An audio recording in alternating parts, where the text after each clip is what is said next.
ರಜತ ಮಹೋತ್ಸವ ಸಮಾರಂಭದ ಭಾಗವಾಗಿ ಇಂದು ಬಿಜಿಎಸ್ ಕರಾವಳಿ ರತ್ನ ಪ್ರಶಸ್ತಿ ಪ್ರದಾನ ಸಮಾರಂಭ ನಡೆಯಲಿಕ್ಕಿದೆ. ಇನ್ನೇನು ಕೆಲವೇ ಕ್ಷಣಗಳಲ್ಲಿ ಪರಮಪೂಜ್ಯ ಜಗದ್ಗುರುಗಳು ವೇದಿಕೆಗೆ ಆಹ್ವಾನಗೊಳ್ಳಲಿದ್ದಾರೆ. ಅದ ನಂತರ ಕಾರ್ಯಕ್ರಮಗಳು ಆರಂಭ ಆಗಲಿಕ್ಕಿದೆ.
ಪರಮ ಪೂಜ್ಯ ಜಗದ್ಗುರು ಶ್ರೀ ಶ್ರೀ ಶ್ರೀ ಡಾಕ್ಟರ್ ಬಾಲಗಂಗಾಧರನಾಥ ಮಹಾಸ್ವಾಮೀಜಿಯವರ ದಿವ್ಯ ಚೇತನಕ್ಕೆ ನಮಿಸುತ್ತ, ಹಾಗೆಯೇ ಪರಮ ಪೂಜ್ಯ ಜಗದ್ಗುರು ಶ್ರೀ ಶ್ರೀ ಶ್ರೀ ಡಾಕ್ಟರ್ ನಿರ್ಮಲಾನಂದನಾಥ ಮಹಾಸ್ವಾಮೀಜಿಯವರ ಪಾದಗಳಿಗೆ ನಮಿಸುತ್ತ, ಹಾಗೆಯೇ ಪೂಜ್ಯ ಡಾಕ್ಟರ್ ಶ್ರೀ ಧರ್ಮಪಾಲನಾಥ ಸ್ವಾಮೀಜಿಯವರ ಪಾದಗಳಿಗೆ ನಮಿಸುತ್ತ, ಶ್ರೀ ಆದಿಚುಂಚನಗಿರಿ ಮಹಾಸಂಸ್ಥಾನ ಶಾಖಾ ಮಠ ಕಾವೂರು ಇದರ ರಜತ ಮಹೋತ್ಸವದ ಭಾಗವಾಗಿ ಇಂದು ಬಿಜಿಎಸ್ ಕರಾವಳಿ ರತ್ನ ಪ್ರಶಸ್ತಿ ಪ್ರದಾನ ಸಮಾರಂಭ ಭವ್ಯ ವೇದಿಕೆಗೆ ಪೂರ್ಣಕುಂಭ ಮಂಗಳವಾದ್ಯ ಚೆಂಡೆ ಸಹಿತವಾಗಿ ಶ್ರೀ ಆದಿಚುಂಚನಗಿರಿ ಮಹಾಸಂಸ್ಥಾನ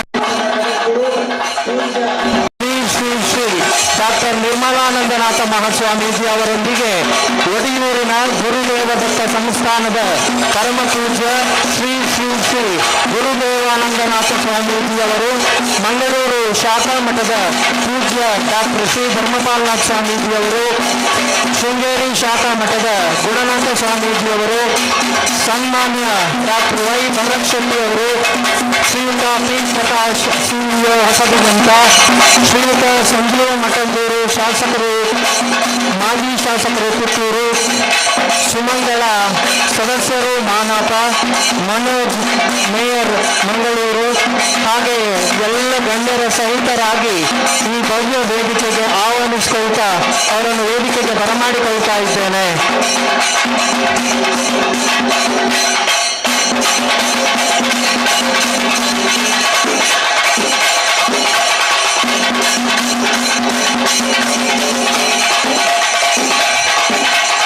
ಬಿಜಿಎಸ್ ರಜತ ಮಹೋತ್ಸವದ ಭಾಗವಾಗಿ ಬಿಜಿಎಸ್ ಕರಾವಳಿ ರತ್ನ ಪ್ರಶಸ್ತಿ ಪ್ರದಾನ ಸಮಾರಂಭಕ್ಕೆ ಆದಿಚುಂಚನಗಿರಿ ಮಹಾಸಂಸ್ಥಾನ ಮಠದ ಪೂಜ್ಯ ಶ್ರೀ ಶ್ರೀ ಡಾಕ್ಟರ್ ನಿರ್ಮಲಾನಂದನಾಥ ಮಹಾಸ್ವಾಮೀಜಿಯವರು, ಅವರೊಂದಿಗೆ ಒಡಲೂರಿನ ಗುರುದೇವದತ್ತ ಸಂಸ್ಥಾನದ ಪರಮ ಪೂಜ್ಯ ಶ್ರೀ ಶ್ರೀ ಗುರುದೇವಾನಂದನಾಥ ಸ್ವಾಮೀಜಿಯವರು, ಪೂಜ್ಯ ಧರ್ಮಪಾಲನಾಥ ಸ್ವಾಮೀಜಿಯವರು, ಶೃಂಗೇರಿ ಶಾಖಾ ಮಠದ ಪೂಜ್ಯ ಗುರುನಾಥ ಸ್ವಾಮೀಜಿಯವರು, ಶಾಸಕರಾದ ಡಾಕ್ಟರ್ ವೈ ಭರತ್ ಶೆಟ್ಟಿಯವರು, Shri P S Prakash CEO Hosadiganta, Sanjeeva Mathandur ಮಾಜಿ ಶಾಸಕರು ಪುತ್ತೂರು, ಹಾಗೆ ಎಲ್ಲ ಗಣ್ಯರನ್ನ ವೇದಿಕೆಯ ಆಸನವನ್ನ ಅಲಂಕರಿಸಿಕೊಳ್ಳಬೇಕೆಂದು ಭಿನ್ನಯಿಸಿಕೊಳ್ಳುತ್ತೇನೆ.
ನಮಿಸುತ್ತಾ ಪರಮ ಪೂಜ್ಯ ಜಗದ್ಗುರು ಡಾಕ್ಟರ್ ಶ್ರೀ ಶ್ರೀ ಶ್ರೀ ನಿರ್ಮಲಾನಂದನಾಥ ಮಹಾಸ್ವಾಮೀಜಿಯವರ ಪಾದಗಳಿಗೆ ನಮಿಸುತ್ತಾ, ಅದೇ ರೀತಿಯಲ್ಲಿ ವೇದಿಕೆಯಲ್ಲಿ ದಿವ್ಯ ಸಾನ್ನಿಧ್ಯ ವಹಿಸಿರುವ ಪೂಜ್ಯ ಶ್ರೀ ಡಾಕ್ಟರ್ ಧರ್ಮಪಾಲನಾಥ್ ಸ್ವಾಮೀಜಿಯವರ ಪಾದಗಳಿಗೆ ನಮಿಸುತ್ತಾ, ಆತ್ಮೀಯರೇ, ಭೈರವೈಕ್ಯ ಪರಮ ಪೂಜ್ಯ ಜಗದ್ಗುರು ಶ್ರೀ ಶ್ರೀ ಶ್ರೀ ಡಾಕ್ಟರ್ ಬಾಲಗಂಗಾಧರನಾಥ ಮಹಾಸ್ವಾಮೀಜಿಯವರ ದಿವ್ಯ ಅನುಗ್ರಹದೊಂದಿಗೆ ಆರಂಭವಾದ ಶ್ರೀ ಆದಿಚುಂಚನಗಿರಿ ಮಹಾಸಂಸ್ಥಾನ ಶಾಖಾ ಮಠ ಮಂಗಳೂರು ಹಾಗೂ BJS ಶಾಲೆಗೆ ಇಂದಿಗೆ 25 ವರ್ಷಗಳು ಸಂದುತ್ತಿವೆ.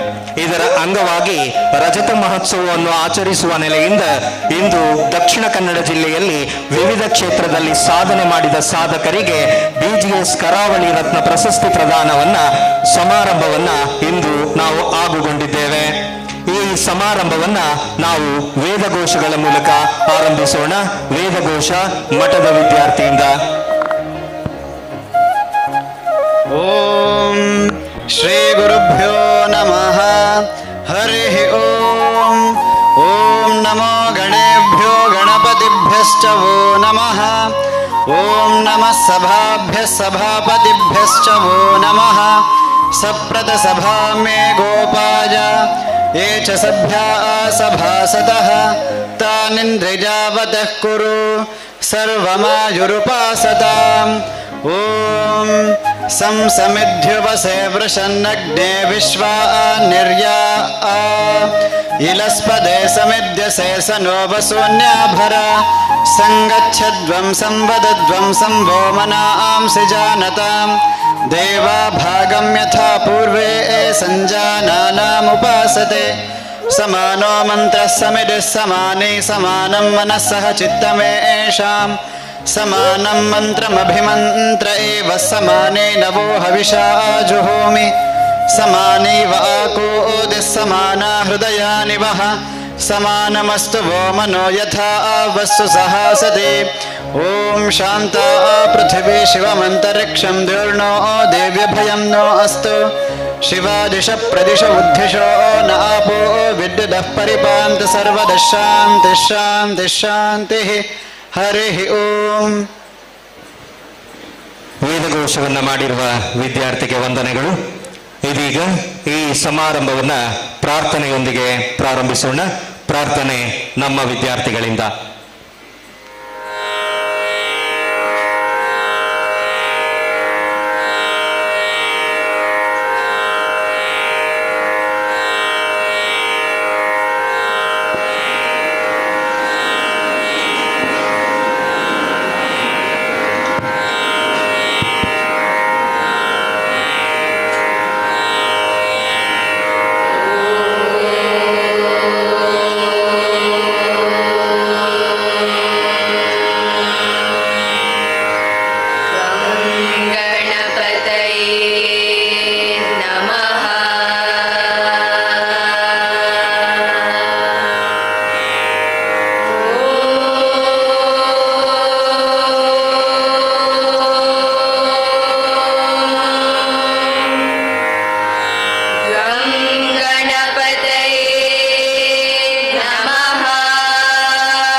विलासि लोकरक्षकं मुदाकरातमोदकं सदा विमुक्तिसाधकं कलाधरावतंसकं विलासि लोकरक्षकम् अनायकैकनायकं विनाशिते वदैत्यकं नताशुभाशुनाशकं नमामि तं विनायकम् अनायकैकनायकं विनाशिते वदैत्यकं नताशुभाशुनाशकं नमामि तं विनायकम् नमामि तं विनायकम् न ते तरातिभीकरं नमोदितार्कभास्वरं नमः सुरारिनिर्जरं नतादिकापदुत्तरं न ते तरातिभीकरं नमोदितार्कभास्वरं नमः सुरारिनिर्जरं नतादिकापदुत्तरं सुरेश्वरं निधीश्वरं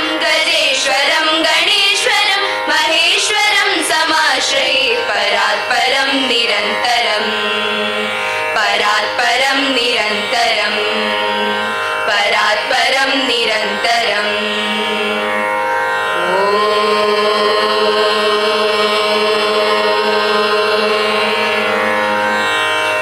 गं गणपतये नमः।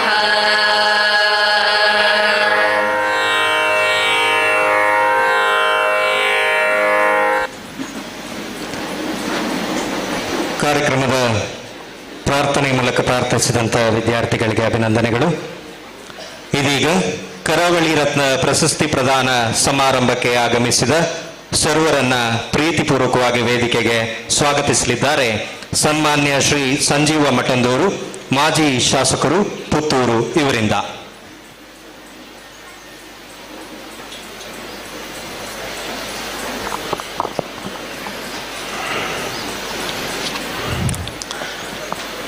जय श्री गुरुदेव, जय श्री गुरुदेव, जय श्री गुरुदेव.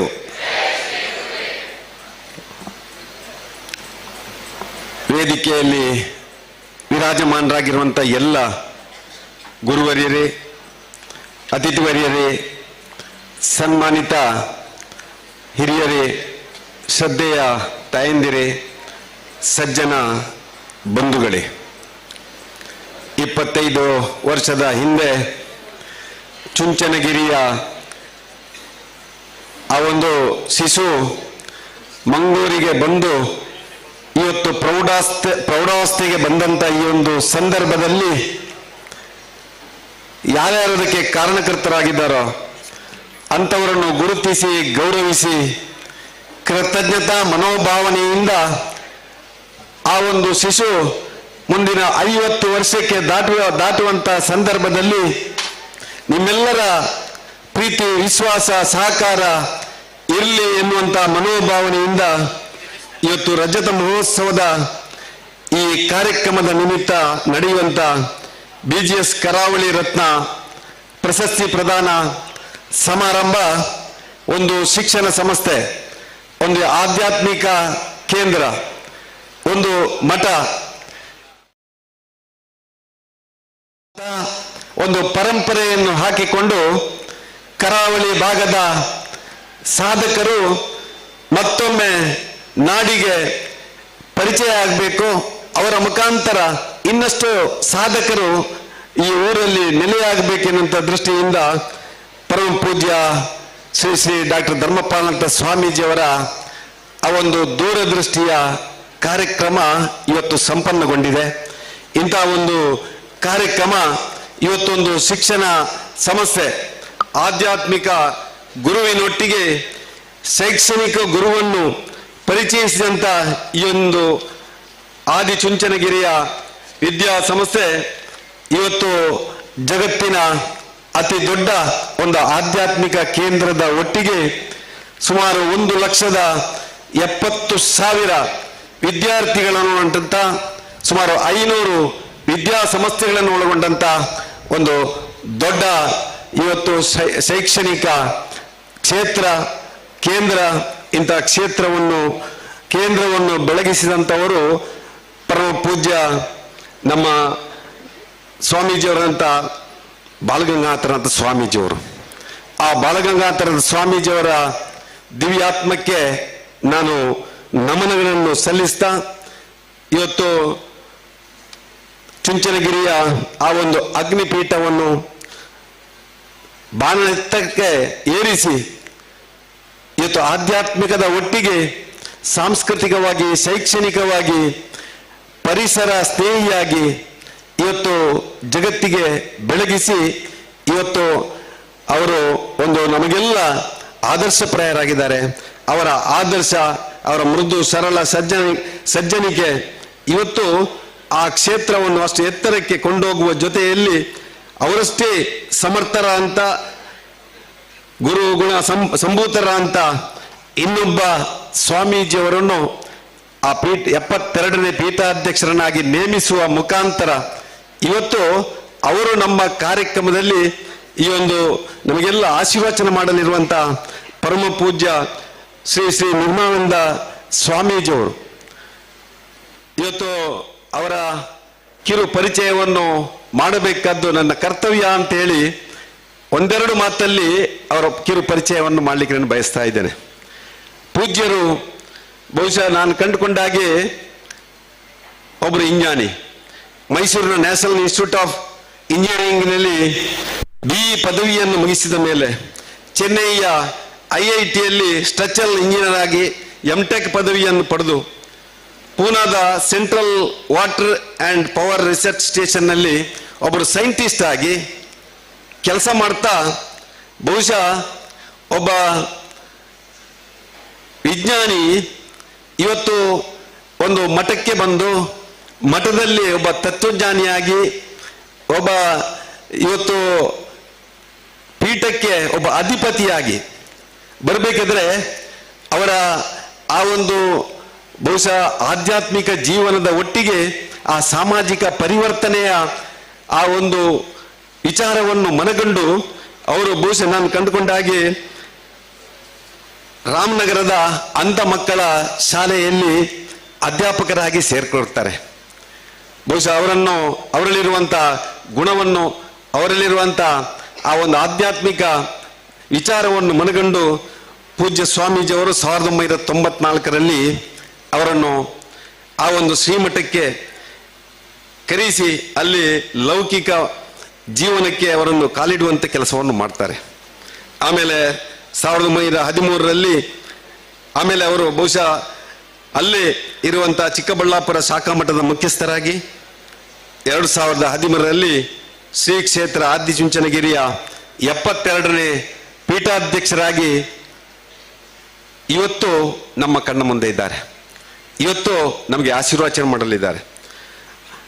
ಪೂಜ್ಯರು ಅಧ್ಯಯನಶೀಲರು ಬೇರೆ ಬೇರೆ ದೇಶಗಳಿಗೆ, ಇಂಗ್ಲೆಂಡ್, ಅಮೆರಿಕ, ಕಾಂಬೋಡಿಯಾ, ಶ್ರೀಲಂಕಾ ಇಂತಹ ದೇಶಗಳಲ್ಲಿ ಜ್ಞಾನ, ವಿಜ್ಞಾನ, ತಂತ್ರಜ್ಞಾನ, ಆಧ್ಯಾತ್ಮಿಕದ ಬಗ್ಗೆ ಇವತ್ತು ಒಂದಷ್ಟು ಉಪನ್ಯಾಸವನ್ನು ನೀಡಿ ಗುಲ್ಬರ್ಗಾ ವಿಶ್ವವಿದ್ಯಾನಿಲಯದಲ್ಲಿ ನಾಥ ಪರಂಪರೆಯ ಬಗ್ಗೆ ಆ ಒಂದು ಮಹಾಪ್ರಬಂಧವನ್ನು ಮಂಡನೆ ಮಾಡಿ ಡಾಕ್ಟರೇಟ್ ಪದವಿಯನ್ನು ಪಡ್ಕೊಂಡು ಆಮೇಲೆ ಮೈಸೂರು ವಿಶ್ವವಿದ್ಯಾನಿಲಯದಿಂದ ಶತಮಾನೋತ್ಸವ ಘಟಿಕೋತ್ಸವದಲ್ಲಿ ಗೌರವ ಡಾಕ್ಟರೇಟ್ ಅನ್ನು ಪಡ್ಕೊಂಡಂತ ನಮ್ಮ ಸ್ವಾಮೀಜಿಯವರು ವಿಶೇಷವಾಗಿ ಒಬ್ಬ ವಿಜ್ಞಾನಿಯಾಗಿ, ಒಬ್ಬ ತಂತ್ರಜ್ಞಾನಾಗಿ, ಒಬ್ಬ ಆಧ್ಯಾತ್ಮಿಕ ಗುರುವಾಗಿ ಇವತ್ತು ಇಡೀ ನಾಡಿಗೆ ಬೆಳಕನ್ನು ಕೊಡುವವರು. DVಜಿಯವರ ಒಂದು ಮಾತನ್ನು ಹೇಳದೇ ಇದ್ರೆ ಅಪವಾದ ಆಗಬಹುದು ಅಂತ ನನಗೆ ಕಾಣ್ತದೆ. ಹೊಸ ಚಿಗುರು ಹಳೆ ಬೇರು ಕೂಡಿರಲು ಮರಸೊಬಗು, ಹೊಸ ಯುಕ್ತಿ ಹಳೆ ತತ್ವದೊಡೆ ಗೂಡೆ ಧರ್ಮ, ಋಷಿ ವಾಕ್ಯದೊಡನೆ ವಿಜ್ಞಾನ ಕಳೆ ಮೇಲೈಸೆ, ಜಸವು ಜನ ಜೀವನಕ್ಕೆ ಮಂಕುತಿಮ್ಮ ಅಂತೇಳಿ DVಜಿಯವರು 50 ವರ್ಷದ ಹಿಂದೆ ಹೇಳ್ತಾರೆ. ಹೊಸ ಚಿಗುರು ನಿರ್ಮಲಾನಂದ ಸ್ವಾಮೀಜಿಯವರು, ಹಳೆಬೇರು ಬಾಲಗಂಗಾಧರ ಸ್ವಾಮೀಜಿಯವರು, ಹೊಸ ಯುಕ್ತಿ ಹಳೆ ತತ್ವ, ಹೊಸ ಯುಕ್ತಿ ಬಹುಶಃ ನಮ್ಮ ನಿರ್ಮಲಾನಂದ ಸ್ವಾಮೀಜಿಯವರು, ಹಳೆ ತತ್ವ ಬಾಲಗಂಗಾಧರ ಸ್ವಾಮೀಜಿಯವರು, ಧರ್ಮ ಹಿಂದೂ ಧರ್ಮ, ಋಷಿ ವಾಕ್ಯದೊಡನೆ ವಿಜ್ಞಾನ ಕಲೆ ಮೇಲವಿಸೆ. ಋಷಿ ಮತ್ತು ವಿಜ್ಞಾನ ಒಟ್ಟಿಗೆ ಸೇರಿದರೆ ಹೇಗಾಗಬಹುದು ಅಂತೇಳಿ ಬಹುಶಃ ಇದರಲ್ಲಿ DVಜಿಯವರು ಉಲ್ಲೇಖ ಮಾಡಿದ್ದಾರೆ. ಅದಕ್ಕೆ ಒಂದು ಉದಾಹರಣೆ ನಮ್ಮ ನಿರ್ಮಲಾನಂದ ಸ್ವಾಮೀಜಿಯವರು ಅಂತ ಹೇಳಿಕ್ಕೆ ನಾನು ಇಚ್ಛಪಡ್ತಾ ಇದ್ದೇನೆ. ಇಂತಹ ಒಂದು ಡಿ ವಿ ಜಿಯವರ ಆ ಒಂದು ಮಂಕುತಿಮ್ಮನ ಕಗ್ಗಕ್ಕೆ ಪೂರಕವಾಗಿ ಬಹುಶಃ ನಮ್ಮ ಸ್ವಾಮೀಜಿಯವರು ಇವತ್ತು ವಿರಾಜಮಾನರಾಗಿದ್ದಾರೆ. ಅದಕ್ಕೆ ಪೂರಕವಾಗಿ ಇವತ್ತು ತಮ್ಮ ಕೈಂಕರ್ಯವನ್ನು ಮಾಡ್ತಾ ಇದ್ದಾರೆ. ಅಂತ ಪರಮ ಪೂಜ್ಯ ಸ್ವಾಮೀಜಿಯವರಂತ ಶ್ರೀ ಶ್ರೀ ನಿರ್ಮಲಾನಂದ ಸ್ವಾಮೀಜಿಯವರನ್ನು ನಾನು ಇಲ್ಲಿ ಸೇರುವಂತ ಎಲ್ಲ ಮಠದ ಭಕ್ತರ ಪರವಾಗಿ, ಮಂಗಳೂರಿನ ಮಹಾಜನತೆ ಪರವಾಗಿ ಹಾರ್ದಿಕವಾಗಿ ಸ್ವಾಗತಿಸ್ತಾ ಇದ್ದೇನೆ. ವೇದಿಕೆಯಲ್ಲಿ ನಮಗೆ ಇನ್ನೊಬ್ಬರು ತುಳುನಾಡಿನ ಹಿರಿಮೆ ಗರಿಮೆಯನ್ನು, ತುಳು ಪರಂಪರೆಯ ತುಳು ತೇರನ್ನು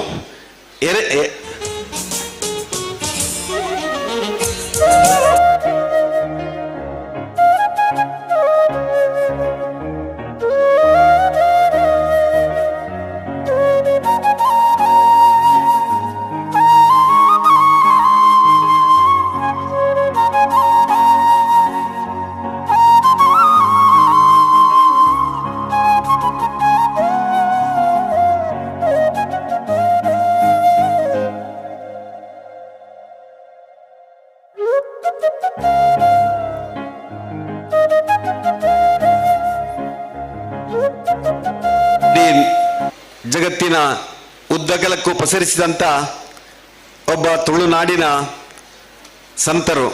ನಾನು ಕಂಡುಕೊಂಡ ಹಾಗೆ ಬಹುಶಃ ಸಂತ ಪರಂಪರೆಗೆ ಹೊಸ ಭಾಷ್ಯವನ್ನು ದಕ್ಷಿಣ ಕನ್ನಡ ಜಿಲ್ಲೆಯಲ್ಲಿ ಬರೆದಿದ್ದರೆ ಅವರು ಗುರುದೇವಾನಂದ ಸ್ವಾಮೀಜಿಯವರು.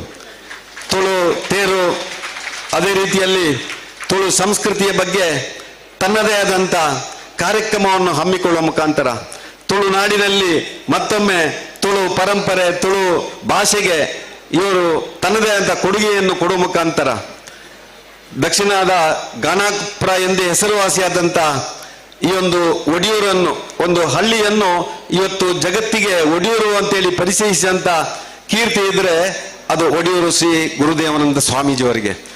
ವಿಶಿಷ್ಟವಾದಂಥ ವ್ಯಕ್ತಿತ್ವವನ್ನು ಹೊಂದಿ ಇವತ್ತು ತುಳುನಾಡಿನ ಜನಮಾನಸದಲ್ಲಿ ತನ್ನದೇ ಆದಂಥ ಒಂದು ಛಾಪನ್ನು ಮೂಡಿಸಿ ಇವತ್ತು ಆಧ್ಯಾತ್ಮಿಕದ ಒಟ್ಟಿಗೆ ಸಾಮಾಜಿಕವಾಗಿ, ಶೈಕ್ಷಣಿಕವಾಗಿ ಇವತ್ತು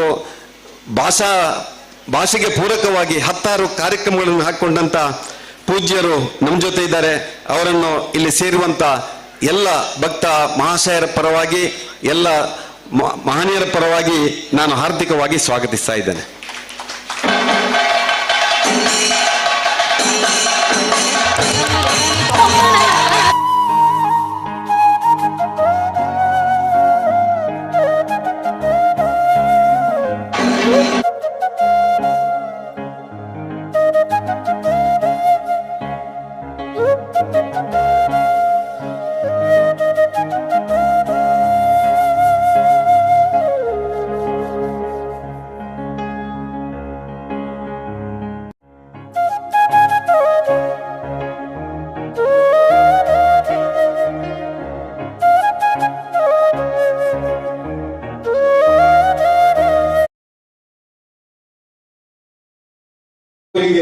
ಪರಿಚಯಿಸಿ ಮಂಗಳೂರಿನ ಜನತೆ ಕೂಡ ಆದಿಚುಂಚನಗಿರಿಯ ಭಕ್ತರಾಗಬೇಕು. ಇಲ್ಲಿಯ ಜನತೆ ಕೂಡ ಆದಿಚುಂಚನಗಿರಿಯ ಎಲ್ಲ ಆ ಶಿಕ್ಷಣ ಸಂಸ್ಥೆಯಲ್ಲಿ ಶಿಕ್ಷಣವನ್ನು ಪಡೆಯಬೇಕು ಎನ್ನುವಂಥ ಉದ್ದೇಶದಿಂದ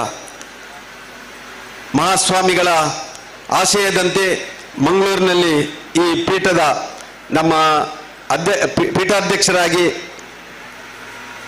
ಮಂಗಳೂರಿನಲ್ಲಿ ತನ್ನದೇ ಆದಂಥ ವಿದ್ಯಾ ಸಂಸ್ಥೆಯನ್ನು ಸ್ಥಾಪಿಸಿ ಇವತ್ತು 25ರ ಈ ಒಂದು ಬೆಳ್ಳಿ ಹಬ್ಬದ ಸಂಭ್ರಮವನ್ನು ಆಚರಿಸ್ತಿರುವಂಥ ಈ ಒಂದು BGS ವಿದ್ಯಾ ಸಂಸ್ಥೆಯ ಸ್ಥಾಪಕರು, ನಮ್ಮೆಲ್ಲ ಮಾರ್ಗದರ್ಶಕರು ದಕ್ಷಿಣ ಕನ್ನಡ ಜಿಲ್ಲೆಯಲ್ಲಿ ಇವತ್ತು ಗ್ರಾಮದಲ್ಲಿ ಗ್ರಾಮ ಭೇಟಿ, ಧರ್ಮ ಜಾಗೃತಿ ಕಾರ್ಯಕ್ರಮದ ಮುಖಾಂತರ ಗ್ರಾಮೀಣ ಭಾಗದಲ್ಲಿಯೂ ಇವತ್ತು ಧರ್ಮ ಜಾಗೃತಿಯನ್ನು ಮಾಡಿ ಆಧ್ಯಾತ್ಮಿಕತೆಯನ್ನು ಜನರಿಗೆ ಕೊಟ್ಟಂತ ಪರಮ ಪೂಜ್ಯ ಶ್ರೀ ಶ್ರೀ ಧರ್ಮಪಾಲನಂತ ಸ್ವಾಮೀಜಿಯವರಿಗೂ ಈ ಒಂದು ಕಾರ್ಯಕ್ರಮಕ್ಕೆ ಸ್ವಾಗತವನ್ನು ಬಯಸ್ತಾ ಇದ್ದೇನೆ.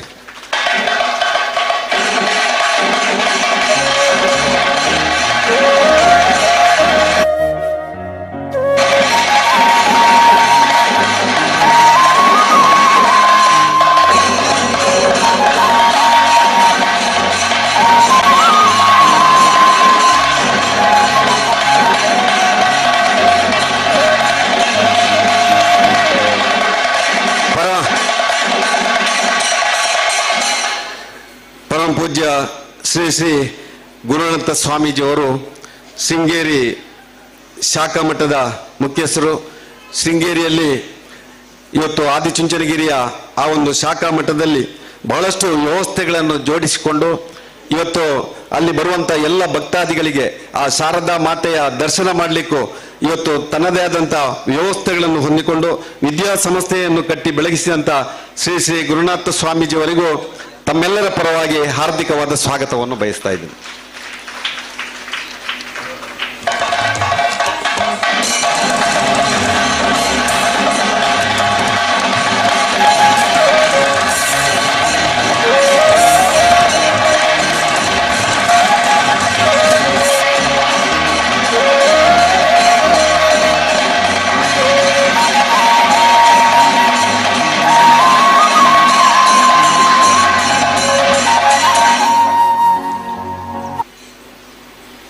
ಮಂಗಳೂರು ನಗರ ಉತ್ತರ ಕ್ಷೇತ್ರದ ಶಾಸಕರು, ನನ್ನ ಸನ್ಮಿತ್ರರು, ಹಿಂದೂ ಫೈರ್ ಬ್ರ್ಯಾಂಡ್ ಅಂತ ಹೇಳಿ ನಾವು ಅವರನ್ನು ಕರೀತಾ ಇದ್ದೇವೆ. ಈಗ ಒಬ್ಬ ವೈದ್ಯರಾಗಿ, ಒಬ್ಬ ಡೆಂಟಲ್ ಕಾಲೇಜಿನ ಪ್ರಾಂಶುಪಾಲರಾಗಿ, ಇವತ್ತೊಬ್ಬ ಜನಪ್ರತಿನಿಧಿಯಾಗಿ ಹಿಂದುತ್ವದ ನೆಲೆಯಲ್ಲಿ ಇವತ್ತು ಹಿಂದೂಗಳ ಆ ಮಾನ ಪ್ರಾಣ ರಕ್ಷಣೆ ಮಾಡುವ ಜೊತೆಯಲ್ಲಿ ಅಭಿವೃದ್ಧಿಗೂ ಕಂಕಣಬದ್ಧರಾಗಿರುವಂಥ ನನ್ನ ಸನ್ಮಿತ್ರ, ಈ ಸಮಾರಂಭದ ಅಧ್ಯಕ್ಷರು ಅಂತ ಡಾಕ್ಟರ್ ವೈ ಭರತ್ ಶೆಟ್ಟಿ ಅವರಿಗೆ ತಮ್ಮೆಲ್ಲರ ಪರವಾಗಿ ಹಾರ್ದಿಕ ಸ್ವಾಗತವನ್ನು ಬಯಸ್ತಾ ಇದ್ದೇನೆ.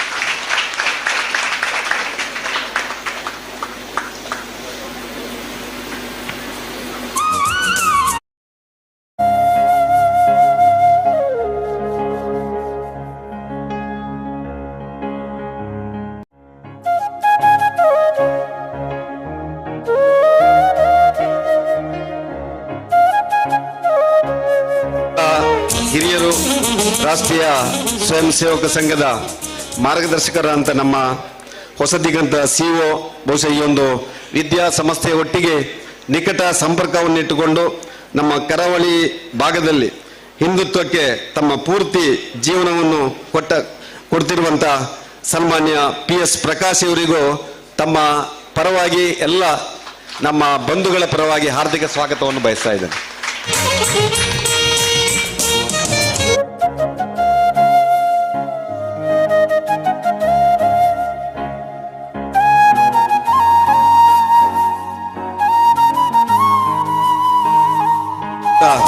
ಈ ಭಾಗದ ಮಹಾನಗರ ಪಾಲಿಕೆಯ ಸದಸ್ಯರು, ಅಭಿವೃದ್ಧಿಯ ಹರಿಕಾರರಂತ ಶ್ರೀಮತಿ ಸುಮಂಗಲ, ತಮಗೂ ಸೇರಿರುವಂತ ಮಹಾಜನತೆ ಪರವಾಗಿ ಹಾರ್ದಿಕ ಸ್ವಾಗತವನ್ನು ಬಯಸ್ತಾ ಇದ್ದೇನೆ.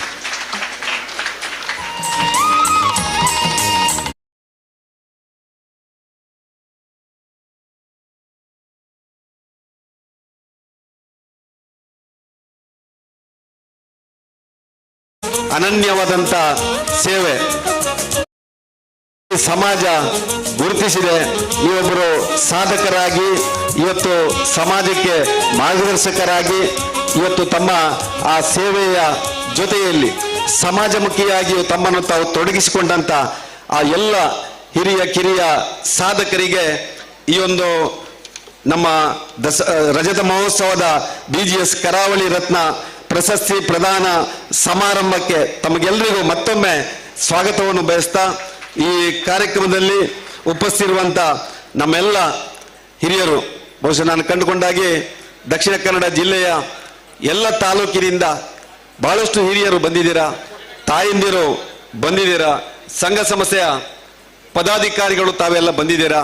ತಮ್ಮನ್ನು ಈ ಒಂದು ನಮ್ಮ BGS ರಜತ ಮಹೋತ್ಸವದ ಕರಾವಳಿ ರತ್ನ ಈ ಕಾರ್ಯಕ್ರಮಕ್ಕೆ ಹೃದಯ ತುಂಬಿ ಸ್ವಾಗತಿಸ್ತಾ, ಇವತ್ತು ವಿಶೇಷವಾಗಿ ಮಾಧ್ಯಮದ ಪ್ರಮುಖರು, ಆ ಮಾಧ್ಯಮದ ಪ್ರಮುಖರು ನಿರಂತರವಾಗಿ ಈ ಸಂಸ್ಥೆಯ ಏಳಿಗೆಗೆ ಬೆಳವಣಿಗೆಗೆ ತಾವು ಕಾರಣಕರ್ತರಾಗಿದ್ದೀರಾ.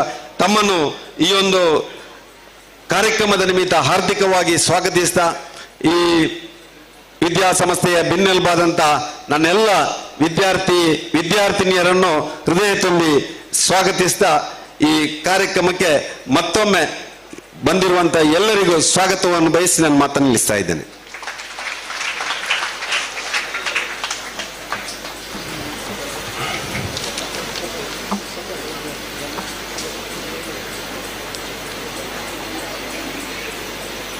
ವೇದಿಕೆಯಲ್ಲಿರುವಂಥ ಎಲ್ಲ ಗಣ್ಯರಿಗೆ ಪ್ರೀತಿಪೂರ್ವಕವಾಗಿ ಸ್ವಾಗತವನ್ನು ಬಯಸಿರುವಂಥ ಸನ್ಮಾನ್ಯ ಶ್ರೀ ಮಠಂದೂರು ಸಂಜೀವ ಮಠಂದೂರು, ಮಾಜಿ ಶಾಸಕರು ಪುತ್ತೂರು, ಇವರಿಗೂ ಸಹ ನಮ್ಮ ಸಂಸ್ಥೆ ಪರವಾಗಿ ಪ್ರೀತಿಪೂರ್ವಕವಾದ ಸ್ವಾಗತವನ್ನು ಬಯಸ್ತೇನೆ. ಇವರಿಗೆ ಪೂಜ್ಯ ಮಹಾಸ್ವಾಮೀಜಿಯವರು ಆಶೀರ್ವಾದವನ್ನು ನೀಡಬೇಕು ಅಂತ ಕೇಳ್ತೇನೆ.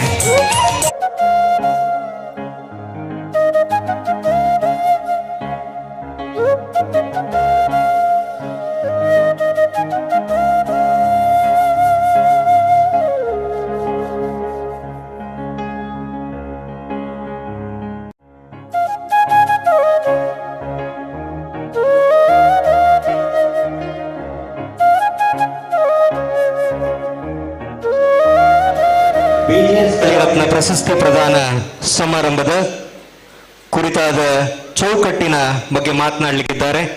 ಪ್ರಾಸ್ತಾವಿಕ ಮಾತು ಶ್ರೀಯುತ PS ಪ್ರಕಾಶ್, ಮುಖ್ಯ ಸಿಇಒ, ಹೊಸದಿಗಂತ ಪತ್ರಿಕೆ.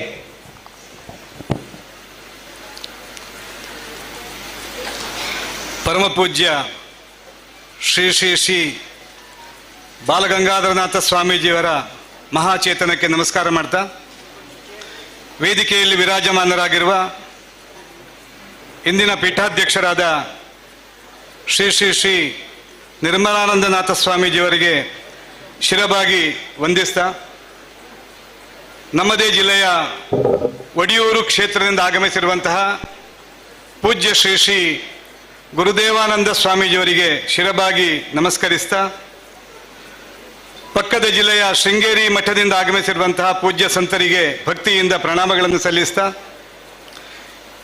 ವೇದಿಕೆಯಲ್ಲಿ ಉಪಸ್ಥಿತರಿರುವ ಇಂದಿನ ಕಾರ್ಯಕ್ರಮದ ಅಧ್ಯಕ್ಷತೆಯನ್ನು ವಹಿಸಿರುವಂತಹ ಈ ಕ್ಷೇತ್ರದ ಜನಪ್ರಿಯ ಶಾಸಕರು, ನನ್ನ ಆತ್ಮೀಯರು ಆಗಿರುವಂತಹ ಡಾಕ್ಟರ್ ಭರತ್ ಶೆಟ್ಟಿ ಅವರೇ, ಪಕ್ಕದ ಪುತ್ತೂರು ತಾಲೂಕಿನ ಮಾಜಿ ಶಾಸಕರು, ಮಿತ್ರರು ಆಗಿರುವಂತಹ ಸಂಜೀವ ಮಟ್ಟಂದೂರವರೇ,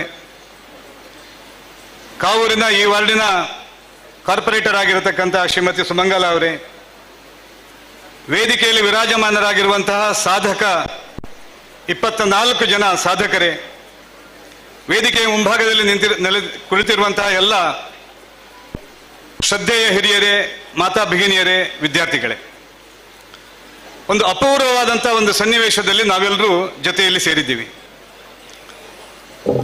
ಕಾವೂರಿನ ಈ ಸುಂದರ ಪರಿಸರದಲ್ಲಿ ಈ ಪರಿಸರದ ಸೌಂದರ್ಯವನ್ನ ಮತ್ತಷ್ಟು ಹೆಚ್ಚು ಮಾಡಿರುವಂಥದ್ದು ನಿಮ್ಮೆಲ್ಲರ ಪ್ರೀತಿಯ BGS ಮಂಗಳೂರು ಕಾವೂರು ಶಾಖಾ ಮಠ ಮತ್ತು ಇಲ್ಲಿಯ ವಿದ್ಯಾಸಂಸ್ಥೆಗಳು. BGS ಅಂತ ಮನಸ್ಸಿಗೆ ಬಂದ ತಕ್ಷಣ ನಮಗೆ ನೆನಪಾಗುವಂಥದ್ದು ಆ BGS ಒಂದು ಅಗಾಧತೆ, ಒಂದು ಸಮುದ್ರದ, ಒಂದು ಕಡಲಿನ ಅಗಾಧತೆ ಈ BGS ಸಂಸ್ಥೆಗಿದೆ. ಇದರ ಒಳ ಹೊಕ್ಕಷ್ಟು ಇದರ ಸೌಂದರ್ಯ, ಇದರ ಗಣಿ, ಇದರಲ್ಲಿರತಕ್ಕಂಥ ಸಂಪತ್ತು ನಮ್ಮ ಕಣ್ಣಿಗೆ ಗೋಚರಿಸ್ತದೆ.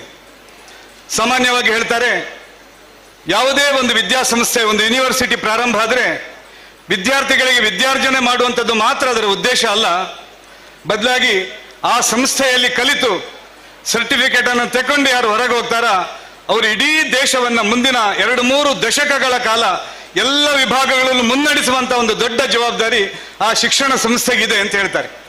ಆ ರೀತಿಯದ್ದೇ ಯೂನಿವರ್ಸಿಟಿಗಳು ನಮ್ಮ ದೇಶದಲ್ಲಿ ಇತ್ತು. ನಾವು ಕಾಶಿ ಅಥವಾ ಬೇರೆ ಬೇರೆ ವಿಶ್ವವಿದ್ಯಾನಿಲಯಗಳು, ನಾವು ವಿಶ್ವವಿದ್ಯಾನಿಲಯಗಳ ಹೆಸರನ್ನು ಹಿಂದೆ ಕೇಳ್ತೀವಿ. ಆ ಎಲ್ಲ ವಿಶ್ವವಿದ್ಯಾನಿಲಯಗಳ ಜವಾಬ್ದಾರಿ ಏನಿತ್ತು ಅಂದ್ರೆ ದೇಶವನ್ನು ಮುನ್ನಡೆಸತಕ್ಕಂಥ ವ್ಯಕ್ತಿಗಳನ್ನು ತಯಾರು ಮಾಡುವಂತ ಉದ್ದೇಶ ಆಗಿತ್ತು. ಪ್ರಾಯಶಃ ಇವತ್ತು 480ಕ್ಕಿಂತ ಹೆಚ್ಚು ವಿದ್ಯಾಸಂಸ್ಥೆಗಳಿದ್ದು, ಸಂಜೀವಣ್ಣ ಹೇಳಿದಾಗೆ 1,70,000 ವಿದ್ಯಾರ್ಥಿಗಳು ಕಲಿತಾ ಇದ್ರು. ಇದರ ಮುಖ್ಯ ಉದ್ದೇಶ ಇಡೀ ದೇಶವನ್ನ, ಸಮಾಜವನ್ನ ಮುನ್ನಡೆಸುವಂತ ವ್ಯಕ್ತಿಗಳನ್ನ ತಯಾರು ಮಾಡಬೇಕು ಎನ್ನುವಂತ ಒಂದು ದೊಡ್ಡ ಉದ್ದೇಶದಿಂದ BGS ಸಂಸ್ಥೆ ಕೆಲಸ ಮಾಡ್ತಾ ಇದೆ. ಮತ್ತು ಪ್ರತಿಯೊಂದು ಕ್ಷೇತ್ರದಲ್ಲೂ ಇವತ್ತು ಆ ರೀತಿಯ ಯಶಸ್ಸನ್ನ ನಾವು ಕಾಣ್ತೀವಿ. ಅದು ಆಡಳಿತಾತ್ಮಕ ವ್ಯವಸ್ಥೆ ಇರ್ಬೋದು, ವಿಜ್ಞಾನ ರಂಗ ಇರ್ಬೋದು, ವೈದ್ಯಕೀಯ ರಂಗ ಇರ್ಬೋದು, ಯಾವುದೇ ಕ್ಷೇತ್ರಕ್ಕೆ ಹೋದರೂ BGS ನಲ್ಲಿ ಕಲಿತು ದೃಷ್ಟಿಕೋನವನ್ನು ಬೆಳೆಸ್ತಾ ದೇಶವನ್ನು ಮುನ್ನಡೆಸುವಂತ ಒಂದು ದೊಡ್ಡ ಕೆಲಸವನ್ನ ಅನೇಕ ದಶಕಗಳಿಂದ ಮಾಡ್ತಾ ಇರುವುದನ್ನು ನಾವು ನೋಡ್ತೀವಿ. BGS ಇವತ್ತು 72ನೇ ಪೀಠಾಧ್ಯಕ್ಷರು ವಿರಾಜಮಾನರಾಗಿದ್ದಾರೆ. 72ನೇ ಪೀಠಾಧ್ಯಕ್ಷರು ವಿರಾಜಮಾನರಾಗಿದ್ದಾರೆ ಅನ್ನೋದರ ಅರ್ಥ 71 ಜನ ಇಲ್ಲಿ ಪೀಠಾಧ್ಯಕ್ಷರಾಗಿ ಸಮಾಜಕ್ಕೆ ಮಾರ್ಗದರ್ಶನ ಮಾಡ್ತಾ ಮುಂದೆ ಬಂದಿದ್ರು. 72 ಜನ ಪೀಠಾಧ್ಯಕ್ಷರು ಪೀಠವನ್ನ ಆರೋಹಣ ಮಾಡುವುದು ಅಂತ ಹೇಳಿದಾಗ ಅದು ತುಂಬ ಸುಲಭದ ಮಾತಲ್ಲ. ಅಂದ್ರೆ ಅಷ್ಟು ಸುದೀರ್ಘವಾದಂಥ ಇತಿಹಾಸ, ನೂರಾರು ಸಾವಿರಾರು ವರ್ಷಗಳ ಇತಿಹಾಸವನ್ನ ಇಟ್ಟುಕೊಂಡು ಮುಂದೆ ಬರ್ತಾ ಇರತಕ್ಕಂಥ BGS ನಾಥ ಪರಂಪರೆಯ ಒಂದು ಮಠ. ನಾಥ ಪರಂಪರೆ ನಮ್ಗೆ ಗೊತ್ತಿದೆ. ಈ ದೇಶದ ಅತ್ಯಂತ ಮೂಲ ಪರಂಪರೆ, ಮೊದಲನೇ ಪರಂಪರೆ ಯಾವುದು ಅಂದ್ರೆ ನಾಥ ಪರಂಪರೆ ಅಂತ ಕೇಳ್ತೀವಿ ನಾವು. ದೇಶಕ್ಕೆ ಯಾವಾಗೆಲ್ಲ ತೊಂದರೆ ಆಯ್ತಾ, ಶಸ್ತ್ರವನ್ನು ಹಿಡಿದ, ಶಾಸ್ತ್ರವನ್ನು ಕಲಿಸಿದ, ಭಕ್ತರಿಗೆ ಬೇಕಾದಾಗ ಸೇವೆಯನ್ನು ಮಾಡಿದಂಥ ನಾಥ ಪರಂಪರೆ ಈ ದೇಶದ ಅತ್ಯಂತ ದೊಡ್ಡ ಶ್ರೇಷ್ಠ ನಾಥ ಪರಂಪರೆ. ಆ ನಾಥ ಪರಂಪರೆಯ ಒಂದು ಮಠ ಅದು ನಮ್ಮ BGS ಮಠ. ದೇಶವನ್ನ ಸಮಾಜವನ್ನು ಉಳಿಸುತ್ತಾ ಇರತಕ್ಕಂಥ ಮಠ. ಆದರೆ 71ನೇ ಪೀಠಾಧ್ಯಕ್ಷರಿಗೆ ಅನಿಸ್ತು, ಯಾವಾಗಲೂ ಸಮಾಜದಲ್ಲಿ ಕೆಳಗಿನ ಸ್ತರವನ್ನ ಗಮನಿಸಿ ನೋಡುವುದು ಅತ್ಯಂತ ಶ್ರೇಷ್ಠವಾದ ಕಾರ್ಯ ಅಂತ ಹೇಳ್ತಾರೆ. ಸಾಮಾನ್ಯವಾಗಿ ನಮ್ಮೆಲ್ಲರ ದೃಷ್ಟಿ ಮೇಲಿನವರು ನೋಡೋದಿರುತ್ತೆ. ಅವನಿಗೆ ಹಾಗಿದೆ, ಅವನು ಒಳ್ಳೆಯ ಡಾಕ್ಟರ್ ಆಗಿದ್ದಾನೆ, ಅವನು ದೊಡ್ಡ ಹಣ ಇದೆ, ಅವನಿಗೆ ಕಾರ್ ಇದೆ, ಅವನನ್ನು ನೋಡೋಣ ಅಂತ ಎಲ್ಲರೂ ಅನಿಸ್ತಾರೆ, ಅವನು ಹಾಗೆ ಆಗಬೇಕು ಅಂತ ಅಂದ್ಕೊಳ್ತಾರೆ. ಆದರೆ ಪೂಜ್ಯ ಬಾಲಗಂಗಾಧರನಾಥ ಸ್ವಾಮೀಜಿಯವರು ತನ್ನ ಕೆಳಗಡೆ ನೋಡ್ಲಿಕ್ಕೆ ಪ್ರಾರಂಭ ಮಾಡಿದರು. ತನ್ನ ಕಾಲಬುಡದಲ್ಲಿ ಯಾರಿದ್ದಾರೆ, ನಾನು ನಡೆದಾಡುವ ಓಡಾಡುವ ಜಾಗದಲ್ಲಿ ಯಾರಿದ್ದಾರೆ ಅಂತ ನೋಡ್ಲಿಕ್ಕೆ ಪ್ರಾರಂಭ ಮಾಡಿದರು. ಆಗ ಅವರಿಗೆ ಕಣ್ಣಿಗೆ ಕಂಡಿರುವಂಥದ್ದು ಕಡು ಬಡವರು, ಸಮಾಜದಿಂದ ತುಂಬಾ ನಿರ್ಲಕ್ಷ್ಯಕ್ಕೊಳಗಾದವರು, ಹಣ ಇಲ್ಲದೆ ವಿದ್ಯೆಯನ್ನೇ ಕಲೀಲಿಕ್ಕೆ ಸಾಧ್ಯ ಇಲ್ಲದವರು, ಅನಾರೋಗ್ಯ ಪೀಡಿತರು.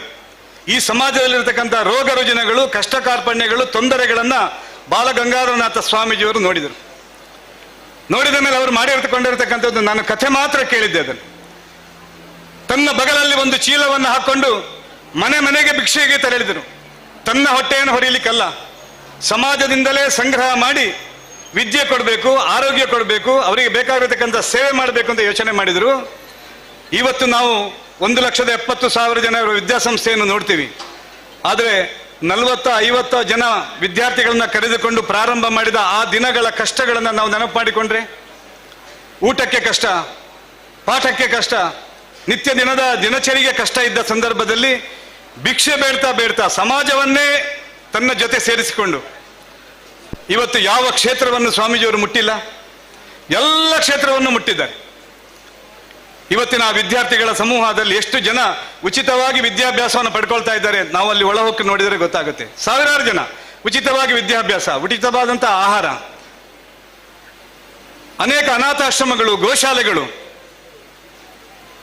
ಏನು ಪ್ರಾರಂಭ ಮಾಡಿಲ್ಲ ಮಠ, ಎಲ್ಲವನ್ನು ಪ್ರಾರಂಭ ಮಾಡ್ತು.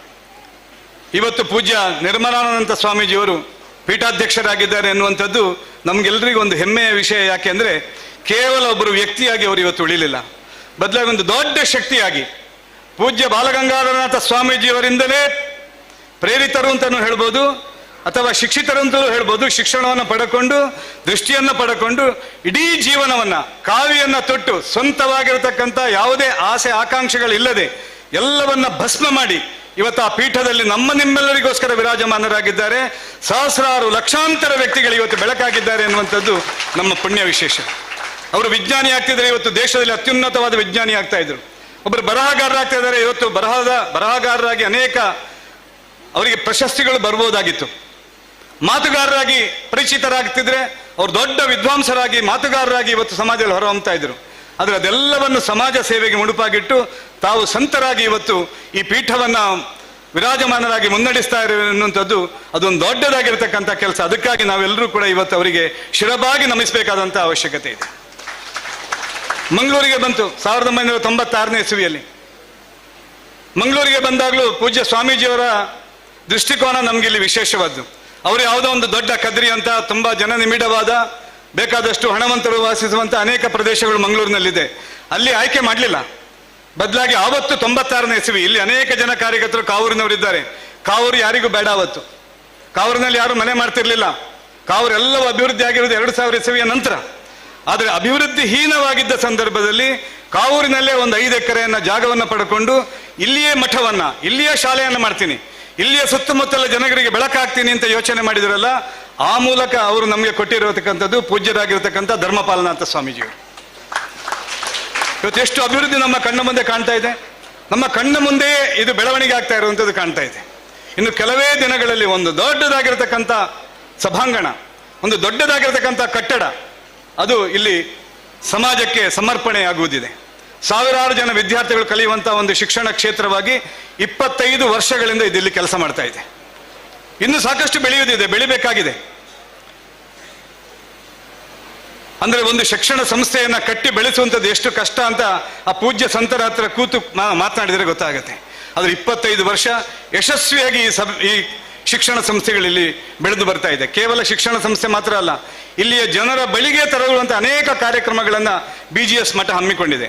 ತನ್ನ ಭಕ್ತರು ಎಲ್ಲಿದ್ದಾರೆ, ಭಕ್ತರ ಮನೆಗಳಿಗೆ ಹೋಗುವುದು, ಭಕ್ತರ ಬಳಿಗೆ ಹೋಗಿ ವಿಚಾರವನ್ನು ತಿಳಿಸುವಂತ ಕೆಲಸವನ್ನು ಕೂಡ ಅನೇಕ ವರ್ಷಗಳಿಂದ ಇಲ್ಲಿ ನಡೆಸ್ತಾ ಇದ್ದಾರೆ. ನಾವೊಂದ್ಸಲ ಕೇಳ್ಕೊಂಡೆವು ಇಲ್ಲಿರ್ತಕ್ಕಂಥ ಎಲ್ಲ ಸಾಧು ಸಂತರಿಗೆ, ಇಲ್ಲಿ ಉಪೇಕ್ಷಿತ ವಸತಿಗಳು ಅಂತಿದೆ, ನಮ್ಗೆಲ್ರಿಗೂ ಗೊತ್ತಿದೆ.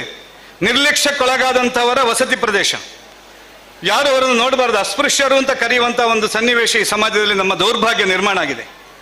ಸಂತರಲ್ಲಿ ನಾವು ಭಿನ್ನವ ಮಾಡ್ಕೊಂಡೇವೆ, ಬನ್ನಿ ಅಲ್ಲಿಗೆ ಹೋಗ್ಬೇಕಾಗಿದೆ ಅಂತ. ಪೂರ್ಣ ಮನಸ್ಸಿನಿಂದ ಇಲ್ಲಿರ್ತಕ್ಕಂಥ ಗುರುದೇವಾನಂದ ಸ್ವಾಮೀಜಿಯವರು, ಧರ್ಮಪಾಲನಾಥರು ಇಬ್ಬರು ಕೂಡ ಪೂಜ್ಯರು ಅನೇಕ ಕಾಲೋನಿಗಳಿಗೆ ಇವತ್ತಿಗೂ ಹೋಗ್ತಾ ಇದ್ದಾರೆ. ಅವರು ಕೊಟ್ಟದನ್ನು ಸ್ವೀಕಾರ ಮಾಡ್ತಾ ಇದ್ದಾರೆ. ಹಿಂದೂ ಸಮಾಜದ ಶ್ರೇಷ್ಠತೆ ಅಸ್ಪೃಶ್ಯತೆ ಇಲ್ಲ ಎನ್ನುವಂಥದ್ದನ್ನು ಸಾರಿ ಹೇಳ್ತಾ ಇದೆ BGS ಮಠ. ಇಡೀ ಹಿಂದೂ ಸಮಾಜ ಒಂದಾಗಿ ನಿಲ್ಲಬೇಕು ಎನ್ನುವಂಥ ಶಿಕ್ಷಣವನ್ನ, ಸಂಸ್ಕಾರವನ್ನ ನಿತ್ಯ ನಿರಂತರವಾಗಿ ಕೊಡ್ತಾ ಈ ಸಮಾಜವನ್ನು ಬೆಳಗುವುದರಲ್ಲಿ ಒಂದು ದೊಡ್ಡ ಶಕ್ತಿಯಾಗಿ ಇವತ್ತು BGS ಮಠ ನಮ್ಮ ಜೊತೆ ನಿಂತಿದೆ ಎನ್ನುವಂಥದ್ದು ನಮ್ಗೆ ಅತ್ಯಂತ ಸಂತೋಷದ ವಿಷಯ. ಇವತ್ತು 25ನೇ ವರ್ಷದ ಆಚರಣೆ ಯಾರು ಮಾಡಬೇಕು? ಇಲ್ಲಿಯ ಮಕ್ಕಳನ್ನು ಕರ್ಕೊಂಡು ಇಲ್ಲಿಯ ಸ್ವಾಮೀಜಿಯವರು ಮಾತ್ರ ಮಾಡಬೇಕು ಅಂದ್ರೆ ನಾವು ಸ್ವಾರ್ಥಿಗಳಾದೆವು ಅಂತ ಅರ್ಥ. ಅನೇಕ ಜನ ಹೇಳ್ಬೋದು, ನಿಮಗೇನು ಇಲ್ಲಿ ಸಂಬಂಧ ಅಂತ. ನನಗೆ ಸಂಬಂಧ ಹೃದಯದಿಂದ, ಇನ್ನೇನಿಲ್ಲ. ನನ್ನ ಮಕ್ಕಳು ಇಲ್ಲಿ ಕಲ್ತಿದ್ದಾರೆ, ಆ ಹೃದಯದ ಸಂಬಂಧ ನನಗಿದೆ. ನನ್ನ ಮನೆ ಇದರದೇ ಪಕ್ಕದಲ್ಲಿದೆ, ಅದಕ್ಕೆ ಹೃದಯದ ಸಂಬಂಧ ನನಗೆ ಈ ಸಂಸ್ಥೆ ಜೊತೆಯಲ್ಲಿದೆ. ಪೂಜ್ಯ ಸಂತರು ನಗುಮುಖದಿಂದ ನಮ್ಮ ಹತ್ರ ಮಾತನಾಡ್ತಾರೆ, ಪ್ರೀತಿಯಿಂದ ಕರೀತಾರೆ ಹತ್ರ. ಈ ಹೃದಯದ ಸಂಬಂಧ ನಮಗಿದೆ, ನನಗೆ ಮಾತ್ರ ಅಲ್ಲ, ನಿಮ್ಮೆಲ್ಲರಿಗೂ ಇದೆ.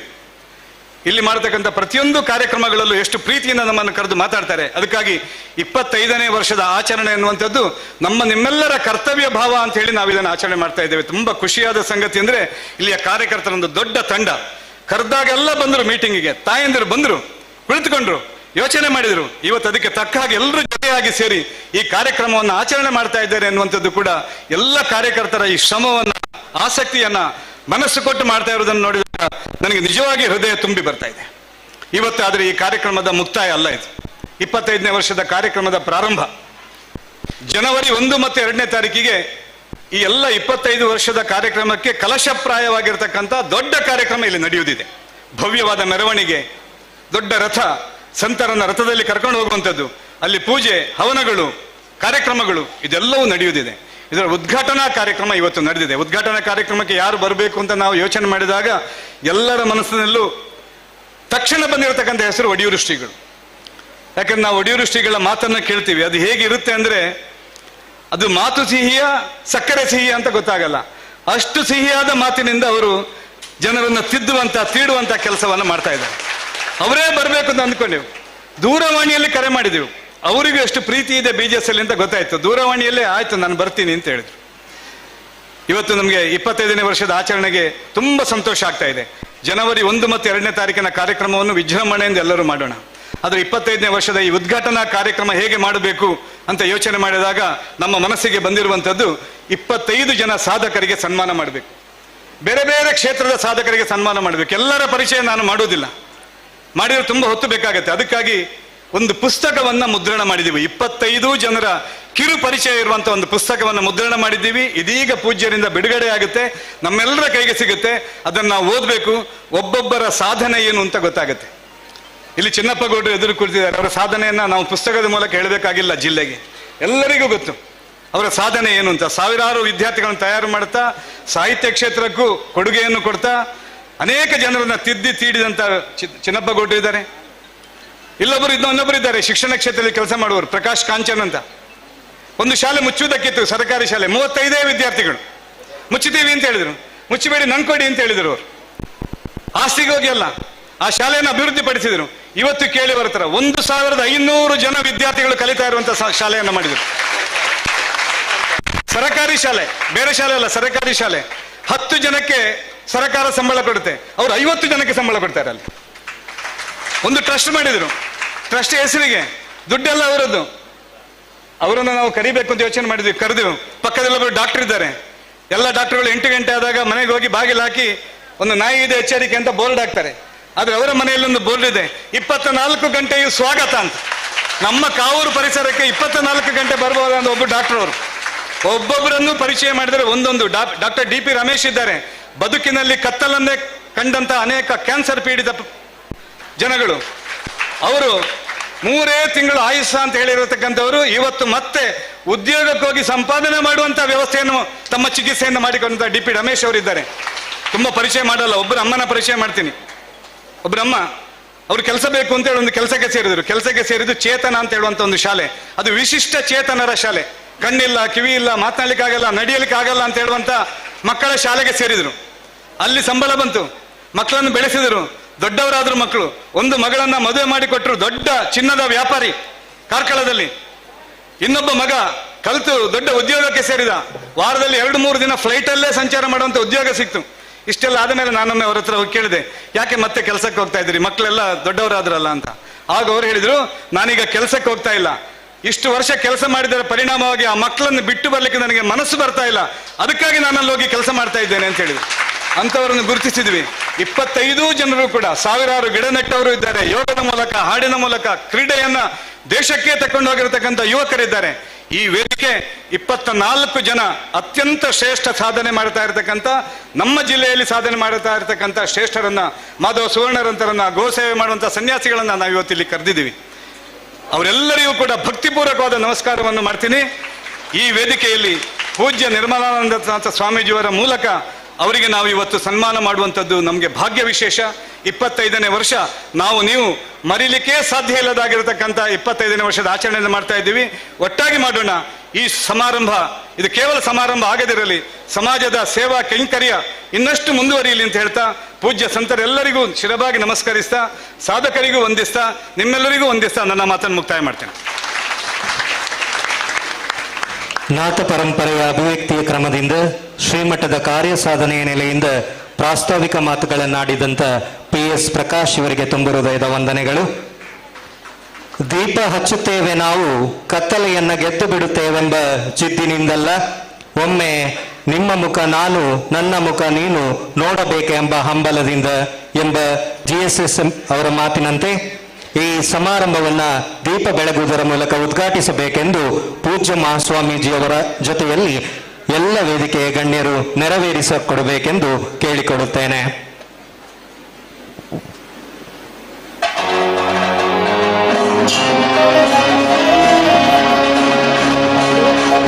ಆರಾಧಯಾಮಿ ಮಣಿಸನ್ನಿಭಮಾತ್ಮಲಿಂಗಂ ಮಾಯಾಪುರಿ ಹೃದಯ ಪಂಕಜ ಸನ್ನಿವಿಷ್ಟಂ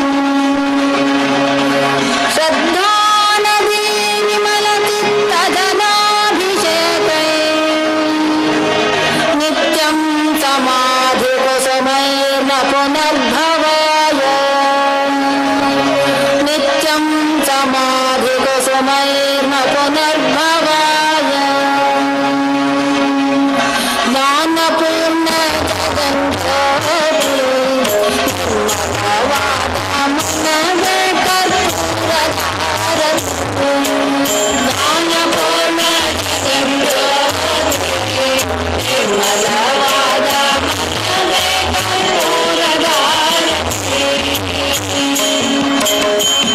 ಅನುದಿನ ಗುರು ನೀನೋಣಿ ಭಕ್ತಿಯಲಿ ಅನುದಿನ ಗುರು ನೀನೋಣಿ ಭಕ್ತಿಯಲಿ ಜಗನ್ನಾಥ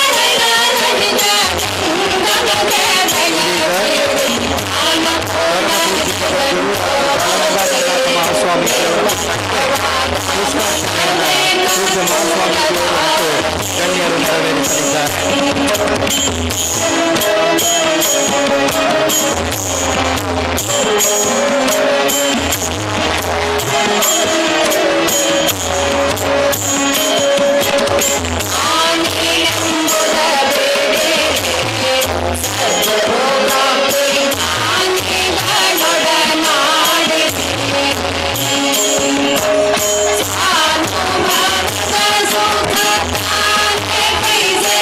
ಸುಖ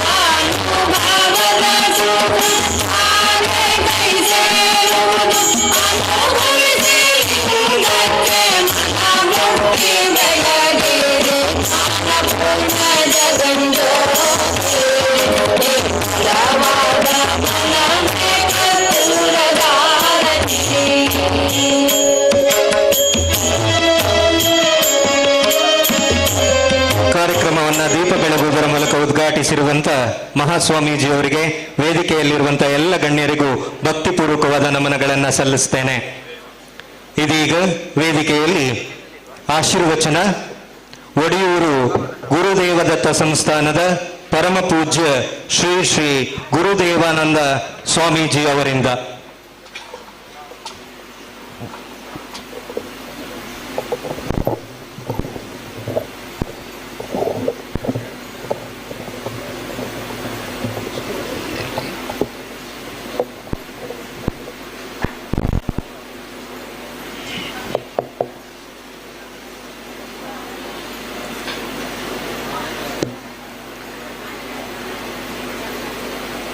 ಕಾಷಾಯವಸ್ತ್ರಂ ಕರದಂಡಧಾರಿಣಂ ಕಮಂಡಲಂ ಪದ್ಮಕರಯನ ಶಂಕಂ ಚಕ್ರಂ ಗದಾಭೂಷಿತಭೂಷಣಾಢ್ಯಂ ಶ್ರೀಪಾದರಾಜಂ ಶರಣಂ ಪ್ರಪದ್ಯೆ.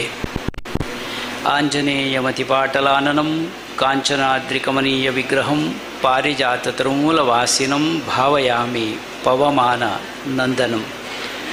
ಜೈ ಹನುಮಾನ್, ಜೈ ಹನುಮಾನ್, ಜೈ ಹನುಮಾನ್. ಆತ್ಮೀಯ ಬಂಧುಗಳೇ, ಒಂದು ವಿಶೇಷವಾದ ಸಂಭ್ರಮದಲ್ಲಿ ನಾವಿದ್ದೇವೆ. ಎಲ್ಲ ಶ್ರೀಗಳವರಿಗೆ ನಮನವನ್ನು ಸಲ್ಲಿಸ್ತೇವೆ. ಹಿರಿಯ ಸ್ವಾಮಿಗಳನ್ನು ಕೂಡ ನಾವು ನೆನಪಿಸಿಕೊಳ್ತೇವೆ. ಇವತ್ತು ಬೆಳ್ಳಿ ಹಬ್ಬದ ಸಂಭ್ರಮ ಅಂತಂದರೆ ಬಹುಶಃ ಇದು ಬಂಗಾರದ ಹಬ್ಬಕ್ಕೆ ಮುನ್ನುಡಿಯಾಗಲಿ ಅಂತ ನಾನು ಹಾರೈಸಲಿಕ್ಕೆ ಇಚ್ಛೆಪಡ್ತೇನೆ.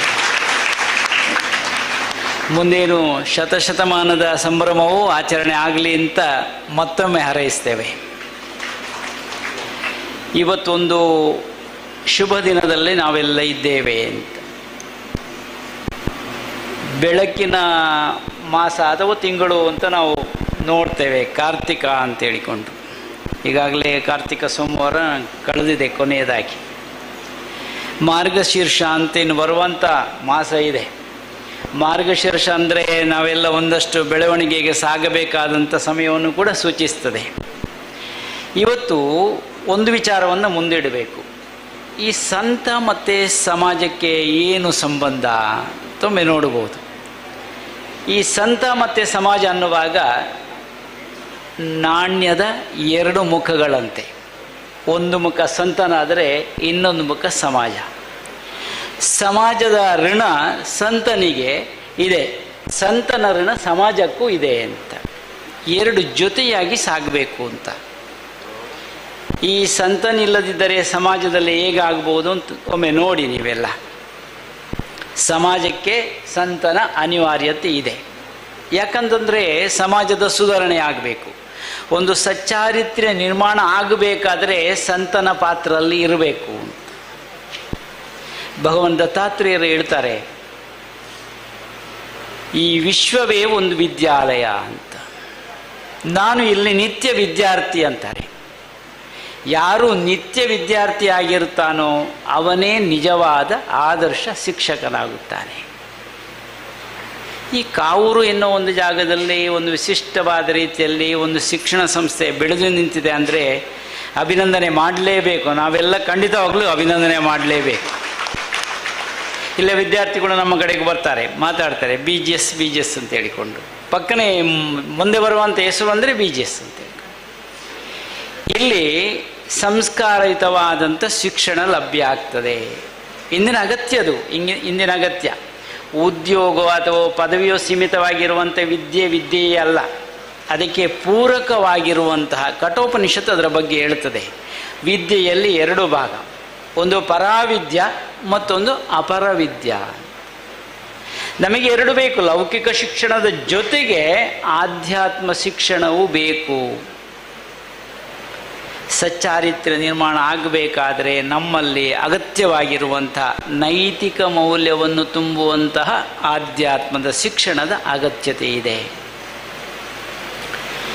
ಇವತ್ತು ನೋಡ್ಬೋದು, ಕಠೋಪನಿಷತ್ತು ಅದನ್ನೇ ಮುಂದುವರಿಸಿ ಹೇಳ್ತದೆ. ಪುಟ್ಟ ಬಾಲಕನ ದಿಟ್ಟ ಹೆಜ್ಜೆ ಅಂತ. ಸಣ್ಣ ಬಾಲಕ ಮನೆಯಿಂದಲಾಗಿ ಏಕೆ ಯಮಲೋಕಕ್ಕೆ ಸೇರಿದ ಯಮ ಮತ್ತು ನಚಿಕೇತನ ಸಂವಾದ ಏನು ಅಂತಂದರೆ ಅಲ್ಲಿ ವಿಚಾರಗಳು ಬರ್ತದೆ. ಅಲ್ಲಿ ಕೇಳುವಂಥದ್ದು ವಿಚಾರ ಪ್ರಶ್ನೆ ಏನು ಅಂತಂದರೆ, ಈ ನಚಿಕೇತ ಕೇಳ್ತಾನೆ, ಮರಣದ ಮುಂದೆ ಏನು ಅಂತ, ನಂತರ ಏನು ಅಂತ, ಮರಣಾದ ಮೇಲೆ ಏನು ಅಂತ ಅಮೃತತ್ವದ ಬಗ್ಗೆ ವಿಚಾರವನ್ನು ಕೇಳ್ತಾರೆ. ನಮಗೆ ಬೇಕಾಗಿರುವಂಥದ್ದು ಸಾವಿದ್ಯಾಯ ವಿಮುಕ್ತಯೇ ಎನ್ನುವಂಥ ಮಾತನ್ನು ಮುಂದಿಡ್ತಾರೆ. ಬಂಧನದ ಬಿಡುಗಡೆಯಾಗಬೇಕಾದಂಥ ವಿದ್ಯೆಯ ಅಗತ್ಯತೆ ಇದೆ, ಅದೇ ಆಧ್ಯಾತ್ಮ ವಿದ್ಯೆ ಅಂತ. ಇವತ್ತು ನಾವು ಶ್ರೀಗಳನ್ನು ತತ್ವಜ್ಞಾನಿ ಅಂತ ಉಲ್ಲೇಖ ಮಾಡಬಹುದು, ವಿಜ್ಞಾನಿ ಅಂತ ಉಲ್ಲೇಖ ಮಾಡಬಹುದು, ಮಹಾನ್ ಸಂತ ಅಂತ ಉಲ್ಲೇಖ ಮಾಡಬಹುದು. ಅವರು ಎಲ್ಲವನ್ನೂ ಅನುಭವಿಸಿಕೊಂಡು ಬಂದಂಥ ವಿಚಾರವನ್ನು ಒಂದೇ ನಮ್ಮ ಆತ್ಮೀಯರು ಸಂಜೀವನ ಈಗಾಗಲೇ ಹೇಳಿದರು. ಅವರು ಏನು ಹೇಗೆ ಅಂತ ಹೇಳಿಕೊಂಡು ಸಮುದ್ರದಾಗಿ ವಿಚಾರಗಳಿದ್ದಾವೆ, ವಿಚಾರಗಳಿದ್ದಾವೆ. ಈ ವಿಜ್ಞಾನ ಮತ್ತು ಆಧ್ಯಾತ್ಮ ಜೊತೆಗೆ ಸಾಗಬೇಕು ಅಂತ ಈ ಒಂದು ಸ್ಥಾನಕ್ಕೆ ಅವರು ಏರಿದ್ದಾರೆ ಅಂತ ನಾನು ತಿಳ್ಕೊಡ್ತೇನೆ. ವಿಜ್ಞಾನದ ಏನು ಒಂದಷ್ಟು ಪೂರ್ಣವಾಗಿರುವಂಥ ಫಲಿತಾಂಶ ಏನು ಅಂತಂದರೆ ಅದು ಅಧ್ಯಾತ್ಮ. ವಿಜ್ಞಾನ ಏನನ್ನು ಹೇಳ್ತದೆ? ಸಾಕ್ಷಿಯನ್ನು ಕೇಳ್ತದೆ. ಸಾಕ್ಷಿ ಸಿಕ್ಕಿದ ಮೇಲೆ ಒಪ್ಪಿಕೊಳ್ತದೆ, ಹೌದು ಇದು ಇದೆ ಅಂತ ಹೇಳಿಕೊಂಡು ಒಪ್ಪಿಕೊಳ್ತದೆ. ಆದರೆ ಆಧ್ಯಾತ್ಮದಲ್ಲಿ ಮತ್ತೆ ಏನಿಲ್ಲ, ಅದು ಕೊನೆಯದು. ಆಧ್ಯಾತ್ಮ ಅಂದರೆ ಅದು ಕೊನೆಯದು, ಅಲ್ಲಿಂದ ನಂತರ ಏನೂ ಇಲ್ಲ. ಅದೇ ಆಧ್ಯಾತ್ಮ. ಈ ವಿಚಾರಗಳನ್ನು ನಾವು ಚಿಂತನೆ ಮಾಡಿದಾಗ ಬದುಕನ್ನು ಹೇಗೆ ರೂಪಿಸಬೇಕು ಅನ್ನೋ ವಿಚಾರ ಮುಂದೆ ಬರ್ತದೆ. ಈಗೆಲ್ಲ ಕ್ಷೀಣ ಆಗಿರುವಂಥದ್ದು ಸಮಾಜದಲ್ಲಿ ಯಾವುದು ಅಂತಂದರೆ ಶಿಷ್ಟಾಚಾರ ಅಂತ. ಈಗ ಭ್ರಷ್ಟಾಚಾರಕ್ಕೆ ಹೆಚ್ಚು ಮಣೆ ಹಾಕಿದ್ದಾರೆ, ಆದರೆ ಶಿಷ್ಟಾಚಾರಕ್ಕೆ ಸ್ವಲ್ಪ ಏನಾದರೂ ನಾವು ಆಚರಣೆಗೆ ಅವಕಾಶ ಆಗಬಹುದಂದರೆ ಆದಿಚುಂಚನಗಿರಿಯ ಮಠವನ್ನೊಮ್ಮೆ ನೋಡಬೇಕು. ಅಲ್ಲಿ ಶಿಷ್ಟಾಚಾರವನ್ನು ನಾವು ನೋಡಬಹುದು. ಆರಂಭ ಆಗಿದ್ದೇ ವೇದ ಮಂತ್ರದಿಂದ ಆರಂಭ ಆಗಿರುವಂಥದ್ದು. ಆದ್ದರಿಂದ ಸಂಸ್ಕಾರಯುಕ್ತವಾದ ಶಿಕ್ಷಣ ಇಲ್ಲಿ ಲಭ್ಯ ಆಗುವುದರಿಂದ ಈ ಎಲ್ಲ ವಿದ್ಯಾರ್ಥಿಗಳು ಸೇರೋದಕ್ಕೆ ಸಾಧ್ಯತೆ ಆಗಿದೆ. ನಾನು ಇನ್ನೊಂದು ಮಾತು ಹೇಳ್ತೇನೆ. ನಮ್ಮ ಧರ್ಮನಾಥ ಸ್ವಾಮೀಜಿಯವರು ಏನು ಅಂತಂದರೆ ಸರಳವಾಗಿ ಅವರ ಮಾತಲ್ಲಿ ಎಲ್ಲರನ್ನು ಹೇಳ್ಕೊಳ್ತಾರೆ. ಅಷ್ಟೊಂದು ಸಾಮರ್ಥ್ಯದ ಅವರ ಆ ಪ್ರೀತಿಯನ್ನು ಗಳಿಸುವ ಒಂದು ಚಾಕಚಕ್ಯತೆ ಅವರಲ್ಲಿ ನಾವು ಕಂಡುಕೊಂಡಿದ್ದೇವೆ. ಸರಳವಾಗಿ ಒಂದು ಮಾತಲ್ಲಿ ಅವರು ನಮ್ಮೊಳಗೆ ಬರಬೇಕು, ನಮ್ಮ ಕಡೆಗೆ ಬರಬೇಕು. ಆ ರೀತಿಯಲ್ಲಿ ಒಂದು ಬೆಳವಣಿಗೆಯನ್ನು ಮಾಡ್ತಾ ಇದ್ದಾರೆ. ನಾವು ಆರಂಭದಿಂದ ಬಲ್ಲೆವು ಅವರ ಬಗ್ಗೆ. ಅವರು ಏನು ಮಾಡ್ತಾರೆ? ಸಂಶೋಧನೆ ಮಾಡಿಕೊಂಡು ಅಥವಾ ಡಾಕ್ಟರೇಟನ್ನು ಮಾಡಿಕೊಂಡವರು ಹೌದು. ಒಂದಷ್ಟು ಸಮಾಜಕ್ಕೆ ಇಂತಹ ಜನಗಳು ಬೇಕು. ಶೃಂಗೇರಿ ಭಾಗದಲ್ಲಿ ಜಾಗೃತಗೊಳಿಸುವಂಥ ಶ್ರೀಗಳನ್ನು ನಾವು ಮತ್ತೊಮ್ಮೆ ನೆನಪಿಸಬೇಕು. ಈಗಾಗಲೇ ಈ ಒಂದು ರೀತಿಯಲ್ಲಿ ಈ ನಮಗೆ ಯಾಕೆ ಇಲ್ಲಿಗೆ ಕರೆ ಕೊಟ್ಟಿದ್ದಾರೆ ಅಂತ ನಾವು ಆಲೋಚನೆ ಮಾಡುವಾಗ ನಮಗೆ ಅರ್ಥ ಆಯಿತು. ನಾವು ಇದಕ್ಕೆ ಸಂಬಂಧಪಟ್ಟವರು. ನಾಥ ಸಂಪ್ರದಾಯ ಮತ್ತು ದತ್ತ ಸಂಪ್ರದಾಯ ಒಂದೇ ಅನ್ನೋದನ್ನು ಇಲ್ಲಿ ಒಪ್ಪಿಕೊಳ್ಳಿಕ್ಕೆ ಸಾಧ್ಯತೆ ಆಗ್ತದೆ ಅಂತ ನಾನು ತಿಳ್ಕೊಳ್ತೇನೆ. ಯಾಕಂದರೆ ಭಗವಾನ್ ದತ್ತಾತ್ರೇಯರು ಮೂಲ ಗುರುವಾಗಿರ್ತಾರೆ, ಆದಿಗುರುವಾಗಿರ್ತಾರೆ. ಎಲ್ಲವನ್ನು ಒಮ್ಮೆ ನಾವು ಅವಲೋಕಿಸಿ ನೋಡಿದಾಗ ಬದುಕಿಗೆ ಇಂಥ ಸಮರಸದ ಶಿಕ್ಷಣದ ಅಗತ್ಯತೆ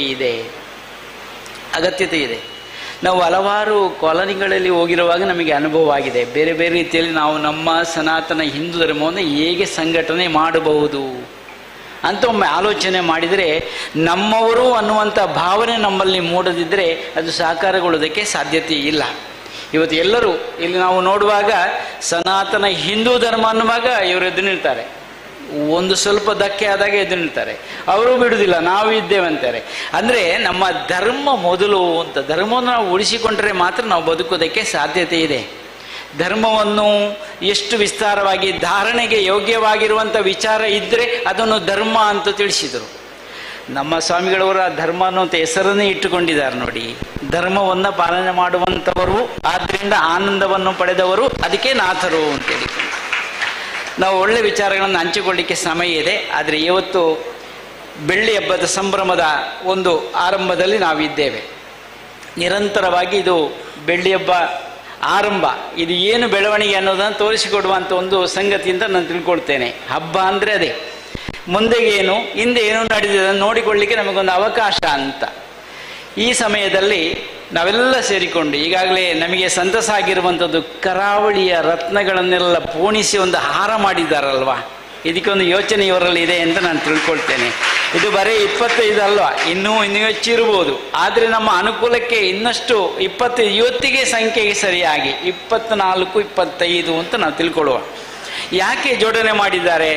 ಇದರಲ್ಲಿ ಒಂದು ಮಧ್ಯದಲ್ಲಿ ನವರತ್ನದಂತೆ ಒಂದು ಹಾರವನ್ನು ಮಾಡಿದಾಗ 24 ಕರಾವಳಿ ರತ್ನಗಳ ಹಾರವನ್ನು ಮಾಡಿದಾಗ ಇದಕ್ಕೊಂದು ಪದಕ ಅಂತ ಬೇಕಲ್ವಾ? ಅದು ಶ್ರೀಗಳವರನ್ನು ನಾನು ಹೇಳಲಿಕ್ಕೆ ಇಚ್ಛೆ ಪಡ್ತೇನೆ. ಇವರನ್ನು ಇರಿಸಿಕೊಂಡು ಅದನ್ನು ಬೆಳೆಸುವ ಒಂದು ಪ್ರಯತ್ನ ಆಗ್ತದೆ, ಅದಕ್ಕೆ ಒಂದು ಮೆರುಗು ಬರ್ತದೆ ಅಂತ ತಿಳ್ಕೊಳ್ತೇನೆ. ನಚಿಕೇತನು ಹೇಳಿರುವಂಥ, ನಚಿಕೇತನಿಗೆ ಯಮಧರ್ಮರಾಯನು ಅಥವಾ ತಿಳಿಸಿರುವಂಥ ಯಮನು ತಿಳಿಸಿರುವಂಥ ಮಾತನ್ನು ಹೇಗೆ ತಿಳ್ಕೊಳ್ಬೇಕಂತಂದರೆ ಹೇಳ್ತಾನೆ, ನನಗೆ ಕೊನೆಯದು ಏನು ಅಂತ ಬೇಕು, ನಂತರ ಏನು ಅಂತ ನನಗೆ ಬೇಕಾಗಿರುವಂಥದ್ದು ಅದನ್ನು ಹೇಳಲೇಬೇಕು ಅಂತ. ಅದಕ್ಕೆ ಹೇಳ್ತಾನೆ, ನಿನಗೆಲ್ಲವನ್ನು ಕೊಡ್ತೇನೆ, ಆಸ್ತಿ ಸಂಪತ್ತು ಇನ್ನಿತ್ಯಾದಿ ಎಲ್ಲವನ್ನು ಕೊಡ್ತೇನೆ, ಆದರೆ ನೀನು ಅದನ್ನು ಕೇಳಬೇಡ, ಮರಣದ ನಂತರ ಎಂತ ಕೇಳಬೇಡ ನೀನು. ಆದ್ರಿಂದಲಾಗಿ ನಿನಗೆ ಒಂದು ದಾರಿ ಹೇಳಿಕೊಡ್ತೇನೆ. 2 ದಾರಿ ಇದೆ, ಒಂದು ಶ್ರೇಯಸ್ಸಿನ ಮಾರ್ಗ, ಇನ್ನೊಂದು ಪ್ರೇಯಸ್ಸಿನ ಮಾರ್ಗ. ನಿನಗೆ ಯಾವುದಾಗಬಹುದು ಕೇಳು. ಒಂದು ಪ್ರೇಯಸ್ಸಿನ ಮಾರ್ಗ ಇಂದ್ರಿಯ ಗೋಚರವಾಗಿರುವಂಥದ್ದು, ನಮ್ಮ ಕಣ್ಣು ಕಿವಿ ಮೂಗು ನಾಲಿಗೆ ಚರ್ಮ ಇದಕ್ಕೆಲ್ಲ ಸಂಬಂಧಪಟ್ಟಿರೋದು, ಇಂದ್ರಿಯಗಳಿಗೆ ಸಂಬಂಧಪಟ್ಟದ್ದು, ಅತೃಪ್ತಿ ಆಗುವಂಥ ವಿಚಾರಗಳು. ಇದು ಕ್ಷಣಿಕ ಸುಖವನ್ನು ಕೊಡಬಹುದು. ಆದರೆ ಇನ್ನೊಂದು ಶ್ರೇಯಸ್ಸಿನ ಮಾರ್ಗ, ಶಾಶ್ವತವಾದ ಸುಖವನ್ನು ಕೊಡುವಂಥ ಮಾರ್ಗ ಅದಿದೆ. ಅದಾಗ್ಬೋದು, ಇದಾಗ್ಬೋದು. ನಚಿಕೆ ಹೇಳ್ತಾನೆ, ಅದು ಏನು ಬೇಡ ನನಗೆ, ಮರಣದ ನಂತರ ಏನು ಅಂತ ಹೇಳಿಬಿಡಿ ಅಂತ. ಇದು ಯಾವುದೂ ನನಗೆ ಬೇಡ. ಆದ್ದರಿಂದ ನೀನು ಕೊನೆಗೆ ಏನು ಅಂತ ಕೇಳಬೇಕಾದ್ರೆ, ಅಮೃತತ್ವದ ಕಡೆಗೆ ಸಾಗಬೇಕಾದ್ರೆ ನೀನು ಶ್ರೇಯಸ್ಸಿನ ಮಾರ್ಗವನ್ನು ಪಾಲನೆ ಮಾಡು ಅಂತ ಹೇಳ್ತಾರೆ. ಆ ದಾರಿಯಲ್ಲಿ ನಡೆಯುತ್ತ ಅಲ್ಲಿ ಶ್ರೇಷ್ಠತೆ ಇದೆ. ಆ ಪುಟ್ಟ ಬಾಲಕನ ದಿಟ್ಟ ಹೆಜ್ಜೆಗೆ ಅಭಿನಂದನೆಯನ್ನು ಹೇಳಬಹುದು. ಬಹುಶಃ ಇಲ್ಲಿ ಒಂದು ವಿದ್ಯಾಸಂಸ್ಥೆ ಇಷ್ಟೊಂದು ಎತ್ತರಕ್ಕೆ ಏರಬೇಕಾದ್ರೆ ಇಲ್ಲಿ ಎಲ್ಲರ ಪರಿಶ್ರಮ ಇರಬಹುದು ಅಂತ ನಾನು ತಿಳ್ಕೊಳ್ತೇನೆ. ಒಂದು ಶಿಕ್ಷಕ ವೃಂದಕ್ಕೆ ಒಂದು ಅಭಿನಂದನೆಯನ್ನು ಹೇಳಲೇಬೇಕು, ಖಂಡಿತವಾಗಲೂ ಹೇಳಬೇಕು. ಶಿಕ್ಷಕರಿಗೆ ಈಗ ಸ್ವಾತಂತ್ರ್ಯ ಇಲ್ಲ. ಶಿಕ್ಷಕರಿಗೆ ಈ ವಿದ್ಯಾರ್ಥಿಗಳನ್ನು ತಿದ್ದುವುದು ಹೇಗೆ ಅಂತ ಆಲೋಚನೆ ಮಾಡಬೇಕಾದಂಥ ಸಮಯ ಬಂದಿದೆ. ಕ್ಷಣ ಕ್ಷಣ ಶಿಕ್ಷಣ. ಈ ಮಕ್ಕಳನ್ನು ತಿದ್ದುವುದಕ್ಕೆ ಅವಕಾಶವೇ ಇಲ್ಲ. ತಿದ್ದುವುದಕ್ಕೆ ಹೋದರೆ ಕರೆ ಹೋಗ್ತದೆ ಪೊಲೀಸ್ ಸ್ಟೇಷನ್ಗೆ, ನನಗೆ ಹಿಂಸೆ ಕೊಡ್ತಾರೆ, ಏನಾದರೂ ಮಾಡಿ. ಇವ ಏನು ಮಾಡಿದಂತೆ ಕೇಳಲಿಕ್ಕಿಲ್ಲ. ಇದೆಲ್ಲ ಸ್ವಲ್ಪ ಶಿಕ್ಷಣದಲ್ಲಿ ತಿದ್ದುಪಡಿ ಆಗಬೇಕಾದಂಥ ಅನಿವಾರ್ಯತೆ ಕೂಡ ಉಂಟು. ಒಂದಷ್ಟು ಮೊದಲೆಲ್ಲ ಶಿಕ್ಷೆ ಆಗ್ತಿರಲಿಲ್ಲ, ಅದು ಶಿಕ್ಷೆ ಅಂತಲ್ಲ, ತಿದ್ದುವುದಕ್ಕಿರುವಂಥ ದಾರಿ ಆಗಿತ್ತು. ಆದ್ದರಿಂದ ವಿದ್ಯಾರ್ಥಿಗಳೆಲ್ಲ ಒಂದಷ್ಟು ಬದಲಾವಣೆಗೆ ಮುಂದಡಿಯಲಿಕ್ಕೆ ಸಾಧ್ಯತೆ ಆಗ್ತಾ ಇತ್ತು. ಈಗ ಸ್ವಲ್ಪ ವ್ಯತ್ಯಾಸಗಳುಂಟು. ಇದು ಸ್ವಲ್ಪ ಅವಲೋಕನ ಮಾಡಬೇಕಾದಂಥ ವಿಚಾರ. ಶಾಸಕರು ನಮ್ಮ ಜೊತೆಗಿದ್ದಾರೆ. ಇದರ ಬಗ್ಗೆ ಶಿಕ್ಷಣ ಸಂಸ್ಥೆಯು ಸ್ವಲ್ಪ ಆಲೋಚನೆ ಮಾಡಬೇಕಾದ ವಿಚಾರಗಳುಂಟು. ನಮ್ಗೆ ಕಷ್ಟ ಆಗಿದೆ, ಶಿಕ್ಷಣ ಸಂಸ್ಥೆ ನಡೆಸೋದು ಕೂಡ ಕಷ್ಟ ಆಗಿದೆ, ಸುಲಭ ಏನೂ ಅಲ್ಲ. ಆದರೆ ಇದೊಂದು ಭಾಗದಲ್ಲಿ ಇಷ್ಟು ಒಂದು ಈ ಕಾವೂರು ಅನ್ನೋ ಒಂದು ಶಬ್ದವನ್ನು ತಗೊಂಡ್ರೆ ಒಂದು ಅರ್ಧ ಮುಕ್ಕಾಲು ಗಂಟೆಗೆ ಮಾತಾಡ್ಬೋದು ಅಂತ ಕಾಣ್ತದೆ. ಕಾವು ಅನ್ನೋದಕ್ಕೆ ತುಂಬ ಕಾಪಾಡುವುದು ಅಂತಲೂ ಇನ್ನೊಂದು ಅರ್ಥ ಇದೆ. ಅದರಿಂದ ನಾವು ಒಡಿಯೂರಿಂದ ಬಂದದ್ದು, ಕಾವೂರಿಗೆ ಬಂದದ್ದು. ಈ ಊರಿಗೆ ಒಂದು ಸಂಬಂಧ ಭಗವದ್ಗೀತೆಯಲ್ಲಿ ಹೇಳ್ತಾರಲ್ವಾ, ವಿಶೇಷವಾದಂಥ ಸಂಬಂಧ ಅಂತ. ಅದಕ್ಕೆ ಹೇಳ್ತಾರೆ, ವಿದ್ಯೆಗಳಲ್ಲಿ ಶ್ರೇಷ್ಠವಾಗಿರುವಂಥ ವಿದ್ಯೆ, ಉತ್ಕೃಷ್ಟವಾದ ವಿದ್ಯೆ, ಆಧ್ಯಾತ್ಮ ವಿದ್ಯೆ ಅದೇ ನಾನಾಗಿದ್ದೇನೆ ಅಂತ ಭಗವದ್ಗೀತೆಯಲ್ಲಿ ಕೃಷ್ಣ ಉಲ್ಲೇಖ ಮಾಡ್ತಾನೆ. ಯಾವುದಿರಲಿ, ನಮ್ಮ ಸಂತಸವನ್ನು ಇಲ್ಲಿ ಹಂಚಿಕೊಳ್ಳುತ್ತಾ ಎಲ್ಲ ಹುಡುಕುವಂಥದ್ದು ಸುಖ ಮತ್ತು ದುಃಖ. ಸುಖಸ್ಯಾನಂತರಂ ದುಃಖಂ, ದುಃಖಸ್ಯಾನಂತರಂ ಸುಖಂ, ಚಕ್ರವತ್ ಪರಿವರ್ತಂತೆ ಸುಖಾನಚ ದುಃಖಾನಚ. ನಾವು ಆಲೋಚನೆ ಮಾಡಬಹುದು ಅಂತ ಹೇಳಿದ್ರೆ ಮಾತಿಗೆ ವಿರಾಮ ಹೇಳ್ತೇವೆ. ಅವಧೂತ ಚಿಂತನ್, ಗುರುದೇವದತ್ತ. ಸಾಮರಸ್ಯದ ಶಿಕ್ಷಣದ ವ್ಯವಸ್ಥೆಯನ್ನು ಕಟ್ಟುವ ನೆಲೆಯಲ್ಲಿ ಲೋಕವನ್ನು ಕಟ್ಟಬಹುದು ಎಂಬ ಮಾತುಗಳಿಂದ ಆಶೀರ್ವಚನ ನೀಡಿದ ಒಡಿಯೂರು ಗುರುದೇವದತ್ತ ಸಂಸ್ಥಾನದ ಪರಮ ಪೂಜ್ಯ ಶ್ರೀ ಶ್ರೀ ಗುರುದೇವಾನಂದ ಸ್ವಾಮೀಜಿಯವರಿಗೆ ಭಕ್ತಿಪೂರ್ವಕ ನಮನಗಳು. ಇದೀಗ ವೇದಿಕೆಯಲ್ಲಿ ಕರಾವಳಿ ರತ್ನ ಪ್ರಶಸ್ತಿ ಪುರಸ್ಕೃತರ ಪರಿಚಯವನ್ನ ಒಳಗೊಂಡಿರುವ BGS ಕರಾವಳಿ ರತ್ನ ಪುಸ್ತಕ ಬಿಡುಗಡೆ. ಈ ಪುಸ್ತಕಗಳನ್ನು ಮಹಾಸ್ವಾಮೀಜಿಯವರು ಬಿಡುಗಡೆಗೊಳಿಸಬೇಕೆಂದು ಕೇಳಿಕೊಳ್ಳುತ್ತೇನೆ.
ಪ್ರಶಸ್ತಿ ಪ್ರದಾನ ಕಾರ್ಯಕ್ರಮ.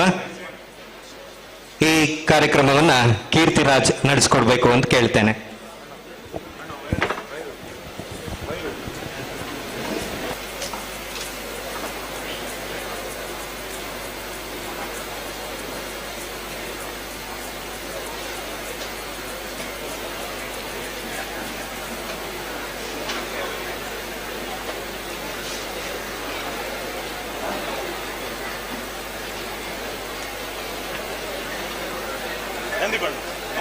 ಎಷ್ಟು ಜನ ಇದ್ದೀರಾ? 25 ಇರಬೇಕಿತ್ತು. ಒಬ್ಬರಿಗೆ ಮಾಡ್ತಾರೆ, 8 ಜನಕ್ಕೆ ಮಾಡ್ತಾರೆ ಜೊತೆಗೆ.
ರಜತ ಮಹೋತ್ಸವದ ನಿಮಿತ್ತ ಇದೀಗ 24 ಜನರಿಗೆ BGS ಕರಾವಳಿ ರತ್ನ ಪ್ರಶಸ್ತಿ ಪ್ರದಾನವನ್ನ ಮಾಡಲಿಕ್ಕಿದೆ. ಪ್ರಶಸ್ತಿ ಪುರಸ್ಕೃತರ ಹೆಸರನ್ನು ಕರೆದಾಗ ದಯವಿಟ್ಟು ಸನ್ಮಾನಿತರ ಆಸನವನ್ನ ಪ್ರಶಸ್ತಿ ಪುರಸ್ಕೃತರು ಸ್ವೀಕರಿಸಬೇಕು. ಆರಂಭದಲ್ಲಿ ಸಾಹಿತ್ಯ ಕ್ಷೇತ್ರದಲ್ಲಿ ಸಾಧನೆಯನ್ನು ಮಾಡಿರುವಂತಹ ಡಾಕ್ಟರ್ ಕೆ ಚಿನ್ನಪ್ಪ ಗೌಡ ಅವರು ದಯವಿಟ್ಟು ಸನ್ಮಾನಿತ ಆಸನವನ್ನು ಸ್ವೀಕರಿಸಬೇಕು ಅಂತ ಕೇಳಿಕೊಳ್ತಾ ಇದ್ದೇವೆ. ಉಪನ್ಯಾಸಕರಾಗಿ ವೃತ್ತಿ ಜೀವನ ಆರಂಭಿಸಿ ಮಂಗಳೂರು ವಿಶ್ವವಿದ್ಯಾನಿಲಯದ ಕನ್ನಡ ಅಧ್ಯಯನ ಸಂಸ್ಥೆಯಲ್ಲಿ 28 ವರ್ಷಗಳ ಕಾಲ ಪ್ರಾಧ್ಯಾಪಕರಾಗಿ ಕುಲ ಸಚಿವರಾಗಿ ಕುಲಪತಿಯಾಗಿ ಸೇವೆ ಸಲ್ಲಿಸಿರುವ ಡಾಕ್ಟರ್ ಕೆ ಚಿನ್ನಪ್ಪ ಗೌಡರು ಸಾಹಿತ್ಯ ಕ್ಷೇತ್ರಕ್ಕೆ ನೀಡಿರುವ ಕೊಡುಗೆ ಅಪಾರವಾದುದು. ಕರಾವಳಿ ಭಾಗದ ಕಲೆಗಳು ಮತ್ತು ಭೌತಿಕ ಸಂಸ್ಕೃತಿಯ ಸಂರಕ್ಷಣೆ, ತುಳು ಸಾಹಿತ್ಯ ಮತ್ತು ಜನಪದ ಅಧ್ಯಯನವನ್ನು ಗಂಭೀರವಾಗಿ ನಡೆಸಿ ಅದಕ್ಕೆ ಜಾಗತಿಕ ಮನ್ನಣೆ ಸಿಗುವಂತೆ ಮಾಡಿರುವ ಡಾಕ್ಟರ್ ಕೆ ಚಿನ್ನಪ್ಪ ಗೌಡರ ಸೇವೆಯನ್ನ ಗುರುತಿಸಿ ಅವರಿಗೆ BGS ಕರಾವಳಿ ರತ್ನ ಪ್ರಶಸ್ತಿ ಪ್ರದಾನವನ್ನ ಗೌರವಪೂರ್ವಕವಾಗಿ ಮಾಡಲಾಗ್ತಾ ಇದೆ. ಇನ್ನೋರ್ವ ವಿಜ್ಞಾನ ಕ್ಷೇತ್ರದಲ್ಲಿ ಸಾಧನೆಯನ್ನ ಮಾಡಿರುವಂತಹ ಸಾಧಕರು ಪ್ರೊಫೆಸರ್ KV ರಾವ್. ವಿಜ್ಞಾನ ಕ್ಷೇತ್ರದಲ್ಲಿ ಮಾಡಿರುವ ಅನನ್ಯ ಸೇವೆಯೊಂದಿಗೆ ಗುರುತಿಸಿಕೊಂಡಿರುವ ಪ್ರೊಫೆಸರ್ KV ರಾವ್ ಬೆಂಗಳೂರು ಮತ್ತು ಮಂಗಳೂರಿನ ಪ್ರತಿಷ್ಠಿತ ಕಾಲೇಜುಗಳಲ್ಲಿ ತಮ್ಮ ಸಂಶೋಧನಾ ಕಾರ್ಯ ಆರಂಭಿಸಿ ವಿದ್ಯಾರ್ಥಿ ಅಂತರ್ಜಾಲ ಜಗತ್ತು, ಅಧ್ಯಾಪಕರಿಗೆ ಜಿಲ್ಲಾ ರಾಜ್ಯ ಮಟ್ಟದ ವಿಜ್ಞಾನ ವಿಷಯದ ಬೋಧನೋಪಕರಣಗಳ ಪರಿಚಯ ಕಾರ್ಯಾಗಾರಗಳನ್ನು ನಡೆಸಿ ಶಾಲೆಗಳಿಗೆ ಅಗತ್ಯ ವಿಜ್ಞಾನ ಉಪಕರಣಗಳ ವಿತರಣೆಗೆ ನೆರವು ನೀಡಿರುತ್ತಾರೆ. ಜನವಿಜ್ಞಾನ ಮೇಳದಂತಹ ಅಭೂತಪೂರ್ವ ಕಾರ್ಯಕ್ರಮಗಳ ಮೂಲಕ ವಿಜ್ಞಾನವನ್ನ ಜನರತ್ತ ಒಯ್ಯುವ ಕಾರ್ಯಕ್ರಮಗಳ ಸಂಘಟನೆಯಲ್ಲಿ ಇವರ ಕೊಡುಗೆ ಅಪಾರವಾದುದು. ಇವರ ಸೇವೆಯನ್ನ ಗುರುತಿಸಿ ಗೌರವಪೂರ್ವಕವಾಗಿ ಪ್ರಶಸ್ತಿ ಪ್ರದಾನ ಮಾಡಲಾಗ್ತಾ ಇದೆ. ಮುಂದೆ ಮಾಧ್ಯಮ ಕ್ಷೇತ್ರದ ಸಾಧಕರಾಗಿರುವಂತಹ ಶ್ರೀ ಗುರುವಪ್ಪ NT ಬಾಳೇಪುನಿ.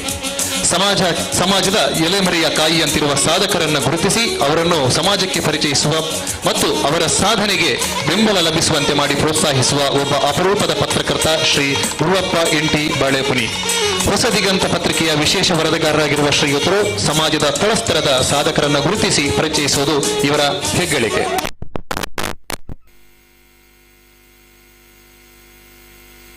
ಆನ್ಸರ್ ಹೇಳಲು ಹೊರಟ ಅಪರೂಪದ ಪಂಚಗವ್ಯ ಚಿಕಿತ್ಸಕ ವೈದ್ಯ ಡಾಕ್ಟರ್ DP ರಮೇಶ್. ಇಂದಿಗೂ ಯಾವುದೇ ಪ್ರಚಾರವನ್ನು ಬಯಸದೇ ಇರುವ ಮಿತಭಾಷಿ ಕಾಯಕ ಯೋಗಿ. ಇವರ ವೃತ್ತಿ ವೈದ್ಯಕೀಯವಾದರೂ ಪ್ರವೃತ್ತಿ ಗೋವಿನ ಸೇವೆ. ಇದರಲ್ಲಿ ನೆಮ್ಮದಿ ಕಂಡಿರುವಂತಹ ಇವರು ಅಸಂಖ್ಯ ಕ್ಯಾನ್ಸರ್ ರೋಗಿಗಳನ್ನು ಪಂಚಗವ್ಯ ಚಿಕಿತ್ಸೆಯ ಮೂಲಕವೇ ರೋಗ ಮುಕ್ತರನ್ನಾಗಿಸಿ ಅವರ ಮುಖದಲ್ಲಿ ಮಂದಹಾಸ ಮೂಡಿಸುವಲ್ಲಿ ಯಶಸ್ವಿಯಾಗಿರುತ್ತಾರೆ. ಇನ್ನೋರ್ವ ವೈದ್ಯಕೀಯ ಕ್ಷೇತ್ರದ ಸಾಧಕ ಡಾಕ್ಟರ್ ಸತೀಶ್ ಕಲ್ಲಿಮಾರ್. ಕಳೆದ 3.5 ದಶಕಗಳಿಂದ ಬೋಂದೇಲ್ ಜಂಕ್ಷನ್ನಲ್ಲಿರುವ ಕಲ್ಲಿಮಾರ್ ಕ್ಲಿನಿಕ್ನಲ್ಲಿ ಪರಿಸರದ ಜನತೆಗೆ ಚಿರಪರಿಚಿತರಾಗಿರುವಂತಹ ವೈದ್ಯರು ಡಾಕ್ಟರ್ ಸತೀಶ್ ಕಲ್ಲಿಮಾರ್. ನನ್ನ ಮನೆ ಎಂದರೆ ಮೊದಲು ಕ್ಲಿನಿಕ್, ಅನಂತರ ಮನೆ ಎಂಬ ಇವರ ಮಾತು ರೋಗಿಗಳ ಕುರಿತಾದ ಇವರ ಕಳಕಳಿಗೆ ನಿದರ್ಶನ. ಸಮಯದ ಚೌಕಟ್ಟು ಇಲ್ಲದೆ ಯಾವುದೇ ಸಮಯದಲ್ಲೂ ರೋಗಿಗಳಿಗೆ ನಗು ಮೊಗದ ಚಿಕಿತ್ಸೆ ನೀಡುವಂತ ಇವರು ಜನಬದ್ಧತೆಯ ವೈದ್ಯರಾಗಿ ಜನರ ಹೃದಯದಲ್ಲಿ ಗೌರವದ ಸ್ಥಾನವನ್ನು ಪಡೆದಿರುತ್ತಾರೆ. ಶಿಕ್ಷಣ ಕ್ಷೇತ್ರದ ಸಾಧಕ ಶ್ರೀ ಪ್ರಕಾಶ್ ಅಂಚನ್ ಬಂಟ್ವಾಳ. ಮುಚ್ಚುವ ಹಂತದಲ್ಲಿದ್ದಂತಹ ತನ್ನೂರಿನ ಬಂಟ್ವಾಳದ ದಡ್ಡಲಕಾಡು ಸರ್ಕಾರಿ ಕನ್ನಡ ಮಾಧ್ಯಮ ಶಾಲೆಯನ್ನು ಉಳಿಸಿ ಯಾವುದೇ ಆಂಗ್ಲ ಮಾಧ್ಯಮ ಶಾಲೆಗೆ ಕಡಿಮೆ ಇಲ್ಲ ಅನ್ನುವ ರೀತಿಯಲ್ಲಿ ಅಭಿವೃದ್ಧಿಪಡಿಸಿದ ಶಿಕ್ಷಣ ಕ್ಷೇತ್ರದ ನಿಜ ಸಾಧಕ ಶ್ರೀ ಪ್ರಕಾಶ್ ಅಂಚನ್ ಬಂಟ್ವಾಳ. ಕೇವಲ 28 ವಿದ್ಯಾರ್ಥಿಗಳಿದ್ದ ಈ ಶಾಲೆಯಲ್ಲೀಗ 1024 ವಿದ್ಯಾರ್ಥಿಗಳು ಉನ್ನತ ಮಟ್ಟದ ಶಿಕ್ಷಣವನ್ನ ಪಡೆಯುತ್ತಾ ಇದ್ದಾರೆ. ಈ ಶಾಲೆಗೆ ಕರ್ನಾಟಕದ ಗೌರವಾನ್ವಿತ ರಾಜ್ಯಪಾಲರೇ ಖುದ್ದು ಭೇಟಿ ನೀಡಿ ಶಾಲೆಯ ಅಭಿವೃದ್ಧಿಯನ್ನ ಕಂಡು ಪ್ರಕಾಶ್ ಅಂಚನ್ ಅವರಿಗೆ ಮೆಚ್ಚುಗೆಯನ್ನ ವ್ಯಕ್ತಪಡಿಸಿದ್ದಾರೆ. ಬಂಟ್ವಾಳದ ಪ್ರತಿಷ್ಠಿತ ಉದ್ಯಮಿಯಾಗಿ ಗುರುತಿಸಿಕೊಂಡಿರುವಂತಹ ಇವರಿಗೆ ಶಿಕ್ಷಣ ಕ್ಷೇತ್ರದಲ್ಲಿ ಮಾಡಿರುವಂತಹ ಸಾಧನೆಗೆ ಈ ಗೌರವ. ಮುಂದೆ ಧಾರ್ಮಿಕ ಕ್ಷೇತ್ರದ ಸಾಧಕರಾಗಿರುವಂತಹ ಶ್ರೀಯುತ ಮಾಧವ ಸ್ವರ್ಣ ತನ್ನ ಸಮಾಜ ಸೇವೆಯಿಂದಲೇ ಧಾರ್ಮಿಕ ಸೇವೆಯಿಂದಲೇ ಗುರುತಿಸಲ್ಪಟ್ಟಿರುವಂತಹ ಮಂಗಳೂರಿನ ಉರ್ವದ ಹೊಯ್ಗೆ ಬಯಲು ಸುಖಧಾಮ ನಿವಾಸಿಯಾಗಿರುವ ಶ್ರೀ ಮಾಧವ ಸುವರ್ಣರವರು ಇಳಿ ವಯಸ್ಸಿನಲ್ಲೂ ಜೀವನೋತ್ಸಾಹದೊಂದಿಗೆ ಆಧ್ಯಾತ್ಮಿಕ ಧಾರ್ಮಿಕ ಸಾಮಾಜಿಕ ಸೇವೆಯಲ್ಲಿ ತೊಡಗಿರುವ ವಿಶಿಷ್ಟ ಸಾಧಕರಾಗಿದ್ದಾರೆ.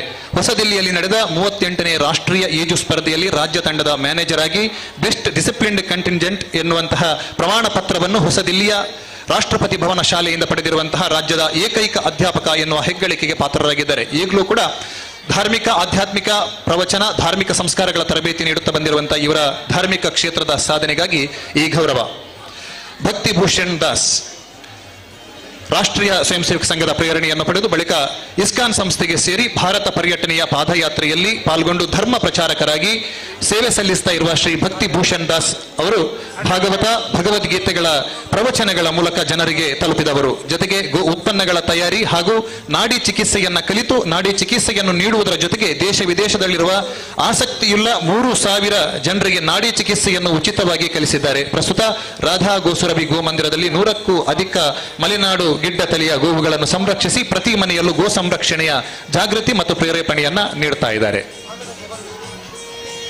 ಭವ್ಯ ವೇದಿಕೆಯಲ್ಲಿ ಆಸೀನರಾಗಿರುವಂತಹ ಸಾಧಕರತ್ನರಿಗೆ ಪರಮ ಪೂಜ್ಯ ಜಗದ್ಗುರು ಶ್ರೀ ಶ್ರೀ ಶ್ರೀ ಡಾಕ್ಟರ್ ನಿರ್ಮಲಾನಂದನಾಥ ಮಹಾಸ್ವಾಮೀಜಿಯವರು BGS ಕರಾವಳಿ ರತ್ನ ಪ್ರಶಸ್ತಿಯನ್ನು ನೀಡಿ ಗೌರವಿಸಬೇಕಾಗಿ ಕೇಳಿಕೊಳ್ಳುತ್ತೇನೆ.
ಯಾರು ಬರಲ್ಲ ಅಲ್ಲೇ ಸ್ಟೇಜಿಗೆ ಯಾರು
ಎಲ್ಲ ಪ್ರಶಸ್ತಿ ಪುರಸ್ಕೃತರಿಗೂ ಅಭಿನಂದನೆಗಳನ್ನು ಸಲ್ಲಿಸ್ತಾ ಮುಂದಿನ ಪ್ರಶಸ್ತಿ ಪುರಸ್ಕೃತರು ನಾಟಿ ವೈದ್ಯರಾಗಿ ಗುರುತಿಸಿಕೊಂಡಿರುವಂತಹ ಶ್ರೀಮತಿ ಪುಷ್ಪಾವತಿ ಬುಡ್ಲೇಗುತ್ತು. ದಯವಿಟ್ಟು ಸನ್ಮಾನಿತರ ಆಸನವನ್ನು ಸ್ವೀಕರಿಸಬೇಕು. ಮಾರಣಾಂತಿಕ ಕಾಯಿಲೆ ಜಾಯಿಂಡಿಸ್ ಕಾಮಾಲೆಗೆ ಔಷಧಿ ನೀಡುವ ನಾಡಿ ವೈದ್ಯೆಯಾಗಿ ಚಿರಪರಿಚಿತರಾಗಿರುವವರು ಶ್ರೀಮತಿ ಪುಷ್ಪಾವತಿ ಬುಡ್ಲೇಗುತ್ತು. ಆಸ್ಪತ್ರೆಯಿಂದ ಹಿಂದಕ್ಕೆ ಕಳುಹಿಸಿದ ರೋಗಿಗಳನ್ನು ಕೂಡ ತನ್ನ ಚಿಕಿತ್ಸೆಯ ಮೂಲಕ ಗುಣಪಡಿಸಿದ ಹೆಗ್ಗಳಿಕೆ ಇವರದ್ದು. ಸುಮಾರು 35 ವರ್ಷಗಳಿಂದ ತೀರಾ ಗಂಭೀರ ಸ್ಥಿತಿಯಲ್ಲಿರುವ ಸಾವಿರಾರು ರೋಗಿಗಳಿಗೆ ಉಚಿತವಾಗಿ ಔಷಧಿ ನೀಡುತ್ತಾ ಅವರ ಪ್ರಾಣ ಉಳಿಸಿರುತ್ತಾರೆ. ಇಷ್ಟರವರೆಗೆ ಇವರು ಮದ್ದು ಕೊಟ್ಟಿರುವ ಎಲ್ಲಾ ರೋಗಿಗಳು ಗುಣಮುಖರಾಗಿದ್ದಾರೆ ಎನ್ನುವುದು ಇವರ ವಿಶೇಷತೆ. ದೈನಂದಿನ ಕೃಷಿ ಚಟುವಟಿಕೆಯ ಮಧ್ಯೆ ನಾಟಿ ವೈದ್ಯೆಯಾಗಿ ನಿಜ ಅರ್ಥದಲ್ಲಿ ಹಲವರ ಪಾಳಿಗೆ ಪ್ರಾಣ ದೇವತೆಯಾಗಿರುವ ಇವರಿಗೆ ಈ ಗೌರವಪೂರ್ವಕವಾದ ಪುರಸ್ಕಾರ. ಸಮಾಜ ಸೇವಾ ಕ್ಷೇತ್ರದಲ್ಲಿ ಗುರುತಿಸಲ್ಪಟ್ಟಿರುವಂತಹ ಇನ್ನೋರ್ವ ಸಾಧಕಿ ಶ್ರೀಮತಿ ವೀಣಾ ಕುಲಾಲ್. ಮನೆಯಲ್ಲಿ ಸಂಪತ್ತಿದ್ರೂ ಆರಾಮವಾಗಿ ಮನೆಯಲ್ಲಿ ಕೂರದೆ ವಿಶೇಷ ಮಕ್ಕಳ ಸೇವೆಗಾಗಿ ಜೀವನವನ್ನೇ ಮುಡಿಪಾಗಿಟ್ಟಿರುವ ವ್ಯಕ್ತಿತ್ವ ಶ್ರೀಮತಿ ವೀಣಾ ಕುಲಾಲ್. ಮಂಗಳೂರಿನ ಚೇತನ ಬಾಲ ವಿಕಾಸ ಕೇಂದ್ರದ ವಿಶೇಷ ಮಕ್ಕಳ ಶಾಲೆಯ ವಿಶೇಷ ಮಕ್ಕಳ ಸೇವೆಯಲ್ಲಿ ಅಪಾರ ಶ್ರದ್ಧೆ, ಕಾಳಜಿ, ಸಮರ್ಪಣಾ ಭಾವದಿಂದ ತೊಡಗಿಕೊಂಡಿರುವ ಇವರು ನಾವು ಎಲ್ಲ ಸೌಕರ್ಯಗಳನ್ನು ಹೊಂದಿದ್ರು ನನಗೆ ಮಾತ್ರ ಈ ಮಕ್ಕಳ ಸೇವೆಯಲ್ಲಿಯೇ ಹಿತ ಎಂಬ ಇವರ ಈ ಮಾತು ಎಲ್ಲರಿಗೂ ಪ್ರೇರಣಾದಾಯಿ. ತಮ್ಮ ಇದುವರೆಗಿನ ಸೇವೆಯಲ್ಲಿ ಯಾವುದೇ ಚ್ಯುತಿ ಇಲ್ಲದೆ ಎಲ್ಲರಿಂದಲೂ ಭೇಷ್ ಎನ್ನಿಸಿಕೊಂಡಿದ್ದಾರೆ. ಇವರ ಸಮಾಜ ಸೇವೆಯನ್ನ ಗುರುತಿಸಿ ಈ ಗೌರವ. ಮುಂದೆ ಕೃಷಿ ಕ್ಷೇತ್ರದ ಸಾಧಕರಾಗಿರುವಂತಹ ಶ್ರೀ ನರಸಿಂಹರಾವ್ ದೇವಸ್ಯ. ರಾಸಾಯನಿಕ ಮತ್ತು ಕೀಟನಾಶಕಗಳನ್ನು ಉಪಯೋಗಿಸದೆ ಭತ್ತ, ಅಡಿಕೆ, ತೆಂಗು, ತರಕಾರಿ ಬೆಳೆಗಳನ್ನು ಸಾವಯವ ರೀತಿಯಲ್ಲಿ ಮಾಡಿಕೊಂಡು ಬಂದವರು ಶ್ರೀ ನರಸಿಂಹರಾವ್ ದೇವಸ್ಯ. ಸ್ವಾವಲಂಬಿ ಸಂತೆಯ ಮೂಲಕ ವಿಷಮುಕ್ತ ಆಹಾರವನ್ನು ಗ್ರಾಹಕರುಗಳಿಗೆ ಕಳೆದ 12 ವರ್ಷಗಳಿಂದ ಒದಗಿಸುತ್ತಿರುವ ಇವರ ಬದ್ಧತೆ ಅನನ್ಯ. ವಿಷಮುಕ್ತ ಆಹಾರವನ್ನು ಎಲ್ಲ ಗ್ರಾಹಕರುಗಳಿಗೆ ಒದಗಿಸಿ ಕೃಷಿ ಮಾಡುತ್ತಾ ಬರುತ್ತಿರುವ ಇವರ ಬದ್ಧತೆ ಸಾಮಾಜಿಕ ಕಳಕಳಿ ಮಾದರಿಯಾದುದು. ಪ್ರತಿ ಅಡುಗೆ ಮನೆಯೂ ವಿಷಮುಕ್ತ ಅನ್ನದ ಬಟ್ಟಲಾಗಬೇಕೆಂಬ ಇವರ ಆಶಯ ಪ್ರೇರಣಾದಾಯಿ. ಮುಂದಿನ ಕೃಷಿ ಕ್ಷೇತ್ರದ ಸಾಧಕರು ಡಾಕ್ಟರ್ KS ಗೋಪಾಲಕೃಷ್ಣ ಕಾಂಚೋಡು. ಭಾರತೀಯ ಭೂಸೇನೆಯಲ್ಲಿ ಕಾಶ್ಮೀರ ಸೇರಿದಂತೆ ದೇಶದ ವಿವಿಧ ಭಾಗಗಳಲ್ಲಿ ಸೇವೆ ಸಲ್ಲಿಸಿ ಭಾರತದ ರಾಷ್ಟ್ರಪತಿಯವರಿಂದ ಬೆಳ್ಳಿಯ ಪದಕ ಪಡೆದವರು ಡಾಕ್ಟರ್ KS ಗೋಪಾಲಕೃಷ್ಣ ಕಾಂಚೋಡು. ಸೇನಾ ವೃತ್ತಿಯ ನಿವೃತ್ತಿಯ ಬಳಿಕ ಊರಿಗೆ ಬಂದು ಸಂಪೂರ್ಣ ಕೃಷಿಯಲ್ಲಿ ತೊಡಗಿಸಿಕೊಂಡು ಸಾಧಕರಾಗಿ ಗುರುತಿಸಿಕೊಂಡಿದ್ದಾರೆ. ಆಧುನಿಕ ತಂತ್ರಜ್ಞಾನದೊಂದಿಗೆ ಸಾವಯವ ಪದ್ಧತಿಯಲ್ಲಿ ಡ್ರ್ಯಾಗನ್ ಫ್ರೂಟ್ ಕೃಷಿಕರಾಗಿ ಜೈ ಜವಾನ್ ಜೈ ಕಿಸಾನ್ ಪ್ರಶಸ್ತಿ ಪುರಸ್ಕೃತರಾಗಿ ಡಾಕ್ಟರೇಟ್ ಪದವಿಯನ್ನ ಪಡೆದುಕೊಂಡಿರುತ್ತಾರೆ. ಮುಂದಿನ ಕೃಷಿ ಕ್ಷೇತ್ರದ ಸಾಧಕರು ಶ್ರೀ ಸುರೇಶ್ ಬಳ್ನಾಡು. ತನ್ನೂರು ಬಲ್ನಾಡುವಿಗೆ ಬರುವ ದುರ್ಗಮ ಮಣ್ಣು ರಸ್ತೆಯನ್ನು ಸರಿಪಡಿಸಿ ಸ್ವಂತ ಖರ್ಚಿನಿಂದ 1/2 ಕಿಲೋಮೀಟರ್ ದೂರ ಡಾಮರೀಕರಣಗೊಳಿಸಿ ಸ್ಥಳೀಯ ಪಂಚಾಯಿತಿಗೆ ಬಿಟ್ಟುಕೊಟ್ಟು ಊರಿನ 40-50 ರೈತಾಪಿ ಮನೆಯವರಿಗೆ ಸಂಚಾರಕ್ಕೆ ಅನುಕೂಲತೆಯನ್ನು ಕಲ್ಪಿಸಿದಂತಹ ಸಮಾಜಮುಖಿ ವ್ಯಕ್ತಿತ್ವ ಶ್ರೀಯುತ ಸುರೇಶ್ ಬಲ್ನಾಡು. ತನ್ನ ಮನೆಯ ಅಂಗಳದಲ್ಲೇ ಗದ್ದೆ ಮಾಡಿ ಭತ್ತ ಬೆಳೆಯುವ ಮೂಲಕ ಸ್ವಾವಲಂಬಿಯಾಗಿ ಕಾಳು ಮೆಣಸಿನ ಕೃಷಿ ಆರಂಭಿಸಿ ಈ ಕ್ಷೇತ್ರದಲ್ಲಿ ಇವರು ಮಾಡಿರುವ ಸಾಧನೆ ಅಸಾಮಾನ್ಯವಾದುದು. ಇವರ ಕೃಷಿ ಸಾಧನೆಯನ್ನ ಕಂಡು ದೇಶ ವಿದೇಶಗಳಿಂದ ಕೃಷಿ ಆಸಕ್ತರು ಅಧ್ಯಯನಕ್ಕಾಗಿ ಇವರ ಕೃಷಿ ತೋಟಕ್ಕೆ ಆಗಮಿಸ್ತಾ ಇರ್ತಾರೆ. ಪರೋಪಕಾರಿ, ಸ್ವಾವಲಂಬಿ, ಸುಸ್ಥಿರ ಕೃಷಿಕ ಶ್ರೀ ಸುರೇಶ್ ಬಲ್ನಾಡು ಅವರಿಗೆ ಈ ಗೌರವದ ಪುರಸ್ಕಾರ. ಮುಂದಿನ ಸನ್ಮಾನಿತರು ಸಂಗೀತ ಕ್ಷೇತ್ರದ ಸಾಧಕರಾಗಿರುವಂತಹ ಶ್ರೀ ಜಗದೀಶ್ ಆಚಾರ್ಯ ಪುತ್ತೂರು. ಕಳೆದ 14 ವರ್ಷಗಳಿಂದ ದೇಶ ವಿದೇಶಗಳಲ್ಲಿ ಸಾವಿರಾರು ವೇದಿಕೆಗಳಲ್ಲಿ ಕಾರ್ಯಕ್ರಮ ನೀಡಿರುವ ಹೆಗ್ಗಳಿಕೆ ಇವರದ್ದು.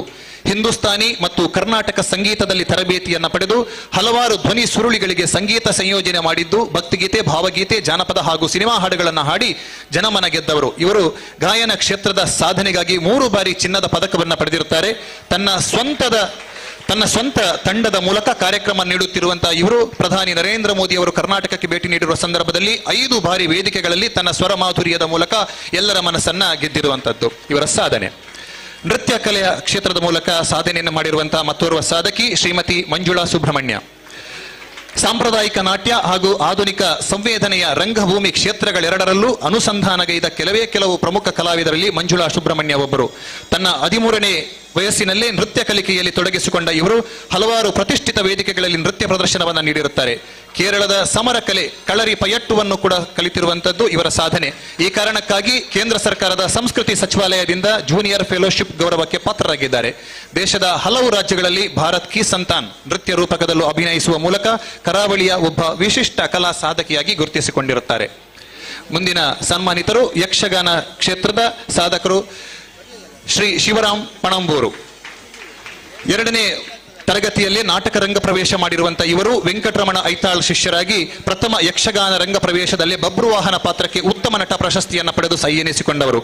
ಯಕ್ಷಗಾನದ ಪಾತ್ರ, ನಿರ್ದೇಶನ, ನಾಟಕ ರಚನೆ, ನಟನೆ, ನಿರ್ದೇಶನ ಇವರ ಸಾಧನೆಯ ಕ್ಷೇತ್ರ.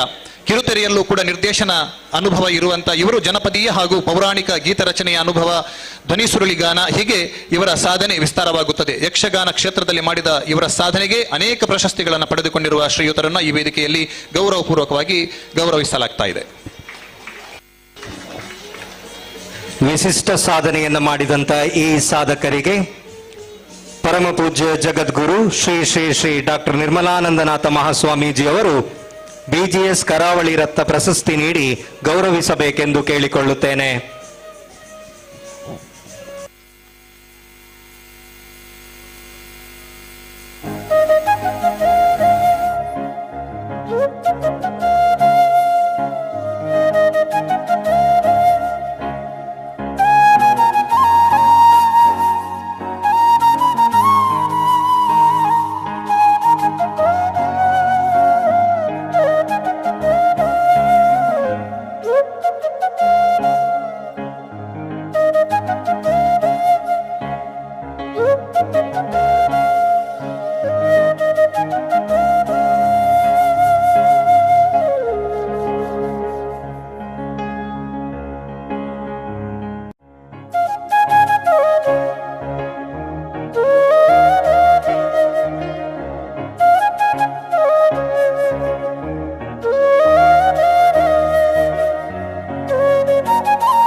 ವಂದನೆಗಳು. ಮುಂದಿನ ಪ್ರಶಸ್ತಿ ಪುರಸ್ಕೃತರು ಯೋಗ ಕ್ಷೇತ್ರದ ಸಾಧನೆಯನ್ನು ಮಾಡಿರುವಂತಹ ಶ್ರೀಮತಿ ಸುಜಾತಾ ಮಾರ್ಲಾ ಅವರು ದಯವಿಟ್ಟು ಸನ್ಮಾನಿತರ ಆಸನವನ್ನು ಸ್ವೀಕರಿಸಬೇಕು. ಒಬ್ಬ ಶ್ರೇಷ್ಠ ಯೋಗ ಸಾಧಕಿಯಾಗಿ ಗುರುತಿಸಿಕೊಂಡಿರುವುದಷ್ಟೇ ಅಲ್ಲದೆ ನೂರಾರು ಮಂದಿಗೆ ಯೋಗ ಗುರುವಾಗಿ ಯೋಗ ಕ್ಷೇತ್ರದಲ್ಲಿ ಅತ್ಯಂತ ಹೆಮ್ಮೆಯ ಸಾಧನೆಗೈದ ಶ್ರೀಮತಿ ಸುಜಾತಾ ಮಾರ್ಲಾ ಅವರು ವಿಶ್ವವಿಖ್ಯಾತ ಯೋಗ ಗುರು, ಪರಮ ಪೂಜ್ಯ ಬಾಬಾ ರಾಮದೇವ್ ಅವರ ಶಿಷ್ಯೆ. ಯೋಗ ಪ್ರಾಣಾಯಾಮ ಕುರಿತಂತೆ ಜನರಲ್ಲಿ ಅರಿವು ಮೂಡಿಸುವ ದೊಡ್ಡ ಪ್ರಯತ್ನವನ್ನ ಮಾಡಿದ್ದಾರೆ. ರಾಜ್ಯದ ವಿವಿಧ ಜಿಲ್ಲೆಗಳಿಗೂ ತೆರಳಿ ಯೋಗದ ಕುರಿತು ನಿಸ್ವಾರ್ಥವಾಗಿ ಅರಿವು ಮೂಡಿಸುವ ಕೆಲಸವನ್ನು ಮಾಡಿರುತ್ತಾರೆ. ಇವರ ಯೋಗ ಕ್ಷೇತ್ರದ ಸಾಧನೆಯನ್ನು ಗುರುತಿಸಿ ಈ ವೇದಿಕೆಯಲ್ಲಿ ಪ್ರಶಸ್ತಿ ಪುರಸ್ಕಾರವನ್ನ ಮಾಡಲಾಗ್ತಾ ಇದೆ. ಮುಂದೆ ಉದ್ಯಮ ಕ್ಷೇತ್ರದಲ್ಲಿ ಸಾಧನೆಯನ್ನ ಮಾಡಿರುವಂತಹ ಶ್ರೀ ಸಚಿನ್ ಸುಂದರ್ ಗೌಡ, ಉದ್ಯಮ ಮತ್ತು ಸಮಾಜ ಸೇವಾ ಕ್ಷೇತ್ರಗಳಲ್ಲಿಂದು ಹೆಸರು ಮಾಡಿರುವಂತಹ ಶ್ರೀ ಸಚಿನ್ ಸುಂದರಗೌಡ ಇವರು ನಶ್ಯ ಕಟ್ಟುವಲ್ಲಿಂದ ಮೊದಲುಗೊಂಡ ಇವರ ವೃತ್ತಿ ಜೀವನವು ಕಾಲಕ್ರಮದಲ್ಲಿ ಕಟ್ಲೇರಿ ಅಂಗಡಿಯ ಮೂಲಕ ಸ್ವಂತ ಉದ್ಯಮದ ಕಡೆಗೆ ಕಾಲಿಟ್ಟು ಬಳಿಕ ಶಾಮಿಯಾನ ಉದ್ಯಮ, Sachin cold house, Savita sweets, Sachin bakes ಮತ್ತು ಐಸ್ ಕ್ರೀಮ್ ಅನ್ನುವ ಬೃಹತ್ ಸಂಸ್ಥೆಯನ್ನು ಹುಟ್ಟುಹಾಕಿ 175 ಜನರಿಗೆ ಉದ್ಯೋಗದಾತರಾಗಿದ್ದಾರೆ. ಉದ್ಯೋಗಿಗಳ ಕಷ್ಟಗಳಿಗೆ ಸ್ಪಂದಿಸುವ ಸಹೃದಯ ಉದ್ಯೋಗಿದಾತರಾಗಿರುವ ಇವರು ಉದ್ಯಮ ಕ್ಷೇತ್ರಕ್ಕೆ ಮಾಡಿರುವ ಸಾಧನೆಗಾಗಿ ಈ ಪುರಸ್ಕಾರ. ಉದ್ಯಮ ಕ್ಷೇತ್ರದ ಮತ್ತೋರ್ವ ಸಾಧಕ ಶ್ರೀ ರಾಧಾಕೃಷ್ಣ, ಖಾಸಗಿ ಕಂಪನಿಯಲ್ಲಿ ಉದ್ಯೋಗ ನಿರ್ವಹಿಸಿ ಅಲ್ಲಿ ಪಡೆದ ಅನುಭವದಿಂದ ತಾನೇ ಒಂದು ಆಹಾರ ಸಂಸ್ಥೆಯನ್ನು ಆರಂಭಿಸಿ ಇಂದು ಸಿರಿಧಾನ್ಯ, ಹಲಸಿನ ಬೀಜ ಮೌಲ್ಯವರ್ಧನೆ ಸೇರಿದಂತೆ ಹಲವು ಗೈದಿರುವಂತಹ ಶ್ರೀ ರಾಧಾಕೃಷ್ಣ ಅವರು ಕರಾವಳಿಯಲ್ಲಿ ಚಪಾತಿ ಉದ್ಯಮವನ್ನ ಆರಂಭಿಸಿ ಗಮನ ಸೆಳೆದ ಉದ್ಯಮಿಯಾಗಿದ್ದಾರೆ.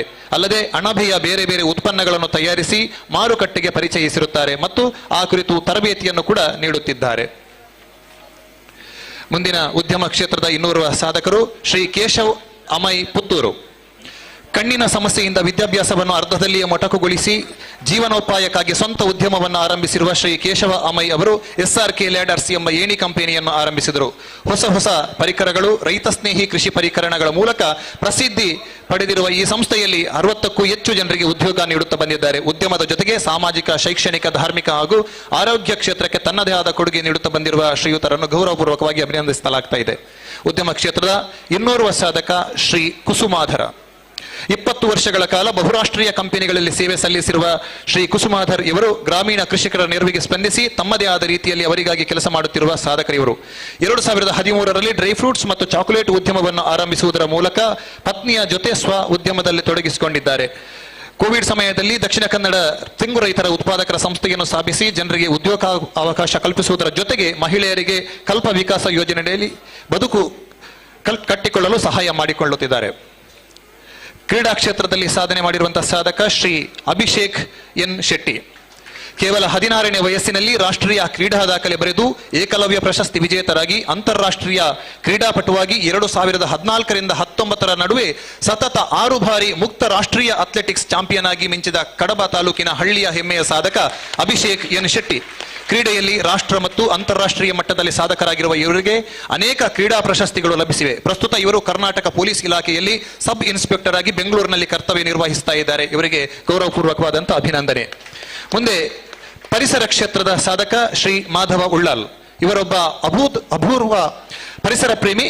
ಇಂದಿನ ವ್ಯವಸ್ಥೆಯಲ್ಲಿ ಜಾಗತಿಕ ತಾಪಮಾನ ಏರಿಕೆ ಕಡಿಮೆ ಮಾಡಲು ಹಸಿರು ಪರಿಸರವೇ ಉತ್ತರ ಎಂಬುದನ್ನು ಕಂಡುಕೊಂಡು ರಸ್ತೆ, ಹೆದ್ದಾರಿಯ ಬದಿ, ರುದ್ರಭೂಮಿ, ದೇವಸ್ಥಾನ, ದೈವಸ್ಥಾನ ಮೊದಲಾದ ಕಡೆ ಗಿಡಗಳನ್ನು ನೆಟ್ಟು ತನ್ನ ಪಿಗ್ಮಿ ಕಲೆಕ್ಟರ್ ಉದ್ಯೋಗದಿಂದ ಬಂದ ಕಮಿಷನ್ನ ಒಂದು ಅಂಶವನ್ನು ಪರಿಸರ ಸಂರಕ್ಷಣೆಗಾಗಿ ಮುಡಿಪಾಗಿಟ್ಟಂತ ಒಬ್ಬ ನಿಸ್ಪೃಹ ಪ್ರಕೃತಿ ಪ್ರೇಮಿ ಶ್ರೀ ಮಾಧವ ಉಳ್ಳಾಲ್. ಇದುವರೆಗೂ ಮಂಗಳೂರು, ಉಳ್ಳಾಲ, ಬಂಟ್ವಾಳ ತಾಲೂಕಿನಾದ್ಯಂತ 3 ಲಕ್ಷಕ್ಕೂ ಅಧಿಕ ಗಿಡಗಳನ್ನು ನೆಟ್ಟು ಪರಿಸರ ರಕ್ಷಣೆಗೆ ಶ್ರಮಿಸುತ್ತಿರುವ ಇವರ ಬದುಕು ಎಲ್ಲರಿಗೂ ಪ್ರೇರಣೆ ಮತ್ತು ಆದರ್ಶ.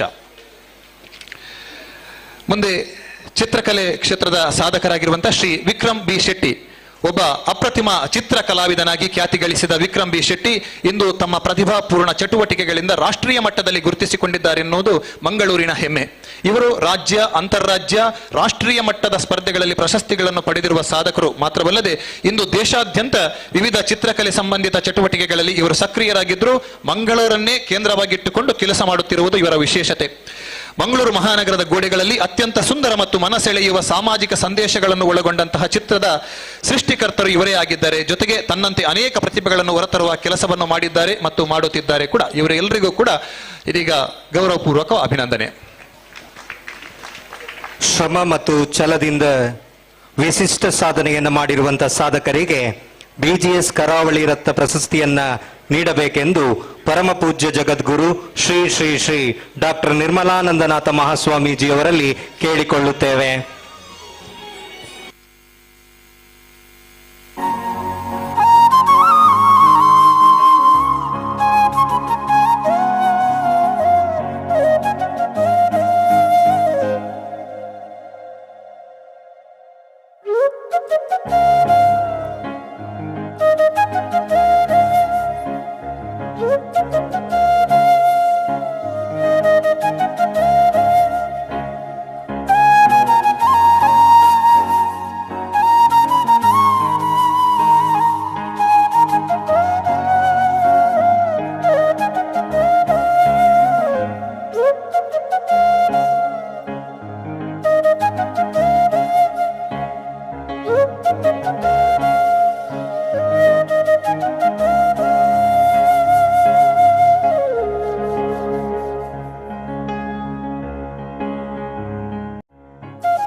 ಪಾಲ್ಗೊಂಡಿರುವ ಎಲ್ಲ ಸಾಧಕರಿಗೂ ಅಭಿನಂದನೆಗಳು.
ಅತ್ಯಂತ ಅರ್ಥಪೂರ್ಣ ಸಮಾರಂಭದಲ್ಲಿ ವೇದಿಕೆಯ ಮೇಲೆ ಉಪಸ್ಥಿರುವ ಎಲ್ಲ ಸ್ವಾಮೀಜಿಗಳೇ, ಸಮಾರಂಭದ ಅಧ್ಯಕ್ಷರೇ, ಅತಿಥಿಗಳೇ, ಕರಾವಳಿ ರತ್ನ ಪ್ರಶಸ್ತಿಗೆ ಭಾಜನರಾದ ನನ್ನೆಲ್ಲ ಹಿರಿಯ ಸಾಧಕರೇ, ಆತ್ಮೀಯ ಬಂಧುಗಳೇ ಮತ್ತು ವಿದ್ಯಾರ್ಥಿ ಸ್ನೇಹಿತರೆ, ಕೇವಲ ಕೃತಜ್ಞತೆಯ 2 ಮಾತುಗಳನ್ನು ಹೇಳುವುದಕ್ಕೆ ನಿಮ್ಮ ಮುಂದೆ ನಾನು ನಿಂತಿದ್ದೇನೆ. ಅದು ಕೂಡ 19 ವಿವಿಧ ಕ್ಷೇತ್ರಗಳಲ್ಲಿ, ದಯವಿಟ್ಟು ಗಮನಿಸಿ, 19 ವಿವಿಧ ಕ್ಷೇತ್ರಗಳು. ನಾನು ಪಟ್ಟಿ ಮಾಡಲಿಕ್ಕೆ ನಾನು ಹೋಗ್ತಾ ಇಲ್ಲ. ಒಂದು ಅರ್ಥದಲ್ಲಿ ಸಮಾಜದ ಎಲ್ಲ ಸ್ತರದ, ಎಲ್ಲ ಮಗ್ಗಲುಗಳ, ಎಲ್ಲ ವಲಯದ ಸಾಧಕರನ್ನು ಗುರುತಿಸಿರುವ ಸಮಾರಂಭ ಇದು. 25 ಮಂದಿ ಸಾಧಕರನ್ನು, ಏಕೆಂದರೆ ಈ ಕಾವೂರು ಪರಿಸರದ ಈ ಶಿಕ್ಷಣ ಸಂಸ್ಥೆಗಳಿಗೆ 25 ಆರಂಭದಲ್ಲಿ ಸ್ಥಾಪಿತವಾದ ಸಂಸ್ಥೆಗಳಿಗೆ 25 ವರ್ಷ ತುಂಬಿದೆ ಎನ್ನುವುದರ ಸವಿನೆನಪಿಗೆ ಅದನ್ನು ದಾಖಲಾರ್ಹ ಮಾಡುವ ದೃಷ್ಟಿಯಿಂದ ಈ ಸಮಾರಂಭವನ್ನು ಆಯೋಜಿಸಲಾಗಿದೆ. 25 ಮಂದಿ ಸಾಧಕರನ್ನು ಸನ್ಮಾನಿಸಿದ್ದಾರೆ. ಧರ್ಮದ ಮೇಲೆ ಸಮಾಜವನ್ನು ಕಟ್ಟಬೇಕು ಎನ್ನುವುದು ಒಂದು, ಶಿಕ್ಷಣದ ಮೇಲೆ ಸಮಾಜವನ್ನು ಕಟ್ಟಬೇಕು ಎನ್ನುವುದು ಇನ್ನೊಂದು, ಸಾಂಸ್ಕೃತಿಕ ಜಾಗೃತಿಯನ್ನು ಮೂಡಿಸಬೇಕು ಅಂತ ಸಮಾಜವನ್ನು ಕಟ್ಟುವ ಕೆಲಸ ಇನ್ನೊಂದು. ಹೀಗೆ ಹಲವು ನೆಲೆಗಳಲ್ಲಿ, ಹಲವು ಧಾರೆಗಳಲ್ಲಿ, ಹಲವು ನಿಟ್ಟಿನಲ್ಲಿ ಕೆಲಸ ಮಾಡ್ತಾ ಇರುವ ಸಂಸ್ಥೆಗಳ ವರಿಷ್ಠರು ವೇದಿಕೆಯಲ್ಲಿದ್ದಾರೆ. ಈಗಾಗಲೇ ಈ ಸಂಸ್ಥೆಯ ಬಗ್ಗೆ, ಶ್ರೀಮಠದ ಬಗ್ಗೆ, ಇಲ್ಲೇ ಶಿಕ್ಷಣ ಸಂಸ್ಥೆಗಳ ಅನೇಕ ಮಾತುಗಳು ಬಂದಿವೆ. ನಾನು ಮತ್ತೆ ಪುನರಪಿ ಹೇಳೋದಕ್ಕೆ ಹೋಗ್ತಾ ಇಲ್ಲ. ಕೇವಲ ಒಂದು 3, 4, 5 ನಿಮಿಷ ಅಂತ ನನಗೆ ಕೊಟ್ಟಿದ್ದಾರೆ.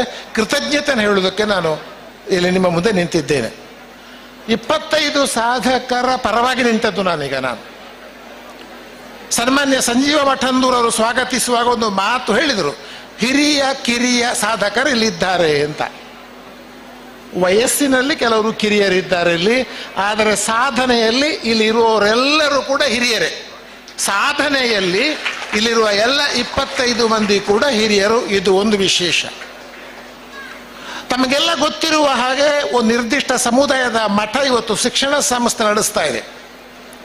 ಶಿಕ್ಷಣ ಸಂಸ್ಥೆಯೊಂದು ನಿರ್ದಿಷ್ಟ ಸಮುದಾಯಕ್ಕೆ ಸೀಮಿತ ಆಗುವುದಕ್ಕೆ ಸಾಧ್ಯ ಇಲ್ಲ. ಇದು ಗಮನಿಸಬೇಕು ನಾವು. ಅಂಥ ಸಂಸ್ಥೆಗೆ 25 ವರ್ಷ ತುಂಬುವಾಗ ಅದನ್ನು ಹೇಗೆ ಅರ್ಥಪೂರ್ಣವಾಗಿ ಆಚರಿಸುವುದು, ಇದೀಗಲೇ ಮುನ್ನುಡಿ ಅಂತ ಹೇಳಿದರು. ಮುಂದಿನ ಸುವರ್ಣ ಮಹೋತ್ಸವಕ್ಕೆ, ವಜ್ರ ಮಹೋತ್ಸವಕ್ಕೆ, ಬಹುಶಃ ಶತಮಾನೋತ್ಸವಕ್ಕೆ ಈ ರಜತ ಮಹೋತ್ಸವ ಒಂದು ಮುನ್ನುಡಿ ಎನ್ನುವ ಮಾತನ್ನು ಕೂಡ ಹೇಳಿದರು. ಇದು ಬಹಳ ಗಮನಾರ್ಹವಾದ ಒಂದು ಸಂಗತಿ. ಹಾಗಾಗಿ ಒಂದು ಸಂಸ್ಥೆ, ಶಿಕ್ಷಣ ಸಂಸ್ಥೆ ಸಾರ್ವಜನಿಕ ಎಲ್ಲ ವರ್ಗ, ಎಲ್ಲ ಜಾತಿ, ಎಲ್ಲ ವೃತ್ತಿ ಎಲ್ಲರನ್ನು ಒಳಗೊಳ್ಳುವಂತಹ ಒಂದು ಸಂಸ್ಥೆ ಆದದ್ದರಿಂದ ಇಲ್ಲಿ ಇವತ್ತು ಅಭಿನಂದನೆಗೆ ಒಳಗಾದವರು ಅವರು ಸಾಧಕರು ಎನ್ನುವುದನ್ನು ಗಮನಿಸಬೇಕು. ನಮ್ಮಲ್ಲಿ ಅನೇಕ ಪ್ರಶಸ್ತಿಗಳ ವಿತರಣೆಯ ಸಂದರ್ಭದಲ್ಲಿ ಕ್ರೈಟೀರಿಯಾಗಳು ಬೇರೆ ಬೇರೆ ಇರ್ತವೆ, ಬೇರೆ ಬೇರೆ ಮಾನದಂಡಗಳು ಇರ್ತವೆ. ಆದರೆ ಒಂದು ಶಿಕ್ಷಣ ಸಂಸ್ಥೆ ಇವತ್ತು ಕೊಡಮಾಡುವ ಪ್ರಶಸ್ತಿ ಏನಿದೆ ಅದು ನಮ್ಮ ಸಮಾಜದ ಎಲ್ಲ ಸಮುದಾಯದವರಿಗೂ ಸಲ್ಲಬೇಕು ಎನ್ನುವ ದೃಷ್ಟಿಯಿಂದ ಬಹುಶಃ ಇಲ್ಲಿರುವ ಎಲ್ಲ ಸಾಧಕರ ಅವರ ಸಮುದಾಯ, ಅವರ ಜಾತಿ, ಅವರ ವೃತ್ತಿಯನ್ನು ನೋಡಿದರೆ ನಿಮಗೆ ಗೊತ್ತಾಗುತ್ತೆ ಇದು ಎಂಥ ವಿಶೇಷವಾದದ್ದು ಅಂತ. ಹಾಗಾಗಿ ಪ್ರಶಸ್ತಿ ಎನ್ನುವುದು ಅದು ಒಂದು ನಿರ್ದಿಷ್ಟ ಪಕ್ಷವೋ, ಒಂದು ನಿರ್ದಿಷ್ಟ ಸಮುದಾಯವೋ, ಒಂದು ನಿರ್ದಿಷ್ಟ ವರ್ಗವೋ ಎನ್ನುವುದಕ್ಕಿಂತ, ಅದು ಮಾನದಂಡ ಆಗುವುದಕ್ಕಿಂತ ಸಾಧನೆಯೇ ಪ್ರಶಸ್ತಿಯ ಮಾನದಂಡ ಆಗಬೇಕು ಎನ್ನುವುದನ್ನು ಇವತ್ತು ಮತ್ತೆ ಈ ಸಮಾರಂಭ ತೋರಿಸ್ತಾ ಇದೆ. ಇದು ಬಹಳ ಮುಖ್ಯ, ನನ್ನ ದೃಷ್ಟಿಯಲ್ಲಿ ಇದು ಬಹಳ ಬಹಳ ಮುಖ್ಯವಾದದ್ದು. ಪ್ರಶಸ್ತಿ ಕೊಡುವುದು ಸಾಧನೆಗೆ ಅಂತ, ಅವನು ಮಾಡಿದ ಸಾಧನೆಗೆ. ಮತ್ತು ವಿಶೇಷವಾಗಿ ಶಿಕ್ಷಣ ಸಂಸ್ಥೆಯಲ್ಲಿ ನಮ್ಮ ಎಳೆಯ ಮನಸ್ಸುಗಳಿದ್ದಾವೆ, ವಿದ್ಯಾರ್ಥಿಗಳಿದ್ದಾರೆ. ಅವರು ಯಾರನ್ನಾದರೂ ಇಲ್ಲಿ 19 ವಲಯಗಳಲ್ಲಿ ಯಾವುದಾದ್ರೂ ಒಂದು ಆದರ್ಶ ಅಂತ ತಕ್ಕೊಳ್ಬಹುದು, ಮಾದರಿ ಅಂತ ತಕ್ಕೊಳ್ಬಹುದು, ರೋಲ್ ಮಾಡೆಲ್ ಅಂತ ತಕ್ಕೊಳ್ಬಹುದು, ಯಾರನ್ನಾದರೂ ತಕ್ಕೊಳ್ಬಹುದು. ಏಕೆಂದರೆ ಇಲ್ಲಿ ಒಬ್ಬೊಬ್ಬರು ಕೂಡ, ನಾನು ಮೊನ್ನೆ ಬಾಳೆಪುಣಿಯವರಿಗೆ ಫೋನ್ ಮಾಡಿ ಹೇಳಿದೆ, ನಿಮ್ಮ ಜೊತೆಗೆ ಪ್ರಶಸ್ತಿ ಕೊಡೋದು ಬಹಳ ಸಂತೋಷ ಆಗ್ತದೆ ಅಂತ. ಅತ್ಯಂತ ಹಿರಿಯ ವಿಜ್ಞಾನಿ KV ರಾವ್ ಅವರು ಇದ್ದಾರೆ, ಬಹಳ ಹಿರಿಯ ವಿಜ್ಞಾನಿಗಳು. ಅಂದ್ರೆ ಇವರ ಜೊತೆಗೊಂದು ಪ್ರಶಸ್ತಿ ತೆಕ್ಕೊಳ್ಳುವುದು.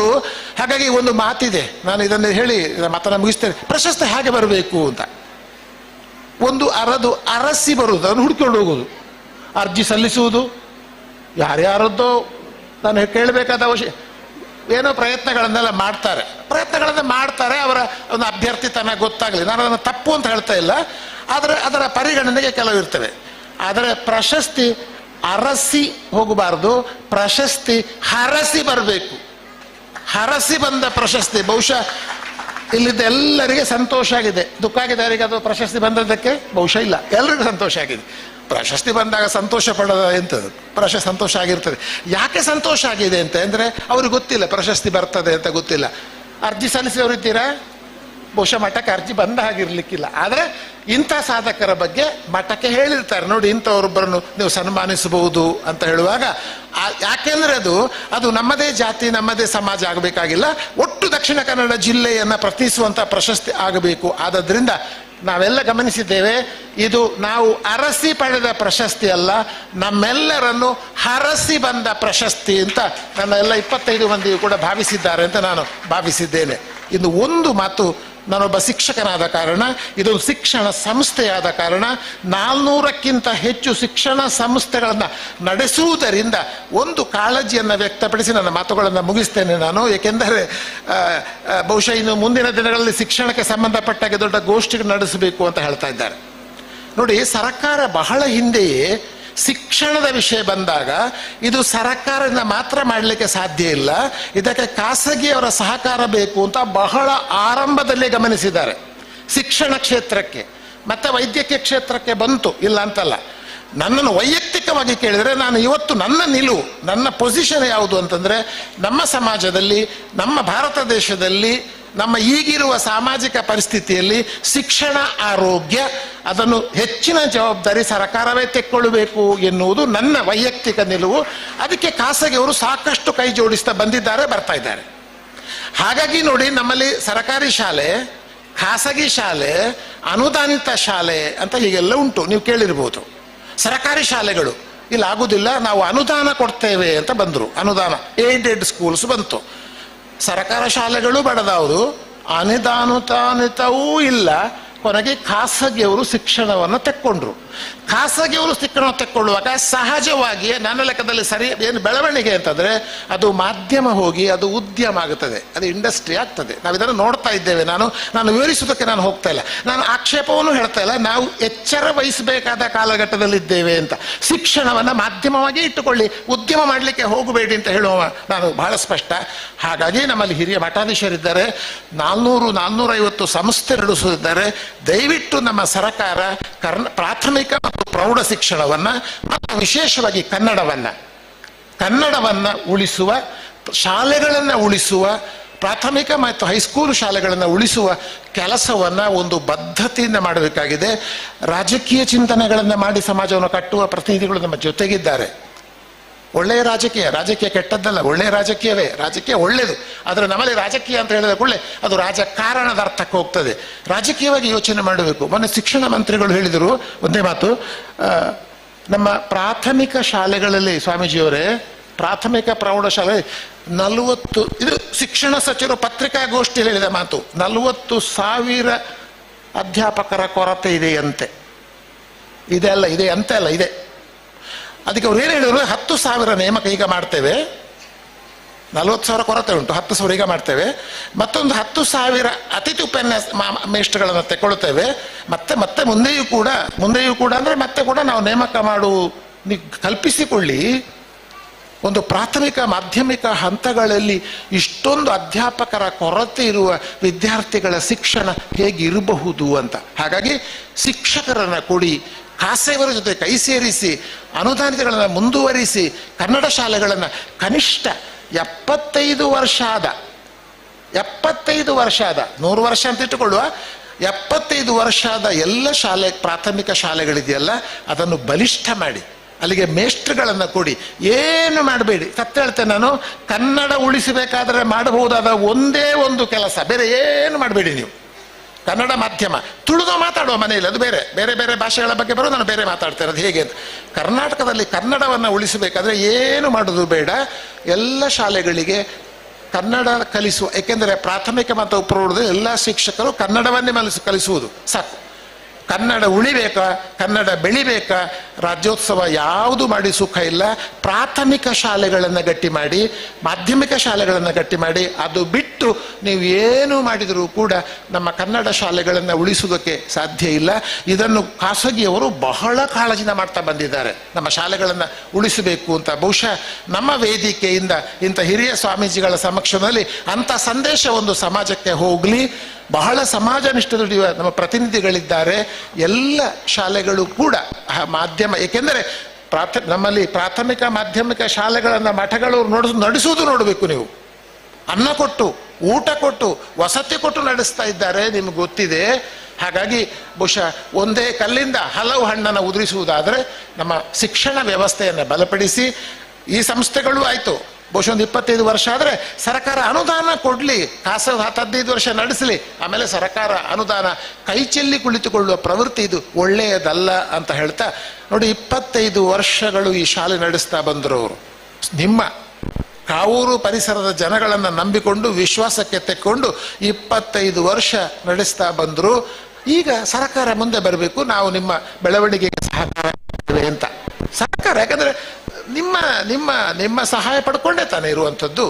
ಅಂಥ ಒಂದು ಸಂದೇಶವನ್ನು ನಾವು ಬಲಿಷ್ಠವಾಗಿ ಕೊಡಬೇಕಾದ ಅಗತ್ಯ ಇದೆ ಅಂತ ಹೇಳ್ತಾ, ಮತ್ತೊಮ್ಮೆ ನನ್ನೆಲ್ಲ ಸಾಧಕರ ಪರವಾಗಿ ಈ ಸಂಸ್ಥೆಗೆ ಈಗ ರಜತ ಮಹೋತ್ಸವದ ಅಭಿಮಾನ ಆಗಿದೆ. ಬಹುಶಃ ನಮಗೆ ಮತ್ತೆ ಸುವರ್ಣ ಮಹೋತ್ಸವಕ್ಕೆ ನಮಗಿಲ್ಲ ಕಾಣ್ತದೆ ಅಲ್ಲ ಸ್ವಾಮೀಜಿ? 25 ವರ್ಷ ಕೊಟ್ಟಾಯ್ತಲ್ಲ, ಆದರೆ 50 ವರ್ಷಕ್ಕೆ ನಾವೆಲ್ಲ ಬರುವ ಹಾಗೆ ಆಗಲಿ. ಮತ್ತೊಮ್ಮೆ 50 ವರ್ಷ ಆಗುವಾಗ ನಾವು ಆ ಸಮಾರಂಭವನ್ನು ನಮಗಿಂತ ಹೆಚ್ಚು ಸಾಧನೆ ಮಾಡಿದವರನ್ನು ತುಂಬಿಕೊಳ್ಳುವ ಒಂದು ಅವಕಾಶ ಬರಲಿ ಅಂತ ಹಾರೈಸಿ, ಮತ್ತೊಮ್ಮೆ ಸನ್ಮಾನ ಮಾಡಿದ ಪರವಾಗಿ ಮತ್ತು ತಮಗೆಲ್ಲರಿಗೂ ತುಂಬು ಹೃದಯದ ಶುಭಾಶಯ ಸಲ್ಲಿಸಿ ನನ್ನ ಮಾತುಗಳನ್ನು ಮುಗಿಸ್ತೇನೆ. ನಮಸ್ಕಾರ. ಸಾಧಕರ ಆಡಿದ ಡಾಕ್ಟರ್ ಕೆ ಚಿನ್ನಪ್ಪಗೌಡ ಇವರಿಗೆ ವಂದನೆಗಳು. ಇನ್ನೋರ್ವ ಸಾಧಕ ಗುರುವಪ್ಪ ಬಾಳೆಪುಣಿ ಇವರಿಂದ ಒಂದೆರಡು ಮಾತು.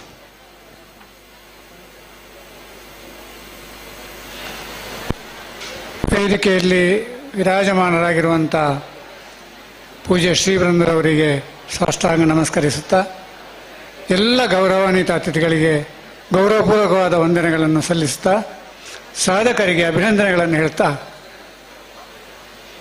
ಇಲ್ಲಿ ಸೇರಿರುವಂಥ ಮಹನೀಯರೇ ಹಾಗೂ ಸಹೋದರ ಸಹೋದರಿಯರೇ, ಇದು ನನಗೆ ಬಹಳ ಅನಿರೀಕ್ಷಿತ. ನಾನು ಮಾತಾಡೋದಲ್ಲಿ ಬಹಳ ಹಿಂದೆ ಯಾರೋ ಮಾಡಿದಂಥ ಭಾಷಣಗಳನ್ನು ಬರ್ಕೊಳ್ತಾ ನಾನು ರಿಪೋರ್ಟ್ ಮಾಡೋದಷ್ಟೇ ನನ್ನ ಕೆಲಸ. ಆದರೆ ನನ್ನ ಕೆಲಸದಲ್ಲಿ ಏನಿದೆ, ನಾನು ತನ್ನಷ್ಟಕ್ಕೆ ಮಾಡಿಕೊಳ್ತಾ ಬಂದವ. ಗೌರವ ಬಂದಾಗ ಖುಷಿ ಪಟ್ಟಿದ್ದೇನೆ, ಇಲ್ಲ ಅಂತಿಲ್ಲ, ಖಂಡಿತವಾಗಿ. ಆದರೆ ಯಾವ ಗೌರವದ ಹಿಂದೆ ನಾನು ಹೋಗಲಿಲ್ಲ. ಗೌರವ ಜನರ ಆಶೀರ್ವಾದದಿಂದ ನನಗೆ ಬಂದಿದೆ. ನನ್ನ ಸಂಸ್ಥೆ ಬೆಂಗಾವಲಿನಿಂದ ನನಗೆ ಬಂದಿದೆ ಅನ್ನೋದು ನನಗೆ ಪ್ರಜ್ಞಾಪೂರ್ವಕವಾಗಿ ಗೊತ್ತಿದೆ. ನನಗೆ ಪ್ರತಿ ಸಂದರ್ಭದಲ್ಲೂ ನನ್ನ ಗೌರವವನ್ನು ನಾನು ನನ್ನ ಹೆತ್ತವರಿಗೆ, ನನ್ನ ಗ್ರಾಮದ ಬಂಧುಗಳಿಗೆ, ನನ್ನ ಸಂಸ್ಥೆಗೆ ಮತ್ತು ನನ್ನ ಹಿತೈಷಿಗಳಿಗೆ ಮತ್ತು ನನ್ನ ವೃತ್ತಿ ಮಿತ್ರರಿಗೆ ಸಂದಾಯ ಮಾಡಿದ್ದೇನೆ, ಸ್ಮರಣೆ ಮಾಡಿಕೊಂಡಿದ್ದೇನೆ. ಇವತ್ತಿಗೂ ಅದೇ ಸ್ಮರಣೆಯನ್ನು ನಾನು ಮಾಡಿಕೊಳ್ಳಲಿಕ್ಕೆ ತುಂಬ ಇಷ್ಟಪಡ್ತೇನೆ. ನಂದು ಒಂದೇ ಒಂದು ಸಿದ್ಧಾಂತ ಇದೆ, ಹೇಗೆ ಬದುಕಬೇಕು ಅನ್ನೋದಕ್ಕೆ. ನೀವು ಒಪ್ಪಿಕೊಳ್ತಿರೋ ಇಲ್ವೋ ಅಂತ ನಂಗೆ ಗೊತ್ತಿಲ್ಲ. ಹೇಗೆ ಬದುಕಬೇಕು ಅಂದರೆ, ನನ್ನ ಬಂಧುಗಳಿಗೆ, ನನ್ನ ತಂದೆ ತಾಯಿಗೆ, ನನ್ನ ಗ್ರಾಮಸ್ಥರಿಗೆ, ನನ್ನ ಅನ್ನದಾತ ಸಂಸ್ಥೆಗೆ, ನನ್ನ ಹಿತೈಷಿಗಳಿಗೆ, ನನ್ನ ಸಹೋದ್ಯೋಗಿಗಳಿಗೆ ಹಾಗೂ ನನ್ನ ಮಿತ್ರರಿಗೆ ಯಾವುದೇ ಕಾರಣಕ್ಕೆ ಯಾವುದೇ ಕ್ಷಣದಲ್ಲಿ ಅವಮಾನ ಆಗದ ರೀತಿಯಲ್ಲಿ ನಾನು ಬದುಕಬೇಕು. ಇದು ನನ್ನ ಸರಳವಾದ ಸೂತ್ರ. ದೇವರ ದಯೆಯಿಂದ ದೇವರು ನನಗೆ ಇಷ್ಟ ತನಕ ಆ ರೀತಿಯಲ್ಲಿ ಬದುಕಲಿಕ್ಕೆ ಅವಕಾಶ ಮಾಡಿಕೊಟ್ಟಿದ್ದಾನೆ ಅಂತ ಹೇಳ್ತಾ ಪ್ರತಿ ದಿವಸವನ್ನು ಆ ಭಗವಂತನಿಗೆ ಕೃತಜ್ಞನಾಗಿರುತ್ತೇನೆ. ನಮ್ಮ ಯಾವುದೇ ಕರ್ಮ ಇರಲಿ, ಯಾವುದೇ ಕರ್ತವ್ಯ ಇರಲಿ, ನಿಷ್ಪ್ರಹವಾಗಿ ಸಮಾಜಮುಖಿಯಾಗಿ ಅದನ್ನು ಮಾಡಿದರೆ ಅದಕ್ಕೆ ಭಗವಂತನ ಪ್ರತಿಫಲ ಇರ್ತದೆ, ಗುರು ಹಿರಿಯರ ಆಶೀರ್ವಾದ ಇರ್ತದೆ ಅನ್ನೋದಕ್ಕೆ ನಾನು ನಿದರ್ಶನ. ನಾನು ಯಾವುದೇ ಪ್ರಶಸ್ತಿಗಳ ಹಿಂದೆ ಹೋಗದಿದ್ದರೂ ದೊಡ್ಡ ದೊಡ್ಡ ಪ್ರಶಸ್ತಿಗಳನ್ನು ಆರಿಸಿಕೊಂಡು ಬಂದಿದೆ. ಅದು ನನ್ನ ಹಿರಿಯರಿಗೆ, ನನ್ನ ಹೆತ್ತವರಿಗೆ, ನನ್ನ ಸಮಾಜಕ್ಕೆ, ನನ್ನ ಸಂಸ್ಥೆಗೆ ಹಾಗೂ ನನ್ನ ಮಿತ್ರರಿಗೆ ಸಂದಂಥ ಗೌರವ ಅಂತ ಮತ್ತೆ ಮತ್ತೆ ಹೇಳ್ತಾ, BGS ಮಠ ಮಾಡ್ತಾ ಇರುವಂಥ ಶೈಕ್ಷಣಿಕ ಸಾಧನೆ ಅದೊಂದು ರೀತಿಯ ಪವಾಡ. 1,70,000 ವಿದ್ಯಾರ್ಥಿಗಳಿಗೆ, ನಾನಾ ಸ್ತರದ ವಿದ್ಯಾರ್ಥಿಗಳಿಗೆ ಶಿಕ್ಷಣ ಕೊಡೋದು ಏನಲ್ಲ. ಶಿಕ್ಷಣ ಅಂದರೆ ಸಂಸ್ಕಾರ, ಸಂಸ್ಕಾರ ಅಂದರೆ ಶಿಕ್ಷಣ. ಅದನ್ನು ಜಗದ್ವಿಖ್ಯಾತಿಯ ಮಟ್ಟದಲ್ಲಿ ಮಾಡ್ತಾ ಇರುವಂಥ ಆ ಮಠಕ್ಕೆ ನಾನು ನಮೋ ನಮೋ ಅಂತ ಹೇಳಲಿಕ್ಕೆ ಬಯಸ್ತೇನೆ. ಹಿರಿಯರಾದ ಚಿನ್ನಪ್ಪ ಗೌಡರು ಮಾತಾಡಿದ ಮೇಲೆ ನಾವು ಮಾತಾಡಬೇಕಾಗಿಲ್ಲ. ಹಿರಿಯರಾದ KV ರಾಯರಿದ್ದಾರೆ, ಅವರ ಎದುರಿನಲ್ಲಿ ನಾವು ಮಾತಾಡುವಂಥ ಪ್ರಬುದ್ಧ ನಾನಲ್ಲ. ಆದರೆ ಒಂದಂತೂ ನನಗೆ ಇವತ್ತು ಮನ ತುಂಬಿ ಬಂದಿದೆ. ನಾನು ಈ ಗೌರವವನ್ನು ಬಯಸಿರಲಿಲ್ಲ, ಆದರೆ ಬಯಸದೆ ಬಂದ ಗೌರವ ಅಂತ ಹೇಳ್ತಾ, ನಿಮ್ಮೆಲ್ಲರ ಆಶೀರ್ವಾದ ಇಷ್ಟು ಮಂದಿ ಸಾಧಕರ ಮೇಲೆ ಇರಲಿ. BGS ಸಂಸ್ಥೆ ಮಂಗಳೂರಿಗೆ ಬಂದು 25 ವರ್ಷಗಳ ಪ್ರೌಢಾವಸ್ಥೆಯಲ್ಲಿ ನಿಂತಿದೆ. ಮುಂದೆ ಅದು ಸುವರ್ಣ ಮಹೋತ್ಸವವನ್ನು ಆಚರಿಸಲಿ, ವಜ್ರ ಮಹೋತ್ಸವವನ್ನು ಆಚರಿಸಲಿ, ಶತಮಾನೋತ್ಸವವನ್ನು ಆಚರಿಸ್ತಾ ಈ ಸಮಾಜದ ಕೊಡುಕೊಳ್ಳಿಕೆಯಲ್ಲಿ ಅದು ಆಲಯಮರವಾಗಿ ಬೆಳಗಲಿ ಅಂತ ಹೇಳ್ತಾ ನಿಮಗೆಲ್ಲ ನಾನು ವಂದಿಸ್ತೇನೆ. ನಮಸ್ತೆ. ಸಾಧಕರ ನೆಲೆಯಲ್ಲಿ ಮಾತುಗಳನ್ನಾಡಿದಂಥ ಶ್ರೀಯುತ ಗುರುವಪ್ಪ ಬಾಳೆಪುಣಿ ಅವರಿಗೆ ವಂದನೆಗಳು. ಈ ದಿವ್ಯ ಸಮಾರಂಭದಲ್ಲಿ ದಿವ್ಯ ಉಪಸ್ಥಿತಿಯನ್ನು ಹೊಂದಿರುವ, ಈ ಸಮಾರಂಭದ ಮಾರ್ಗದರ್ಶಕರು ಆಗಿರುವ ನಮ್ಮ ಪೂಜ್ಯ ಡಾಕ್ಟರ್ ಶ್ರೀ ಧರ್ಮಪಾಲನಾಥ ಸ್ವಾಮೀಜಿ ಅವರಿಂದ ಶುಭ ಶಂಸಣೆ.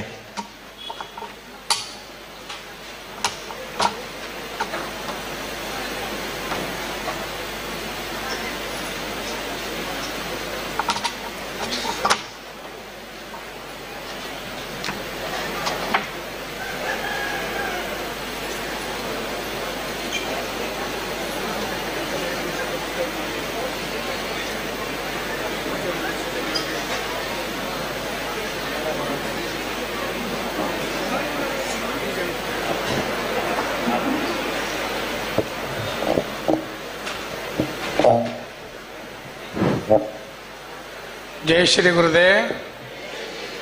ಸ್ವಲ್ಪ ಜೋರಾಗಿ ಜೈ ಶ್ರೀ ಗುರುದೇವ್.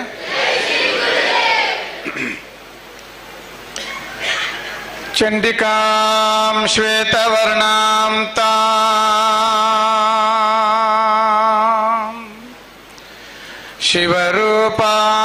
च सिंहगा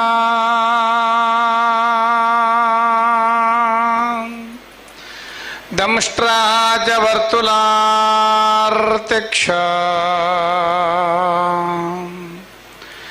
डमरू शूलधारिणी खड्गम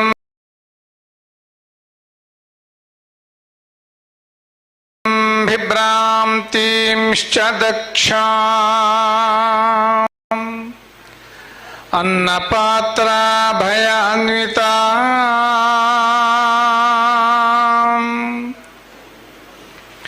सर्वशक्तिकरी देवी चिंतयेत् मोक्षदायिनी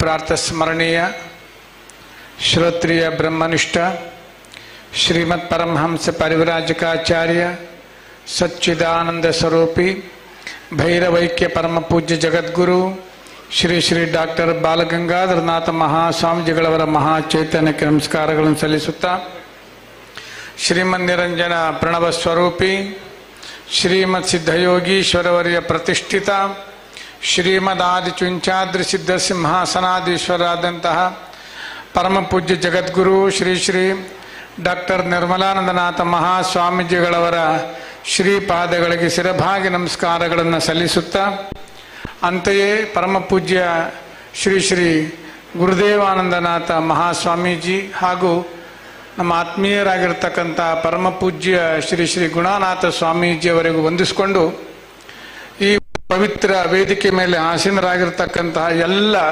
ಗಣ್ಯಾತಿ ಗಣ್ಯ ವ್ಯಕ್ತಿಗಳೇ ಸೇರಿರ್ತಕ್ಕಂಥ ಎಲ್ಲ ಆಸ್ತಿಕ ಭಕ್ತ ಮಹಾಶಯರೇ, ಈಗಾಗಲೇ ಸಮಯ 1 ಗಂಟೆ ಆಗಿದೆ. ಇನ್ನು ಮಹಾಸ್ವಾಮೀಜಿಗಳವರ ಅನುಗ್ರಹ ಸಂದೇಶ ನಮಗೆಲ್ರಿಗೂ ತಿಳಿಸಬೇಕಾಗಿದೆ. ಅದರಿಂದ ಎರಡೆರಡು ಮಾತುಗಳನ್ನು ಕರ್ತವ್ಯದ ನೆಲೆಯಲ್ಲಿ ಮುಗಿಸಿಬಿಡ್ತೇನೆ. ಬಹಳ ವಿಶೇಷವಾಗಿರ್ತಕ್ಕಂಥ ಒಂದು ಸುದಿನ ಈ ಕಾರ್ಯಕ್ರಮ ಅಂತ ನಾನು ಭಾವಿಸ್ಕೊಂಡಿದ್ದೇನೆ. ಯಾಕೆಂದರೆ ಒಂದು ಸಂಸ್ಥೆಯ ಸಾರ್ಥಕ ಬದುಕನ್ನು, ಆ ಸಂಸ್ಥೆಯ ವಿಚಾರ ಚಿಂತನೆಗಳನ್ನು ಕಳೆದ 25 ವರ್ಷಗಳಿಂದ ಸಾಧನೆ ಮಾಡ್ಕೊಂಡು ಬಂದಿರತಕ್ಕಂಥ ಈ ಕಾಲಘಟ್ಟ ಒಂದು ಅಪೂರ್ವ ದಿವ್ಯ ಕ್ಷಣ ಇದು ಅಂತೇಳಿ ನಾನು ಭಾವಿಸ್ಕೊಂಡಿದ್ದೇನೆ. ಬಹುಶಃ 25 ವರ್ಷಗಳ ಹಿಂದೆ ಈ ಭಾಗಕ್ಕೆ ನಾನು ಬಂದಂತಹ ಸಂದರ್ಭಗಳಲ್ಲಿ ಒಂದು ಸಾರಿ ನನಗೆ ಎನಿಸಿದ್ದುಂಟು, ಬಳ್ಳಾರಿ ಜೈಲಿಗೆ ಹಾಕ್ಬಿಟ್ರು ನನ್ನ ತಂದು ಮಹಾಸ್ವಾಮೀಜಿ ಅಂತ. ಕಾರಣವಾದರೂ ಇಷ್ಟೇ, ಭಾಷೆ ಗೊತ್ತಿಲ್ಲ, ಜನರ ಮನಸ್ಸು ಗೊತ್ತಿಲ್ಲ, ಯಾರನ್ನ ನೋಡಿದ್ರು ಒಳ್ಳೆ ಮಗಳನಾಗೆ ಒಂದು ಸ್ಮೈಲ್, ಇನ್ನು ಯಾರೂ ನಮ್ಮನ್ನು ಮಾತನಾಡಿಸೋರಿಲ್ಲ. ಒಂದು ಪಕ್ಕದ ಮನೆಯವರು ಮಾತನಾಡಿಸ್ತಾ ಇಲ್ಲ. ಯಾರೋ ಸ್ವಾಮಿಗಳು ಬಂದಿದ್ದಾರೆ, ಯಾರೋ ಇದ್ದಾರೆ. ಒಂದು 25 ವರ್ಷಗಳ ಹಿಂದಿನ ಕಲ್ಪನೆಯ ಲೋಕಕ್ಕೆ ನೀವು ಹೋಗಿ ಈ ಕಾವೂರು ಯಾವ ರೀತಿಯಲ್ಲಿ ಇತ್ತು ಅಂತ. ಬಹುಶಃ ಒಂದು ಕಾಡು ಪ್ರದೇಶವಾಗಿತ್ತು. ನಾವು ಆ ಕಾಲಘಟ್ಟದಲ್ಲಿ ನೋಡಿದಂಥ ಸಂದರ್ಭದಲ್ಲಿ ಇಡೀ ಗದ್ದೆ ಬಯಲಿತ್ತು. ಈ ಭಾಗದಲ್ಲಿ ಇಡೀ ಗುಡ್ಡ ಇತ್ತು. ನಮ್ಮ ದೊಡ್ಡ ಗುಡ್ಡ ಏನು 5 ಎಕರೆ ಇದೆಯಲ್ಲ, ದೊಡ್ಡ ಕಾಡಾಗಿತ್ತು. ಇಂತಹ ಕಾಲಘಟ್ಟದಲ್ಲಿ ನಾವು ಅಲ್ಲಿ ಬಹಳ ಚೆಂದಾಗಿದ್ದವರು. ಈ ಸಖೆ, ಈ ಭಾಷೆ, ಈ ಪರಿಸರ, ಈ ಜನ, ಈ ಬೆಲೆ ಏರಿಕೆ ಅಂದ್ರೆ ನಮ್ಮಲ್ಲಿ 100 ರೂಪಾಯಿ ತಗೊಂಡೋದ್ರೆ 1 ಮೂಟೆ ತರಕಾರಿ ತರ್ತಿದ್ದು. ಇಲ್ಲಿ 100 ರೂಪಾಯಿ ತಗೊಂಡ್ರೆ 2 kg ಬರ್ತಿರ್ಲಿಲ್ಲ. ಇಂಥ ಕಾಲಘಟ್ಟದಲ್ಲಿ 25 ವರ್ಷಗಳ ಹಿಂದೆ ಒಂದು ಚಿಗುರೆಡೆದಂಥ, ಅಂಕುರ ಹೊಡೆದಂತಹ ಸಂಸ್ಥೆ ಇವತ್ತು 1,500 ಮಕ್ಕಳನ್ನ ಇವತ್ತು ಈ ಸಂಸ್ಥೆ ಈ ಒಂದು ಕಾವೂರು ಪರಿಸರದಲ್ಲಿ ಕೊಟ್ಟಿರ್ತಕ್ಕಂಥದ್ದು. ಈ ಒಂದು ಕನಸನ್ನ ಹೊತ್ತಿರ್ತಕ್ಕಂಥ ನನ್ನ ಮಹಾಗುರುಗಳು ಬಾಲಗಂಗಾಧರನಾಥ ಮಹಾಸ್ವಾಮೀಜಿಯವರು 1996 ಆ ಕಾಲಘಟ್ಟದಲ್ಲಿ ಬಹುಶಃ ಆ ಗುಡ್ಡ ಏನಿದೆಯಲ್ಲ, ಕುಂಜತ್ತ ಬಯಲು ಗುಡ್ಡ ಬಹು ಎತ್ತರ ಇತ್ತು. ಆ ಗುಡ್ಡ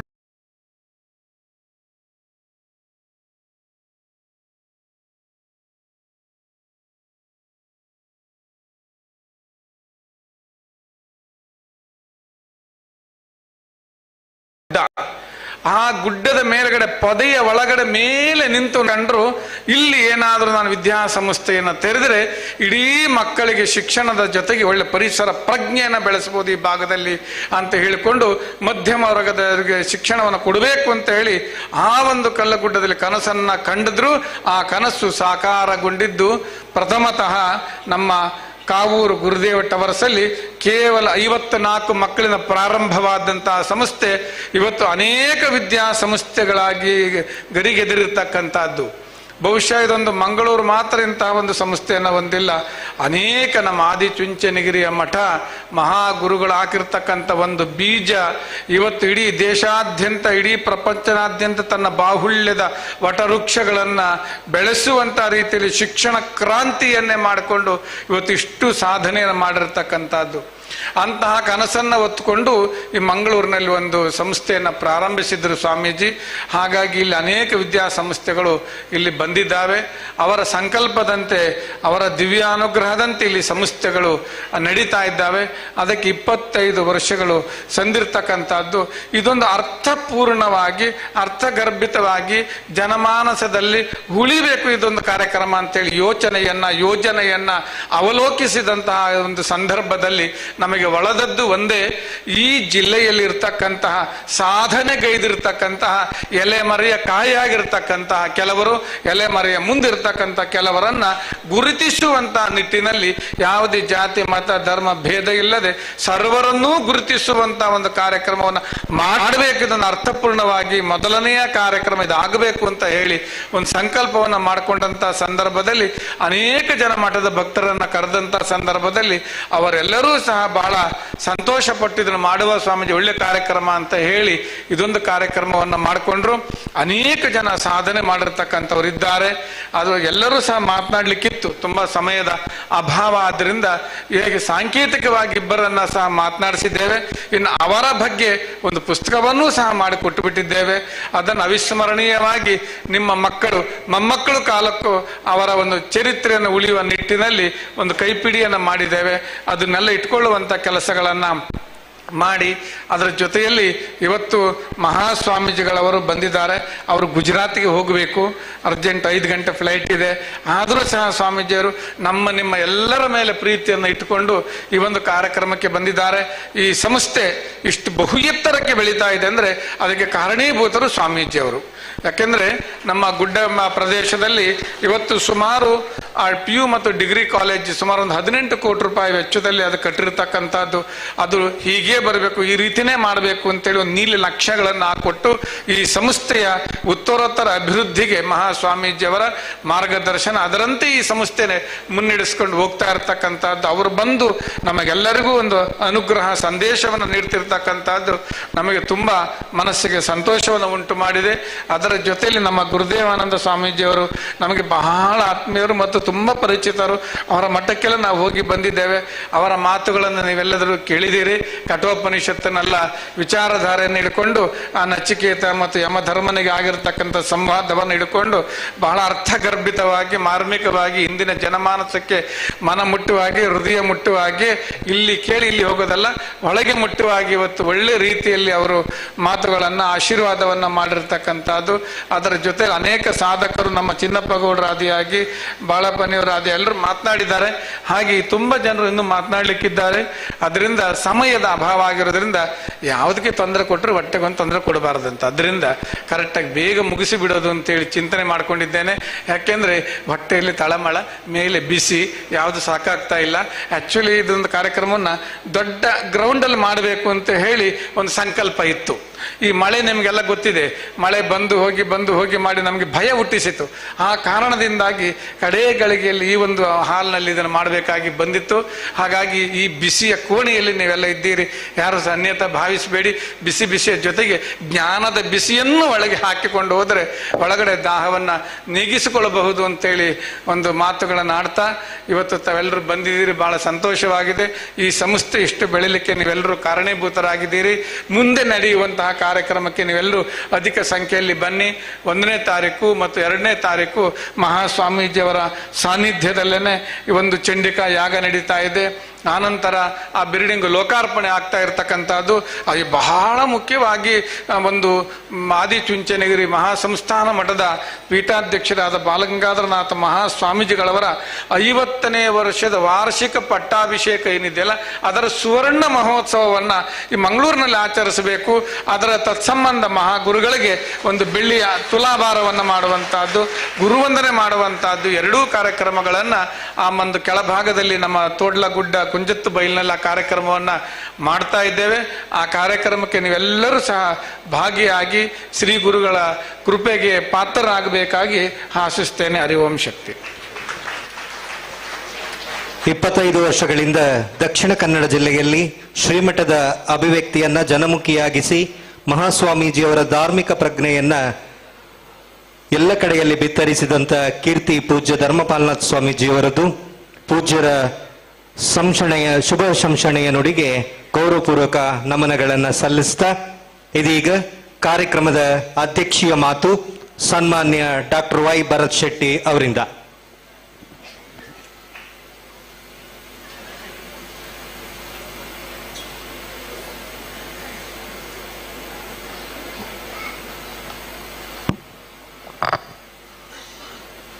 ಶ್ರೀ ಆದಿಚುಂಚನಗಿರಿ ಮಹಾಸಂಸ್ಥಾನ ಮಠದ ಮಂಗಳೂರು ಶಾಖಾ ಮಠದ ರಜತ ಮಹೋತ್ಸವದ ಈ ಕಾರ್ಯಕ್ರಮದಲ್ಲಿ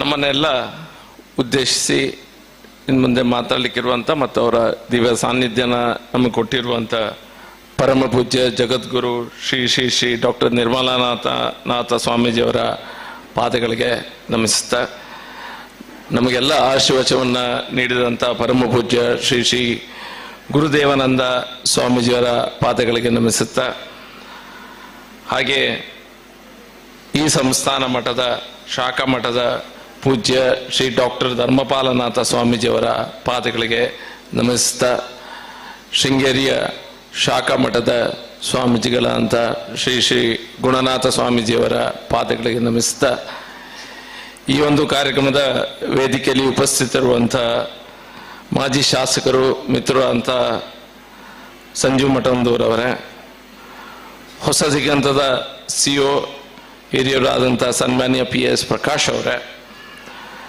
ಮಂಗಳೂರು ಮಹಾನಗರ ಪಾಲಿಕೆಯ ಸದಸ್ಯ ಆದಂಥ ಶ್ರೀಮತಿ ಸುಮಂಗಳರವರೇ, ವೇದಿಕೆ ಮೇಲೆ ಉಪಸ್ಥಿತಿರುವಂಥ 24 ಸಾಧನೆ ಮಾಡಿದಂಥ ಸಾಧಕ ಮಿತ್ರರೇ,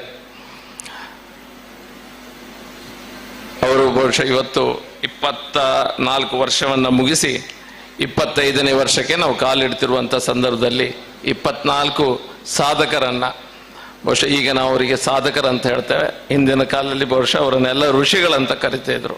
ಯಾಕಂತ ಹೇಳಿದ್ರೆ ಯಾವುದೇ ಚೂಸನ್ ಫೀಲ್ಡಲ್ಲಿ ಯಾರು ಸೈಂಟಿಫಿಕ್ ಮೈಂಡಲ್ಲಿ ಮುಂದೆ ಹೋಗ್ತಾರೆ, ಯಾವುದೇ ಚೂಸನ್ ಫೀಲ್ಡಲ್ಲಿ ಸಮಾಜ ಸೇವೆ ಇರ್ಬೋದು, ಸೈನ್ಸ್ ಇರ್ಬೋದು, ಯಾವುದೇ ಇರ್ಬೋದು, ಅವರಿಗೆ ಋಷಿಗಳು ಎನ್ನುವಂಥ ಒಂದು ಪಟ್ಟವನ್ನು ಕೊಡ್ತಾ ಇದ್ರು. ಹಿರಿಯರು ಮಾತಾಡ್ತಾ ಹೇಳಿದರು, ಸಮಾಜವನ್ನು ಯಾವ ನೆಲೆಯಲ್ಲಿ ನಾವು ಕಟ್ಟಬಹುದು, ಧರ್ಮದ ಮೇಲೆ ಕಟ್ಟಬಹುದು ಒಂದು ಜಿಜ್ಞಾಸೆ ಇದ್ರೆ ಶಿಕ್ಷಣದ ಮೇಲೆ ಸಹ ಕಟ್ಟಬಹುದು ಅನ್ನುವಂಥ ಒಂದು ವ್ಯವಸ್ಥೆ ಇದೆ. ಸಮಾಜವನ್ನು ಕಟ್ಟುವುದು ಯಾವುದ್ರ ಮೇಲೆ ಅಂತ ಹೇಳಿದ್ರೆ ಒಂದು ಜ್ಞಾನದ ಮೇಲೆ ಮತ್ತು ಮಾನವೀಯತೆಯ ಆಧಾರದ ಮೇಲೆ ಸಮಾಜವನ್ನು ಕಟ್ಟಲಿಕ್ಕೆ ಸಾಧ್ಯ. ಜ್ಞಾನ ಮತ್ತು ಮಾನವೀಯತೆ ಎಲ್ಲಿ ಉಪಲಬ್ಧಿ ಇರ್ತದೆ, ಎಲ್ಲಿ ಲಭ್ಯ ಇರ್ತದೆ ಅಂತ ಹೇಳಲಿಕ್ಕೆ ಹೋದ್ರೆ ಜ್ಞಾನ ಮತ್ತು ಮಾನವೀಯತೆ ಇರುವುದು ಸನಾತನ ಧರ್ಮದ ನಮ್ಮ ಈ ಮಹಾನ್ ಸಂಸ್ಕೃತಿಯಲ್ಲೇ ಜ್ಞಾನ ಮತ್ತು ಮಾನವೀಯತೆ ಇದ್ದೇ ಇದೆ. ಯಾಕಂತ ಹೇಳಿದ್ರೆ ಎಲ್ಲ ಕಡೆ ಸಹ ನಮ್ಮ ದೇಶದಲ್ಲಿ we are A land of seekers, not a land of believers. ನೀವೊಂದು ಪುಸ್ತಕವನ್ನು ಕೊಟ್ಟು ನೀವು ಓದಿ ಅದೆಲ್ಲ ಸತ್ಯ ಅಂತ ಹೇಳಿದ್ರೆ ನಾವು ಯಾರು ಒಪ್ಪುವಂತ ಈ ಭಾರತ ದೇಶದ ಮಣ್ಣಿನಲ್ಲಿ ಹುಟ್ಟಿದವರು ಯಾರು ಒಪ್ಪುವುದಿಲ್ಲ. ಒಂದು ಪುಸ್ತಕವನ್ನು ಕೊಟ್ಟರು ನೀವು ಅದನ್ನು ಸತ್ಯ ಅಂತ ಹೇಳಿದ್ರೆ ಅದ್ರ ಬಗ್ಗೆ ಚರ್ಚೆ ಮಾಡಿ, ಜಿಜ್ಞಾಸೆ ಮಾಡಿ, ಅದ್ರ ಬಗ್ಗೆ ಡಿಬೇಟಿಂಗ್ ಎಲ್ಲ ಆಗಿ ಅದು ಸತ್ಯ ಅಂತ ಗೊತ್ತಾದ್ರೆ ಮಾತ್ರ, ಅಂದ್ರೆ ಅದರ ಆ ಸತ್ಯ ಅನ್ವೇಷಣೆಯಲ್ಲಿ ತೊಡಗಿರುವಂತ ವ್ಯಕ್ತಿಗಳ ಜನರ ತಾಣವೇ ಈ ನಮ್ಮ ಪುಣ್ಯಭೂಮಿ ಭಾರತ ದೇಶ. ಆ ರೀತಿಯ ವ್ಯವಸ್ಥೆಯಲ್ಲಿ ನಾವು ಬದುಕಿದಂತವರು. ಬಹುಶಃ ಇಲ್ಲಿ ಬಾಲಗಂಗಾಧರನಾಥ ನಮ್ಮ ಸ್ವಾಮೀಜಿಯವರ ಒಂದು ಕನಸಿನಂತೆ ಇವತ್ತು ಶ್ರೀ ಶ್ರೀ ಶ್ರೀ ಡಾಕ್ಟರ್ ನಿರ್ಮಲಾನಂದ ಸ್ವಾಮೀಜಿಯವರು ನಮ್ಮೊಂದಿಗೆ ಇವತ್ತು ಇದ್ದಾರೆ. 4 ಜನ ಕಾವಿ ತೊಟ್ಟಂತ ಮಹಾನ್ ವ್ಯಕ್ತಿಗಳು ನಮ್ಮೊಂದಿಗೆ ಇದ್ದಾರೆ. ಎಲ್ಲರೂ ಸಹ ಅವರವರ ಜೀವನವನ್ನ ಪ್ರಕಾಶ್ ಅವರು ಮಾತಾಡ್ತಾ ಹೇಳಿದ್ರು, ಅವರವರಿಗೆ ಅವರದೇ ಜೀವನವನ್ನ ಮಾಡಿಕೊಂಡು ಹೋಗ್ಬೋದಿತ್ತು, ಅವರ ಕುಟುಂಬವನ್ನ ಸಾಕೊಂಡು ಹೋಗ್ಬೋದಿತ್ತು. ಅವರು ಎಲ್ಲವನ್ನ ಬಿಟ್ಟು ಸಹ ಸನ್ಯಾಸವನ್ನ ಕಾವಿಯನ್ನು ತೊಟ್ಟು ಸಮಾಜದಲ್ಲಿ ನಡುವೆಯಲ್ಲಿ ನಮ್ಮ ಜೀವನವನ್ನ ನಡೆಸ್ತಾ ಇದ್ದಾರೆ. ಯಾವ ರೀತಿ ಜೀವನವನ್ನು ನಡೆಸ್ತಾರೆ? ಸಮಾಜವನ್ನ ಎಲ್ಲೋ ಒಂದ್ ಕಡೆ ಉದ್ಧಾರ ಮಾಡಬೇಕು. ಸಮಾಜದಲ್ಲಿ ಏನಾದ್ರೂ ನ್ಯೂನ್ಯತೆಗಳು ಬಂದ್ರೆ ಅಥವಾ ವ್ಯತ್ಯಾಸಗಳು ಬಂದ್ರೆ ಆ ವ್ಯತ್ಯಾಸವನ್ನ ಸರಿ ಮಾಡ್ಕೊಂಡು ಹೋಗ್ಬೇಕು. ಈ ಅಸ್ಪೃಶ್ಯತೆ ಅನ್ನೋದು ಒಂದು ವ್ಯತ್ಯಾಸವನ್ನ, ಅದು ಸರಿಯಾದ ವಿಷಯ ಅಲ್ಲ, ಅದಿಲ್ಲ, ಅದನ್ನ ತೊಡೆದಾಕ್ಬೇಕು ಅಂತ ದೊಡ್ಡದಾದ ಪ್ರಯತ್ನ ಮಾಡುತ್ತಿರುವಂತ ಮಹಾನ್ ಸಾಧಕರು ಇವರೆಲ್ಲ ಸಂತರು ಅಂತ ಹೇಳಿದ್ರೆ ತಪ್ಪಾಗ್ಲಿಕ್ಕಿಲ್ಲ. ನಿರ್ಮಲಾನಂದ ಸ್ವಾಮೀಜಿಯವರ ನಾನು ಇದನ್ನ ಅವರ ಎಜುಕೇಶನ್ ಕ್ವಾಲಿಫಿಕೇಶನ್ ಮೊನ್ನೆ ಹಿಂದೊಮ್ಮೆ ಓದ್ತಾ ಇದ್ದೆ. ಅವರು ಡಿಪ್ಲೊಮಾ ಮಾಡಿದ್ರು, 7th ರ್ಯಾಂಕ್, ಇಡೀ ಸ್ಟೇಟ್ ಅಲ್ಲೇ 7th ರ್ಯಾಂಕ್ ಅನ್ನ ಗಳಿಸಿದ್ರು. ನಂತರ ಮೈಸೂರಿಗೆ ಹೋಗಿ ಟೆಕ್ನಿಕಲ್ ಇಂಜಿನಿಯರಿಂಗ್ ಬಿಟೆಕ್ ಬಂದ್ರು, ಇಂಜಿನಿಯರಿಂಗ್ ಪದವಿಯನ್ನ ಪಡೆದುಕೊಂಡ್ರು. ಅಲ್ಲಿಗೆ ಬಿಡ್ಲಿಲ್ಲ, ಪುನಃ MTech ಅನ್ನ IIT ಸ್ಟ್ರಕ್ಚರಲ್ ಇಂಜಿನಿಯರಿಂಗ್ ನಲ್ಲಿ MTech ಅನ್ನ ಮಾಡಿದ್ರು. ಇಷ್ಟೆಲ್ಲ ಕಲಿತಂತ ಒಬ್ಬ ವ್ಯಕ್ತಿ ಕಾವ್ಯನ ಯಾಕೆ ಸ್ವೀಕಾರ ಮಾಡ್ತೇನೆ? ಯಾಕಂದ್ರೆ ಅಲ್ಲಿರುವಂತ ಮಾನವೀಯತೆ ಎಂಬ ಗುಣ ಏನಿದೆ ಅದು ಆಧ್ಯಾತ್ಮದ ಕಡೆಗೆ ನಿಮ್ಮನ್ನು ಸ್ವಲ್ಪ ದೂಡ್ಲಿಕ್ಕೆ ಸ್ಟಾರ್ಟ್ ಆಗ್ತದೆ. ಬ್ಲೈಂಡ್ ಸ್ಕೂಲಲ್ಲಿ ಅವರು ಬಹುಶಃ ಸ್ವಯಂವಾಗಿ ಹೋಗಿ ಕಲಿಸುವಂತ ಅಲ್ಲಿ ತಮ್ಮನ್ನ ತೊಡಗಿಸ್ಕೊಂಡ್ರು.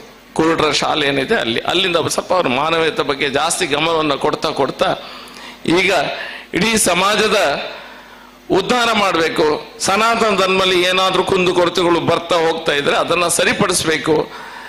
ಸಮಾಜದಲ್ಲಿ ಒಂದು ಸೋಷಿಯಲ್ ರಿಫಾರ್ಮ್ ಅನ್ನ ಮಾಡಬೇಕು ಎಂಬ ಮನಸ್ಥಿತಿಯಲ್ಲಿ ಕೆಲಸ ಮಾಡುತ್ತಿರುವಂತಹ ಸಂತರು ನಮ್ಮ ನಡುವೆಯಲ್ಲಿ ಇದ್ದಾರೆ.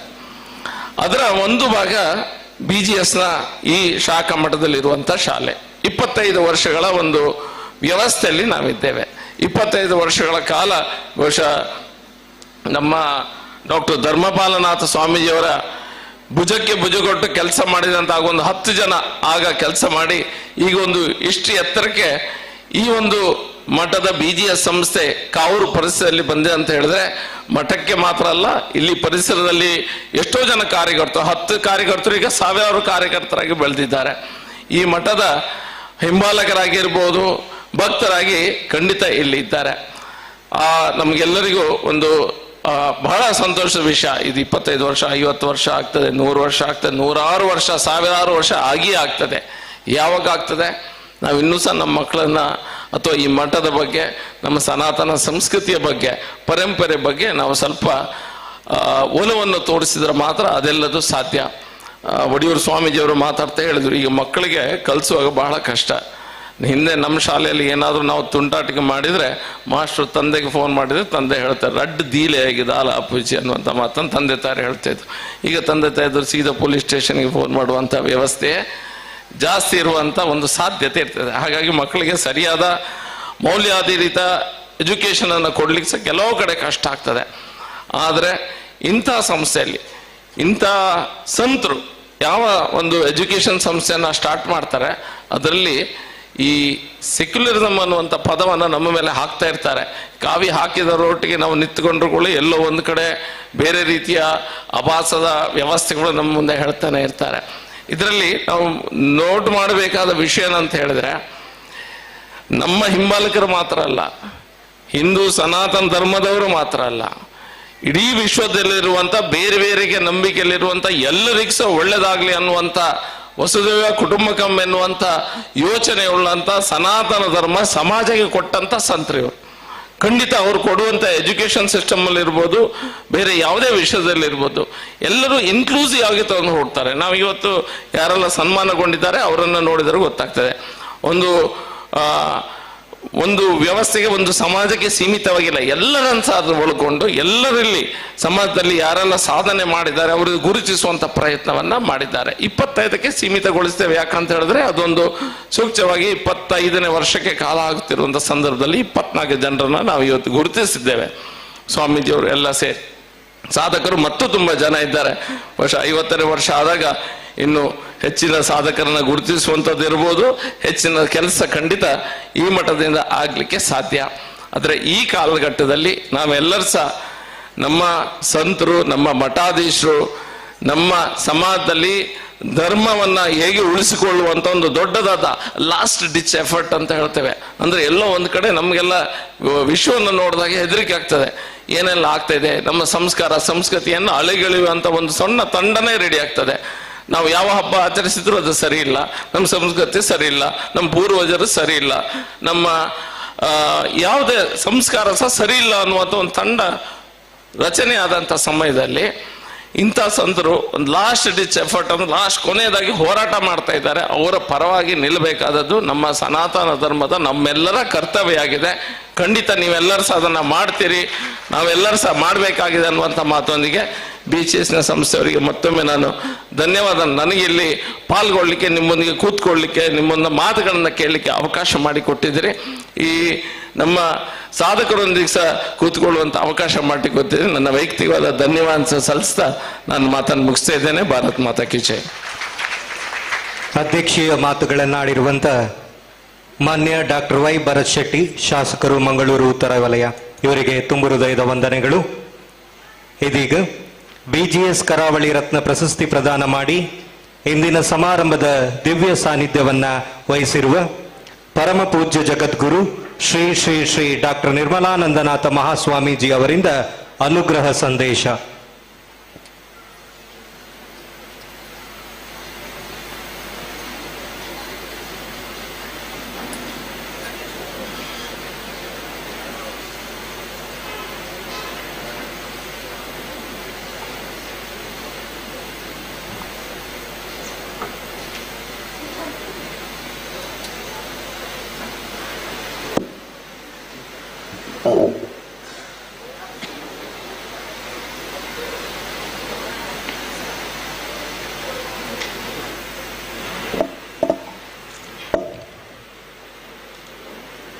हरि ओम तत्सत्. ब्रह्मानंदं परमसुखदं केवलं ज्ञानमूर्तिं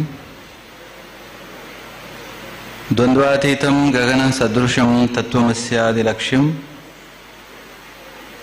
एकं नित्यं विमलम् अचलं सर्वधी साक्षिभूतं भावातीतं त्रिगुणरहितं सद्गुरुं तं नमामि.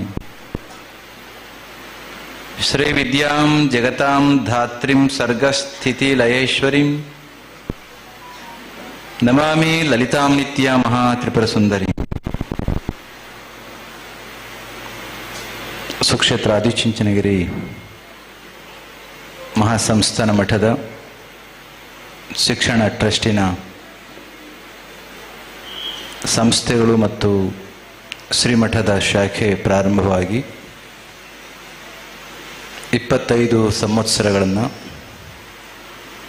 ರಜತ ಮಹೋತ್ಸವವನ್ನು ಆಚರಿಸ್ತಾ ಇರ್ತಕ್ಕಂಥ ಪವಿತ್ರ ಗಳಿಗೆಯಲ್ಲಿ BGS ಕರಾವಳಿ ರತ್ನ ಪ್ರಶಸ್ತಿಯ ಸಂದರ್ಭ ಎಲ್ಲ ಒಟ್ಟು ಕಾರ್ಯಕ್ರಮಗಳ ಪವಿತ್ರ ಗಳಿಗೆಯಲ್ಲಿ ಕ್ಷೇತ್ರಾದಿ ದೇವತೆಗಳನ್ನು ಸ್ಮರಿಸಿ ನಮ್ಮ ನಿಮ್ಮೆಲ್ಲರ ಆರಾಧ್ಯ ದೈವ ಯೋಗಿ ಪದ್ಮಭೂಷಣ ಜಗದ್ಗುರು ಡಾಕ್ಟರ್ ಶ್ರೀ ಬಾಲಗಂಗಾಧರನಾಥ್ ಮಹಾಸ್ವಾಮೀಜಿಯವರ ದಿವ್ಯ ಚೇತನಕ್ಕೆ ಮನಸ ನಮಿಸಿ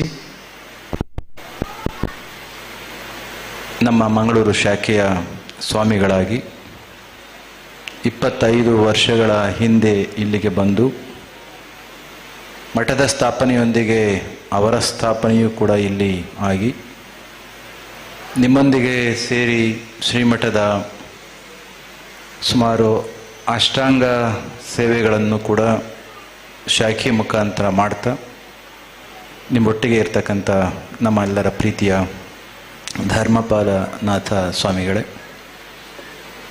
ಇಂದಿನ ಈ ಕಾರ್ಯಕ್ರಮದಲ್ಲಿ ಆಸೀನರಾಗಿದ್ದು ಕಾರ್ಯಕ್ರಮವನ್ನು ಉದ್ಘಾಟಿಸಿ ಆಶೀರ್ವಚನವನ್ನು ನೀಡಿದಂತಹ ಪೂಜ್ಯರು ಒಡೆಯೂರು ಮಹಾಸಂಸ್ಥಾನ ಕ್ಷೇತ್ರದ ಶ್ರೀ ಪೂಜ್ಯ ಗುರು ದೇವಾನಂದ ಮಹಾಸ್ವಾಮೀಜಿಯವರ ಶ್ರೀ ಸನ್ನಿಧಿಯಲ್ಲಿ ನಮಿಸಿ, ಇದೇ ರೀತಿಯಲ್ಲಿ ಚಿಕ್ಕಮಗಳೂರು ಜಿಲ್ಲೆಯಲ್ಲಿ ಕೂಡ ನಮ್ಮದೊಂದು ಶಾಖೆ ಉಂಟು. ಶೃಂಗೇರಿ ಚಿಕ್ಕಮಗಳೂರು ಜಿಲ್ಲೆ ಒಟ್ಟು ಜಿಲ್ಲೆಯನ್ನು ನೋಡ್ಕೊಳ್ತಾ ಆ ಶಾಖೆಯನ್ನು ಧರ್ಮಪಾಲನಾಥ ಸ್ವಾಮಿಗಳ ರೀತಿಯಲ್ಲಿ ಅಲ್ಲಿಯ ಕಾರ್ಯದರ್ಶಿಯಾಗಿ ಸೇವೆಯನ್ನು ಸಲ್ಲಿಸ್ತಾ ಇರ್ತಕ್ಕಂಥವರು ನಮ್ಮ ಶ್ರೀ ಗುಣನಾಥ ಸ್ವಾಮಿಗಳು, ಈಗ ತಾನೇ ನಮ್ಮ ರಕ್ಷಣಾ ಅಧಿಕಾರಿ superintendent of police of Mangaluru district Yatish ಬಂದಿದ್ದಾರೆ, IPS, ಅವರನ್ನು ಕೂಡ ಇಲ್ಲಿ ಬರಮಾಡಿಕೊಂಡು ಕ್ಷೇತ್ರದ ಶಾಸಕರಾದಂಥ ಡಾಕ್ಟರ್ ಭರತ್ ಶೆಟ್ಟಿಯವರೇ, ಶ್ರೀಮಠದ ಸದ್ಭಕ್ತರಾಗಿ ನಮ್ಮ ಈ ಶಾಖೆ ಬೆಳೆದು ಬರಲಿಕ್ಕೆ ಬಹುಮುಖ್ಯ ಪಾತ್ರವನ್ನು ವಹಿಸಿದಂಥವರು ಸಂಜೀವ್ ಮಠಂದೂರವರು, ಅವರ ಉಪಸ್ಥಿತಿಯೂ ಕೂಡ ಇಲ್ಲಿದೆ. ಮತ್ತು ಶ್ರೀಮಠದ ಎಲ್ಲ ಕಾರ್ಯಕ್ರಮಗಳಲ್ಲಿ ಕೂಡ ಭಾಗವಹಿಸಿ ಹಲವಾರು ವಿಚಾರಗಳ ಮಾರ್ಗದರ್ಶನವನ್ನು ಕೂಡ ಮಾಡ್ತಾ ಬರ್ತಾ ಇರ್ತಕ್ಕಂಥ ನಮ್ಮ ಪ್ರಕಾಶ್ ಅವರಿದ್ದಾರೆ, ಮಾತಿಯಾಗಿರ್ತಕ್ಕಂಥ ಸುಮಂಗಳ ಮೇಡಮ್ ಇದ್ದಾರೆ. 24 ಜನ ವಿವಿಧ ಕ್ಷೇತ್ರಗಳಲ್ಲಿ ಸಾಧನೆಯನ್ನು ಮಾಡಿದಂತಹ ಸಾಧಕರು ಇಲ್ಲಿದ್ದೀರಿ. ಮತ್ತು ಶ್ರೀಮಠದ ಬೆಳವಣಿಗೆಗೆ, ನಮ್ಮ ಈ ಶಾಖೆಯ ಸರ್ವಾಂಗೀಣ ಅಭಿವೃದ್ಧಿಗೆ ಕಾರಣೀಕರ್ತರಾದಂಥ ಎಲ್ಲ ಸದ್ಭಕ್ತರೇ, ಪ್ರಶಸ್ತಿ ಪುರಸ್ಕೃತರೇ, ಮಾತೆಯರೇ, ಮಾಧ್ಯಮ ಬಂಧುಗಳೇ, ಸ್ವಾಮಿಗಳಿಗೆ ತಾನೇ ಹೇಳ್ತಿದ್ರು ಮಂಗಳೂರಿನ ವಾತಾವರಣವನ್ನು ಅಡ್ಜಸ್ಟ್ ಮಾಡ್ಕೊಳ್ಳೋದು ತುಂಬ ಕಷ್ಟ ಅಂತ. ಬಹುಶಃ ಇಲ್ಲಿವರೆಗೆ ಅಡ್ಜಸ್ಟ್ ಆಗಿರ್ದಿಲ್ಲ, ನಿಮ್ಮೆಲ್ರಿಗೂ ಕೂಡ ಅಡ್ಜಸ್ಟ್ ಆಗಿಬಿಟ್ಟಿರ್ತದೆ. ಆದರೆ ಅಲ್ಲಿಂದ ಬಂದು 1-2 ದಿನ ಇದ್ದು ಹೋಗಿ ಮತ್ತೆ ಬರೋವರಿಗೆ ಇಲ್ಲಿಯ ಹ್ಯುಮಿಡಿಟಿಯ ಅರಿವಾಗುತ್ತೆ. ನಮ್ಮ ಯತೀಶ್ ಈಗ ತಾನೇ IPS ಆಫೀಸರ್, SP ಅವರು ಸೂಪರಿಂಟೆಂಡೆಂಟ್ ಆಫ್ ಪೊಲೀಸ್ ಬಂದರು. ನಿನ್ನೆ ರಾತ್ರಿ ಸಿಕ್ಕಿದಾಗ ಅವ್ರಿಗೆ ಕೇಳ್ತಾ ಇದ್ದೆ, how do you feel of this weather and the environment year ಅಂತ. ಅವರು ಹೇಳಿದರು, ಮಂಡ್ಯ ಏನೋ ಚೆನ್ನಾಗಿತ್ತು. ಅವ್ರು ಮಂಡ್ಯದಲ್ಲಿದ್ದು ಬಂದವರು 2-2.5 ವರ್ಷ SP ಆಗಿ. ಮಂಡ್ಯ ಏನೋ ಚೆನ್ನಾಗಿತ್ತು, ಆದರೆ ಇಲ್ಲಿ ವೆದರ್ ಏನೋ ಸ್ವಲ್ಪ ಹ್ಯೂಮಿಡ್ ಆಗಿರುತ್ತೆ, ಆದರೆ ಜನ ಮಾತ್ರ ತುಂಬ ಚೆನ್ನಾಗಿದ್ದಾರೆ, ತುಂಬ ಹೃದಯವಂತರು, ಜೊತೆಗೆ ತುಂಬ ರೂಲ್ ಮೈಂಡೆಡ್ ಪೀಪಲ್ ಅಂತ ಅವರು ಹೇಳ್ತಾ ಇದ್ರು. ಹೌದು, ನಮ್ಮ ಸಮಾಜಗಳಿಗೆ ಬೇಕಾಗಿರ್ತಕ್ಕಂಥದ್ದು ಜನಪ್ರತಿನಿಧಿಗಳನ್ನು ಇರ್ಬೋದು, ಅಧಿಕಾರಿಗಳನ್ನು ಇರ್ಬೋದು, ಸಂವಿಧಾನ ನಮಗೆ ಕೊಟ್ಟಿರ್ತಕ್ಕಂಥ ಮೂಲಭೂತ ಹಕ್ಕುಗಳಿಗೆ ತಕ್ಕದಾಗಿರ್ತಕ್ಕಂಥ ಕೆಲಸ ಮಾಡ್ತಕ್ಕಂಥ ಅಧಿಕಾರಿಗಳನ್ನು ಪ್ರಶ್ನಿಸುವ, ರಾಜಕಾರಣಿಗಳನ್ನು, ಜನಪ್ರತಿನಿಧಿಗಳನ್ನು ಪ್ರಶ್ನಿಸುವ ಹಕ್ಕು ಸದಾ ನಾವು ಕಾಯ್ದಿರಿಸ್ಕೊಂಡೇ ಇರ್ತೇವೆ ಜನಗಳು. ಅಂತಹದೊಂದು ಪ್ರಜ್ಞೆ ಕರ್ನಾಟಕ ಮತ್ತು ದೇಶದ ಮೂಲೆ ಎಲ್ಲರೂ ಕೂಡ ಇದ್ದೇ ಇದೆ. ಆದರೆ ಆ ಒಂದು ಪ್ರಜ್ಞೆ ಸದಾ ಎಚ್ಚರಿರ್ತಕ್ಕಂಥದ್ದು ನಮ್ಮ ಮಂಗಳೂರಿನ ಈ ಭಾಗದಲ್ಲಿ ಅಂತಕ್ಕಂಥ ಒಂದು ಭಾವನೆಯನ್ನು ಅವರು ಹೇಳ್ತಾರೆ. ಅಂತಹದೊಂದು ಭಾವನೆಯನ್ನು ಹೊತ್ತಂತ ಮಂದಿ ಈ ಭಾಗದಲ್ಲಿರ್ತಕ್ಕಂಥ ನಮ್ಮ ಶ್ರೀಮಠದ ಭಕ್ತರು ಮತ್ತು ಒಟ್ಟು ಸಮಾಜದ ಭಕ್ತರು ಎಂಬ ಮಾತನ್ನು ಈ ಸಂದರ್ಭದಲ್ಲಿ ಹೇಳಿ, ಶ್ರೀ ಕ್ಷೇತ್ರ ಆದಿಚುಂಚನಗಿರಿಯ ಶಾಖೆ ವಿದ್ಯುಕ್ತವಾಗಿ ಪ್ರಾರಂಭವಾಗಿ 25 ವರ್ಷಗಳಾಯಿತು ಸ್ವಾಮಿಗಳ ಬರುವಿಕೆಯ ಜೊತೆಯಲ್ಲಿ. ಆದರೆ ಅದಕ್ಕೂ ಪೂರ್ವದಲ್ಲಿ ಪೂಜ್ಯ ಗುರುಗಳು ಇಲ್ಲಿಗೆ ಬಂದು ಭಕ್ತರೊಂದಿಗಿನ ಒಡನಾಟ ಮತ್ತು ನಿಮ್ಮೆಲ್ಲರನ್ನು ಕೂಡ ಸಂಘಟಿಸುವ ಕಾರ್ಯವನ್ನು ಅದಕ್ಕೂ ಪೂರ್ವದಿಂದಲೂ ಕೂಡ ಮಾಡಿಕೊಂಡು ಬಂದು, ನಂತರದಲ್ಲಿ ಈ ನೆಲ, ಈ ಮಣ್ಣಿಗೆ ಒಂದು ಶಾಖೆಯನ್ನು ಮತ್ತು ಒಬ್ಬ ಸಂತನನ್ನು, ಒಬ್ಬ ಸನ್ಯಾಸಿಯನ್ನು ಹೊಂದುವ, ಪಡೆದು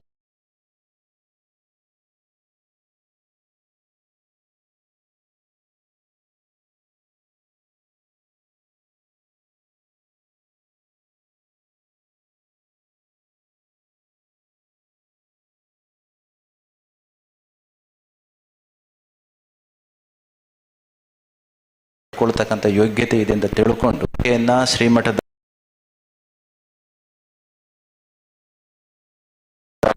ಸ್ಥಾಪನೆಯನ್ನ ಮಾಡಿ ವರ್ಷಗಳಾಗಿ ಆಗ್ತಾ ಇದೆ. ಸಾಮಾನ್ಯವಾಗಿ ಮಠಗಳು ಅಂತ ಅಂದ್ರೆ ಸನ್ಯಾಸಿ ಕೇಂದ್ರಿತ ಮಠಗಳು. ಆ ಮಠಗಳ ಕರ್ತವ್ಯ ಏನು ಅಂತಂದ್ರೆ ಒಂದಿಷ್ಟು ಧರ್ಮ ಪ್ರಚಾರ, ಧರ್ಮ ಉಪದೇಶ, ಇಷ್ಟಕ್ಕೆ ಮಾತ್ರ. ಆದರೆ ಬದಲಾಗಿರ್ತಕ್ಕ ಪೂಜ್ಯ ಗುರುಗಳು 74ನೇ ಇಸ್ವಿಗೆ ಪಟ್ಟಕ್ಕೆ ಬಂದ ತಕ್ಷಣ ಬಹುಬೇಗ ಅರ್ಥ ಮಾಡಿಕೊಂಡ್ರು. ನಮ್ಮ ಸಂಜೀವ್ ಮಠಂದೂರವರು ಮತ್ತು ಪ್ರಕಾಶ್ ಅವರು ಮಾತನಾಡ್ತಾ ಹೇಳ್ತಾ ಇದ್ರು, ಒತ್ತಿ ಹೇಳ್ತಾ ಇದ್ರು. ಇವರು ಈಗ ತಾನೇ ಹೇಳಿದರು, ನಮ್ಮ ಈ ದೇಶ ಇದೆಯಲ್ಲ, ಬಹುಶಃ ಬೇರೆ ಬೇರೆ ಜಗತ್ತಿನ ಭೂಮಿಯೆಲ್ಲ ನಮ್ಮದೇನೇ. ವಸುದೇವ ಕುಟುಂಬಕಂ ಅಂತ ಪೂಜೆ ಮಾಡಿದವರು ನಾವು. ಯಾವ ದೇಶವನ್ನು, ಯಾವ ಧರ್ಮವನ್ನು ಕೂಡ ನಾವು ಕಡೆಗಣ್ಣಿಂದ ನೋಡಿದಂತಹ ಮಣ್ಣಿನ ಗುಣದ ಮಕ್ಕಳು ನಾವು ಯಾರು ಕೂಡ ಅಲ್ಲ. ಕಾರಣ, ಬೇರೆ ದೇಶಗಳು ಹುಟ್ಟೋದಕ್ಕೂ ಮುಂಚೆ ಅವರ ಕಣ್ಣನ್ನು ಪ್ರಜ್ಞೆಯ ಸ್ತರದಲ್ಲಿ ಬಿಡೋದಕ್ಕೂ ಮುಂಚೆ ಆಗ್ತಾ ಇದೆಯಾ, ಬಿಸಿ ಆಗ್ತಾ ಇದೆಯಲ್ಲ, ಸ್ವಾಮಿಗಳು ಹೇಳಿದ್ದಾರೆ ಊಟ ಸಮಯ ಬೇಗ ಬಂದಿದೆ ಅಂತ. ಒಂದು 2 ನಿಮಿಷ ಮಾತನಾಡೋಣ. ಬೇರೆ ಜನಗಳು ಪ್ರಜ್ಞೆಯ ಸ್ತರದಲ್ಲಿ ಕಣ್ಣು ಬಿಡೋದಕ್ಕೂ ಪೂರ್ವದಲ್ಲಿಯೇ ನಾವು ಹುಟ್ಟಿರ್ತಕ್ಕಂಥ ಈ ನೆಲದಲ್ಲಿ ಪ್ರಜ್ಞೆ ಯಾವ ಸ್ತರಕ್ಕೆ ಹೋಗಿದ್ವಿ ಅಂದರೆ ನೋಡಿ, ಅಣ್ಣ ಬಸವಣ್ಣವರು 12ನೇ ಶತಮಾನದಲ್ಲಿ ಇದರ ಕನ್ನಡದ ಭಾವದಲ್ಲಿ ಅವರ ಒಂದು ವಚನವನ್ನು ಹೇಳಿದರು. ಏನು ಹೇಳಿದ್ದಾರೆ?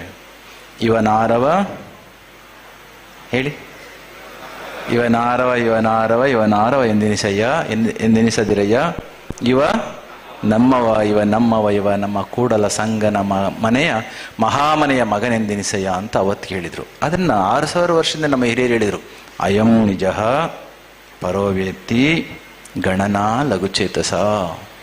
ಇವನು ಅಥವಾ ಅವನು ನಮ್ಮವನು, ಅವನು ನಮ್ಮವನಲ್ಲ ಬೇರೆಯವನು, ಈ ಭಾವ ನಮ್ಮಲ್ಲಿ ಇರಲಿಲ್ಲ. ಒಂದು ವೇಳೆ ಇದ್ದದ್ದೇ ಆದರೆ ಯಾವ ರೀತಿ ಅಂದಿನ ನಮ್ಮ ಸಮಾಜ ತಿರಸ್ಕಾರ ಮಾಡ್ತಿತ್ತು ಅಂತಂದರೆ ಅಥವಾ ಪರಿಗಣಿಸ್ತಾ ಇತ್ತು ಅಂತಂದರೆ, ಇವ ನಮ್ಮವ ಇವ ನಮ್ಮವ ಅಲ್ಲ ಅಂತ ತಿಳ್ಕೊಂಡವ್ರನ್ನ ಲಘುಚೇತಸ, ಪ್ರಜ್ಞೆ ಅರಳಿಲ್ಲರಿರ್ತಕ್ಕಂಥ ಲಘುವಾದ ಮನುಷ್ಯ ಅಂತ ಭಾವಿಸ್ತಾ ಇದ್ರು. ನಾವೆಲ್ಲರೂ ಕೂಡ ನಮ್ಮವರು ಅಂತ ಭಾವಿಸಿದಂಥವನು ಉದಾರ ಚರಿತನಾಗಿರ್ತಕ್ಕಂಥ ಜಗತ್ತೆಲ್ಲೂ ಕೂಡ ಒಂದೇ ಕುಟುಂಬ ಅಂತ ಒಪ್ಪಿಕೊಂಡಂಥ ಸಂಸ್ಕೃತಿ ನಮ್ಮದು. ಇಷ್ಟೇ ಅಲ್ಲ, ಕೇವಲ ಈ ನೆಲದಲ್ಲಿ ಹುಟ್ಟಿ ಬಂದಂತಹ ಜ್ಞಾನ ಪರಂಪರೆ ಮಾತ್ರ ನಮ್ಮದು ಅಂತ ನಾವು ಅಷ್ಟೇ ಭಾವಿಸಲಿಲ್ಲ. ಯಾಕೆಂದರೆ ಎಂದೂ ಕೂಡ ಈ ಜಾಗ ಮಾತ್ರ ಒಂದು ಬೌಂಡ್ರಿ ಹಾಕ್ಕೊಂಡು ಇದು ಅಷ್ಟೇ ನಮ್ಮ ದೇಶ ಅಂತ ಭಾವಿಸಿದ್ರೆ ನಾವು ಜನಗಳಲ್ಲ. ಅವತ್ತೇನು ಹೇಳ್ತಾ ಇದ್ರು? ಋಗ್ವೇದದಲ್ಲಿ ಹೇಳ್ತಾರಲ್ಲ, ಏನು ಹೇಳ್ತಾ ಇದ್ರು? ವಿಶ್ವದ ಎಲ್ಲೆಡೆಯಿಂದ ಶುಭ್ರವಾಗಿರ್ತಕ್ಕಂಥ ಚಿಂತನೆಗಳು ನಮ್ಮೆಡೆಗೆ ಹರಿದು ಬರಲಿ. ಆನೋ ಭದ್ರಾಹ ಕ್ರತವೋ ಎಂತು ವಿಶ್ವತಃ, let noble thoughts would come to us from nook and corner of the universe. ನೆನ್ಪಿಟ್ಕೊಳ್ಳಿ, ಯಾವ್ಯಾವುದೋ ವಿಚಾರಗಳು ನಮ್ಮ ತಲೆಗೆ ಬರೋದಲ್ಲ, ತುಂಬ ಶುಭ್ರವಾಗಿರ್ತಕ್ಕಂಥ ಚಿಂತನೆಗಳು. ಆದರೆ ಎಂತೆಂಥವು ಚಿಂತನೆಗಳನ್ನ ತಲೆ ಒಳಗಡೆ ಬರಲಿಕ್ಕೆ ಬಿಡಬಾರ್ದು ಅಂತಕ್ಕಂಥದ್ದು ಕೂಡ ನಾವು ಒತ್ತಿ ಹೇಳ್ಬೇಕಾಗಿರ್ತಕ್ಕಂಥ ಇಂತಹ ಉದಾರ ಚರಿತ್ರವಾಗಿರ್ತಕ್ಕಂಥ ತತ್ವಗಳನ್ನು ಜಗತ್ತಿಗೆ ಕೊಟ್ಟಂಥ ನಮ್ಮ ದೇಶ ಆ ಕಾಲಘಟ್ಟದಲ್ಲಿಯೇ ನಲಂದ ತಕ್ಷಶಿಲಾ ವಿಶ್ವವಿದ್ಯಾನಿಲಯಗಳು ಕೇಳಿದಿರಲ್ಲ, ನಲಂದ ತಕ್ಷಶಿಲಾ ವಿಶ್ವವಿದ್ಯಾನಿಲಯಗಳಲ್ಲಿ ನಮ್ಮ ಈ ವಿಶ್ವವಿದ್ಯಾನಿಲಯಗಳಲ್ಲಿ ಅಡ್ಮಿಷನ್ ಪಡಿಲಿಕ್ಕೆ ಬೇರೆ ಬೇರೆ ದೇಶಗಳಿಂದ ಬಂದು ಕ್ಯೂ ನಿಂತ್ಕೊಳ್ತಿದ್ರಂತೆ to get an admission in all these universities. ಇಷ್ಟು ಬೇರೆ ಬೇರೆ ದೇಶಗಳಲ್ಲಿ 64 ಡಿಫ್ರೆಂಟ್ ಸ್ಕಿಲ್ಸ್, ಡಿಫ್ರೆಂಟ್ ಡೊಮೈನ್ ನಾಲೆಡ್ಜ್ನವರಿಗೆ ಎಜುಕೇಷನ್ ಕೊಡ್ತಾ ಇದ್ದಂಥ ನಮ್ಮ ವಿಶ್ವವಿದ್ಯಾನಿಲಯಗಳು ಯಾವುದೋ ಕಾರಣಕ್ಕೆ ಸ್ವಲ್ಪ ಯಾಮಾರದು ಅಂತ ಹೇಳ್ತಾರೆ ಗೊತ್ತಲ್ಲ, ಮೈ ಮರೆಯೋದು ಅಂತ ಹೇಳ್ತೇವೆ. ಮೈ ಮರೆತದ್ದಕ್ಕೋಸ್ಕರ ಶುಭ್ರವಾದ ಚಿಂತನೆಗಳು ಮಾತ್ರ ನಮ್ಮೆಡೆಗೆ ಬರಲಿ ಅಂತ ಹೇಳಿದ್ದರ ಸಂದರ್ಭದಲ್ಲಿಯೇ ಅಶುಭ್ರವಾಗಿರ್ತಕ್ಕಂಥ ಅಪಕ್ವವಾಗಿರ್ತಕ್ಕಂಥ ಮನಸ್ಸುಗಳನ್ನು ಕೂಡ ನಮ್ಮ ಒಳಗಡೆಗೆ ನಮ್ಮ ಮನಸ್ಸಿಗೆ ಬಿಟ್ಕೊಳ್ಳಿಕ್ಕೆ ಪ್ರಾರಂಭ ಆದಮೇಲೆ ಏನಾಯಿತು? ಪರಕೀಯರ ದಾಳಿಗೆ ತುತ್ತಾಯಿತು, ಗುಲಾಮಗಿರಿಗೆ ಒಳಗಾದ್ವಿ. 17ನೇ ಶತಮಾನದಲ್ಲಿ ಬರೋ ಹೊತ್ತಿಗೆ ನಮ್ಮ ದೇಶದ ಪರಿಸ್ಥಿತಿ ಏನಾಗಿತ್ತು ಸುಮ್ಮನೆ ಹೇಳ್ತೇನೆ. ಸ್ವಾಮಿ ವಿವೇಕಾನಂದರು ಗೊತ್ತಲ್ವ ನಿಮಗೆ? ವಿವೇಕಾನಂದರು ಗೊತ್ತು. 1893ರಲ್ಲಿ ನಮ್ಮ ಮೈಸೂರು ಮಹಾರಾಜರಿಂದ ಪ್ರೇರೇಪಿತರಾಗಿ ಸ್ಫೂರ್ತಿಗೊಂಡು ಅಮೆರಿಕಕ್ಕೆ ಹೋಗ್ತಾರೆ. ಸರ್ವಧರ್ಮ ಸಮ್ಮೇಳನದ ವರ್ಲ್ಡ್ ರಿಲಿಜಿಯಸ್ ಪಾರ್ಲಿಮೆಂಟ್ನಲ್ಲಿ ಭಾಗವಹಿಸಲಿಕ್ಕೆ ಈ ದೇಶದ ಪ್ರತಿನಿಧಿಯಾಗಿ ಅಲ್ಲಿಗೆ ಹೋದರು. ಹೋದ ಸಂದರ್ಭದಲ್ಲಿ ಜಗತ್ತಿಗೆ ಇಷ್ಟೆಲ್ಲ ಪ್ರಜ್ಞೆ ಎತ್ತರೆತ್ತರದ ಜ್ಞಾನದ ಸ್ತರಗಳನ್ನು ಕೊಡ್ತಾ ಇದ್ದಂಥ ನಮ್ಮಗಳನ್ನು ಆ ದೇಶದಲ್ಲಿ ಹೇಗೆ ನೋಡ್ತಿದ್ರು ಅಂತ ನೀವು ಕೇಳಿದಿರಲ್ವಾ? ವಿವೇಕಾನಂದರು ಆ ದೇಶದಲ್ಲಿ ಬಂದಿದ್ದಾರೆ ಅಂತ ಗೊತ್ತಾದ ಮೇಲೆ ಆ ದೇಶದ ಜನಗಳು ಕೇಳ್ತಿದ್ರಂತೆ, ನೀವು ಅಂಥದ್ದೊಂದು ದೇಶದಿಂದ ಬಂದಿದ್ದೀರಾ, ಯಾಕೆ ಅಂತ ಕೇಳಿದರೆ ನಿಮ್ಮ ದೇಶದಲ್ಲಿ ಊಟ ಮಾಡೋ ಗತಿ ಇಲ್ಲ ಅಂತಲ್ಲ. ಹೌದಾ? ಅಷ್ಟೇ ಕೇಳ್ತಾ ಇರಲಿಲ್ಲ, ನಿಮ್ಮ ದೇಶದಲ್ಲಿ ಮಕ್ಕಳನ್ನ ಸಾಕ್ಲಿಕ್ಕಾಗದಲ್ಲೇ ತೆಗೆದುಕೊಂಡು ಹೋಗಿ ಅದು ಎಂಥದ್ದು ಗಂಗಾ ನದಿ ಇದೆ ಅಂತ ಅದಕ್ಕೆ ತೆಗೆದುಕೊಂಡು ಬಿಸಾಡ್ತಾರಂತೆ. ಜೊತೆಗೆ ಬಿಸಾಡಿ ಸತ್ತ ಮಕ್ಕಳ ಅಸ್ಥಿ ಪಂಜರಗಳು ನದಿಯಲ್ಲಿ ಸಿಲುಕಿ ನೀರು ಮುಂದಕ್ಕೆ ಹೋಗದಿಲ್ಲ, ಹಾಗೆ ನಿಂತಿದೆ ಅಂತೆ. ಹೌದಾ? ಆ ದೇಶದಲ್ಲಿ ಅಂತ ಕೇಳಿ ಸ್ವಾಮಿ ವಿವೇಕಾನಂದ ಅದಕ್ಕೆ ತಮಾಷೆಗೆ ಏನು ಹೇಳ್ತಿದ್ರು? ಹೌದು, ನಾನು ಹುಟ್ಟಿದಾಗ ನಮ್ಮ ಅಮ್ಮನಿಗೂ ಸಾಕಾಗದಲ್ಲೇ ತಗೊಂಡೋಗಿ ಬಿಸಾಡ್ಬಿಟ್ಟಿದ್ಲು, ಹೇಗೋ ತಪ್ಪಿಸ್ಕೊಂಡು ಬಂದ್ಬಿಟ್ಟೆ ಅಂತ ಹೇಳ್ತಾರೆ ಚಿಕ್ಕ ಹುಡುಗ ಆಗ್ತಾಗ. ಎಂತೆಂತಹ ಮಾತುಗಳನ್ನ ಕೇಳ್ತಾ ಇದ್ರು, ಅಂತಹ ಭಾವನೆ ಅವರ ಹೃದಯದಲ್ಲಿ ಇದ್ದದ್ರಿಂದ ಈ ಭಾವನೆಗಳು ಬರ್ತಾ ಇತ್ತು. ಜೊತೆಗೆ ನಿಮ್ಮ ದೇಶದಲ್ಲಿ ಹೆಣ್ಣು ಮಕ್ಕಳಿಗೆ ಗಂಡುಗಳು ಸಿಗದಲ್ಲಿ ಬರೀ ವಯಸ್ಸಾಗಿರೋರಿಗೆ ಮದುವೆ ಮಾಡ್ತಾರಂತೆ. ಹೌದಾ ಅಂದರೆ ವಿವೇಕಾನಂದರು ಅದು ಸತ್ಯ ಅಲ್ಲ ಏನು ಹೇಳಲಿಕ್ಕಾಗತ್ತೆ? ಅವ್ರು ಹೇಳಿದ್ರಂತೆ, ಹೌದು ನಮ್ಮ ಭರತ್ ಶೆಟ್ಟಿಯವರು ಹೇಳಿರಲ್ಲ 4 ಜನ ಸನ್ಯಾಸಿಗಳಲ್ಲಿ ಕೊಡ್ತಿದ್ದಾರೆ ಅಂತ. ಅದನ್ನು ನಾನು ನೆನ್ಪಿಟ್ಕೊಂಡು ನಾನು ಹೇಳ್ತೇನೆ. ವಿವೇಕಾನಂದರ ಮಾತುಗಳಿದು. ನಿಮ್ಮ ದೇಶದಲ್ಲಿ ಹೆಣ್ಣು ಮಕ್ಕಳಿಗೆ ಏನು ಗಂಡುಗಳು ಸಿಗದರೆ ನೀವು ಬರೀ ಮುದುಕರನ್ನೇ ಮದುವೆ ಆಗ್ತಾ ಇದ್ದಾರಂತೆ. ಒಬ್ಬ ಮುದುಕನಿಗೆ ಎಷ್ಟೋ ಹೆಣ್ಮಕ್ಳು. ಅದಕ್ಕೆ ವಿವೇಕಾನಂದ ಹೌದು, ನನ್ನಂಥ ಯುವಕರೆಲ್ಲ ಹೋಗಿ ಸನ್ಯಾಸಿಗಳಾಗಿ ಹೋಗ್ತಾರೆ, ಹುಡುಗರಿಗೆ ಸಿಗ್ತಾ ಇಲ್ಲ. ಅದನ್ನು ಕೂಡ ತಮಾಷೆಗಿನ ಸರ್ಕ್ಯಾಸ್ಟಿಕ್ ಆಗಿ ಹೇಳಿದರು. ಹುಟ್ಟಿದ ಚಿಕ್ಕ ಚಿಕ್ಕ ಹೆಣ್ಮಕ್ಳನ್ನ ನಿಮ್ಮ ದೇಶದಲ್ಲಿ ಸಾಕ್ಲಿಕ್ಕಾಗಲೇ ತೆಗೆದುಕೊಂಡು ಮೊಸಳೆ ಬಾಯಿಗೆ ಹಾಕ್ತಾರೆ ಅಂತ. ಹೌದಾಗಿತ್ತಾ? ಇಲ್ಲ. ಆದರೆ ಭಾವನೆ ಹೇಗಿತ್ತು? ಹಾಗಿತ್ತು. ಅದಕ್ಕೆ ವಿವೇಕಾನಂದ ಹೇಳಿದರು, ಹೌದು, ಹೆಣ್ಮಕ್ಳ ಮಾಂಸ ಸಾಫ್ಟ್ ಇದೆ, ಆ ಮೊಸಳೆಗಳಿಗೆ ಕಷ್ಟ ಆಗಬಾರ್ದು ಅನ್ನೋ ಕಾರಣಕ್ಕೋಸ್ಕರ ತಗೊಂಡಾಗ ಹಾಕ್ತಾರೆ.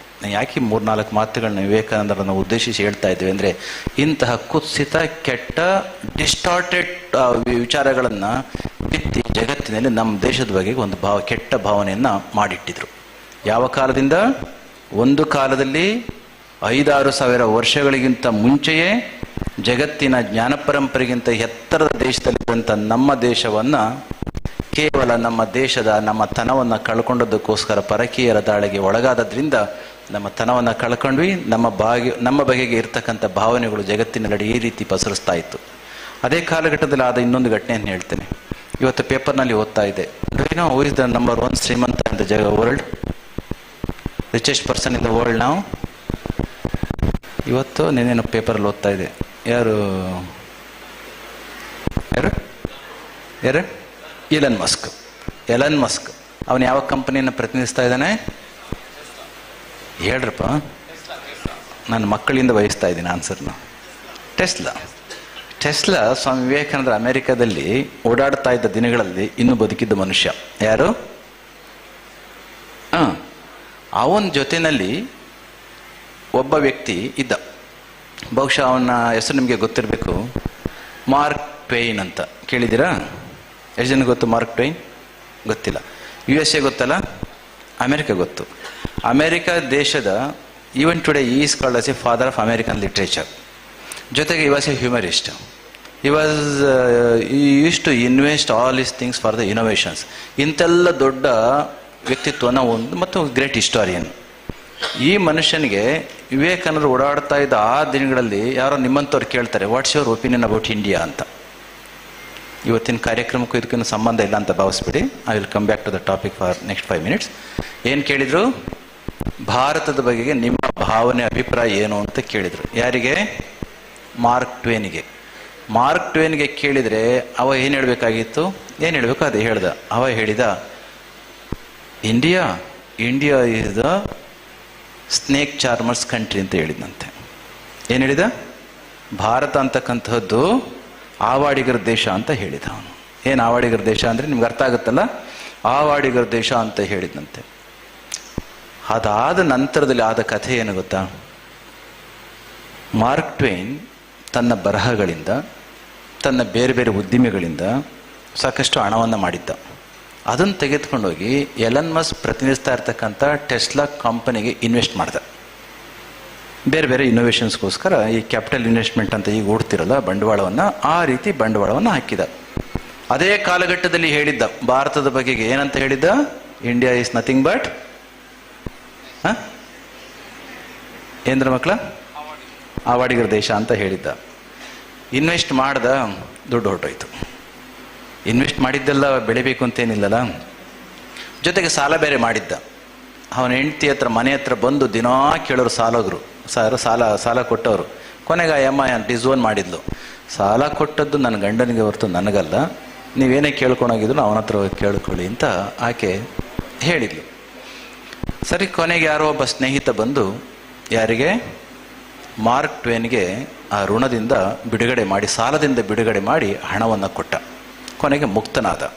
ಅವನಿಗೆ ಯೋಚನೆ ಬಂತು, ಈಗ ನಾನು ಸಾಲದ ಸುಳಿಯಲ್ಲಿ ಮುಳುಗಿದ್ದ ನನಗೆ ನನ್ನ ಸ್ನೇಹಿತ ದುಡ್ಡು ಕೊಟ್ಟಿದ್ದಾನೆ, ಈಗ ಅವನ ಸಾಲ ತೀರಿಸ್ಬೇಕಲ್ವಾ, ಅದಕ್ಕೇನಾದರೂ ಮಾಡಬೇಕಲ್ಲ ಅಂತ ಹೇಳಿ ಈ ಜಗತ್ತಿನ ಒಟ್ಟು ಇತಿಹಾಸವನ್ನು ಬರೀಬೇಕು ಅಂತ ತಿಳ್ಕೊಂಡು ಆ ಇತಿಹಾಸವನ್ನು ಬರೆದ ಮೇಲೆ ಪುಸ್ತಕದಿಂದ ಬರೋ ದುಡ್ಡನ್ನ ನನ್ನ ಸ್ನೇಹಿತನ ಸಾಲ ತೀರಿಸೋಣ ಅಂತೇಳಿ ಅವನು ಎಲ್ಲ ದೇಶಗಳನ್ನು ವಿಸಿಟ್ ಮಾಡಲಿಕ್ಕೆ ಸ್ಟಾರ್ಟ್ ಮಾಡ್ದ. ಯಾರು ಮಾರ್ಕ್ ಟ್ವೇನ್. ಅದೇ ರೀತಿ ವಿಸಿಟ್ ಮಾಡ್ತಾ ಶ್ರೀಲಂಕಾ ವಿಸಿಟ್ ಮಾಡಿದ, ಆಸ್ಟ್ರೇಲಿಯಾ ಮಾಡಿದ, ಯುರೋಪಿಯನ್ ಕಂಟ್ರೀಸ್ನ ವಿಸಿಟ್ ಮಾಡಿದ, ಆಫ್ರಿಕಾಗೆ ಹೋದ. ಅದೇ ರೀತಿ ನಮ್ಮ ದೇಶಕ್ಕೂ ಬಂದ.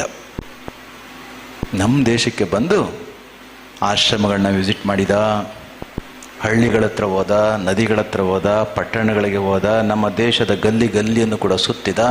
ನಂತರದಲ್ಲಿ ವರ್ಲ್ಡ್ ಹಿಸ್ಟ್ರಿಯನ್ನು ಬರೀಲಿಕ್ಕೆ ಸ್ಟಾರ್ಟ್ ಮಾಡ್ದ. ಜಗತ್ತಿನ ಇತಿಹಾಸವನ್ನು ಬರೆದ ಮೇಲೆ ಕೊನೆಗೆ ಒಂದು ಶರ ಬರೀತಾನೆ. ಏನು ಬರ್ದ ಗೊತ್ತಾ? ನಮ್ಮ ದೇಶದ ಬಗ್ಗೆ ಬರೀತಾ ಅವನ ಜಗತ್ತಿನ ಇತಿಹಾಸದ ಕೊನೆಯಲ್ಲಿ ಬರೀತಾ ಕೊನೆಗೆ ನಮ್ಮ ದೇಶದ ಬಗ್ಗೆ ಬರೀತಾನೆ. ಕೆಲವೇ ವರ್ಷಗಳ ಹಿಂದೆ ಏನು ಹೇಳಿದ್ದವನು?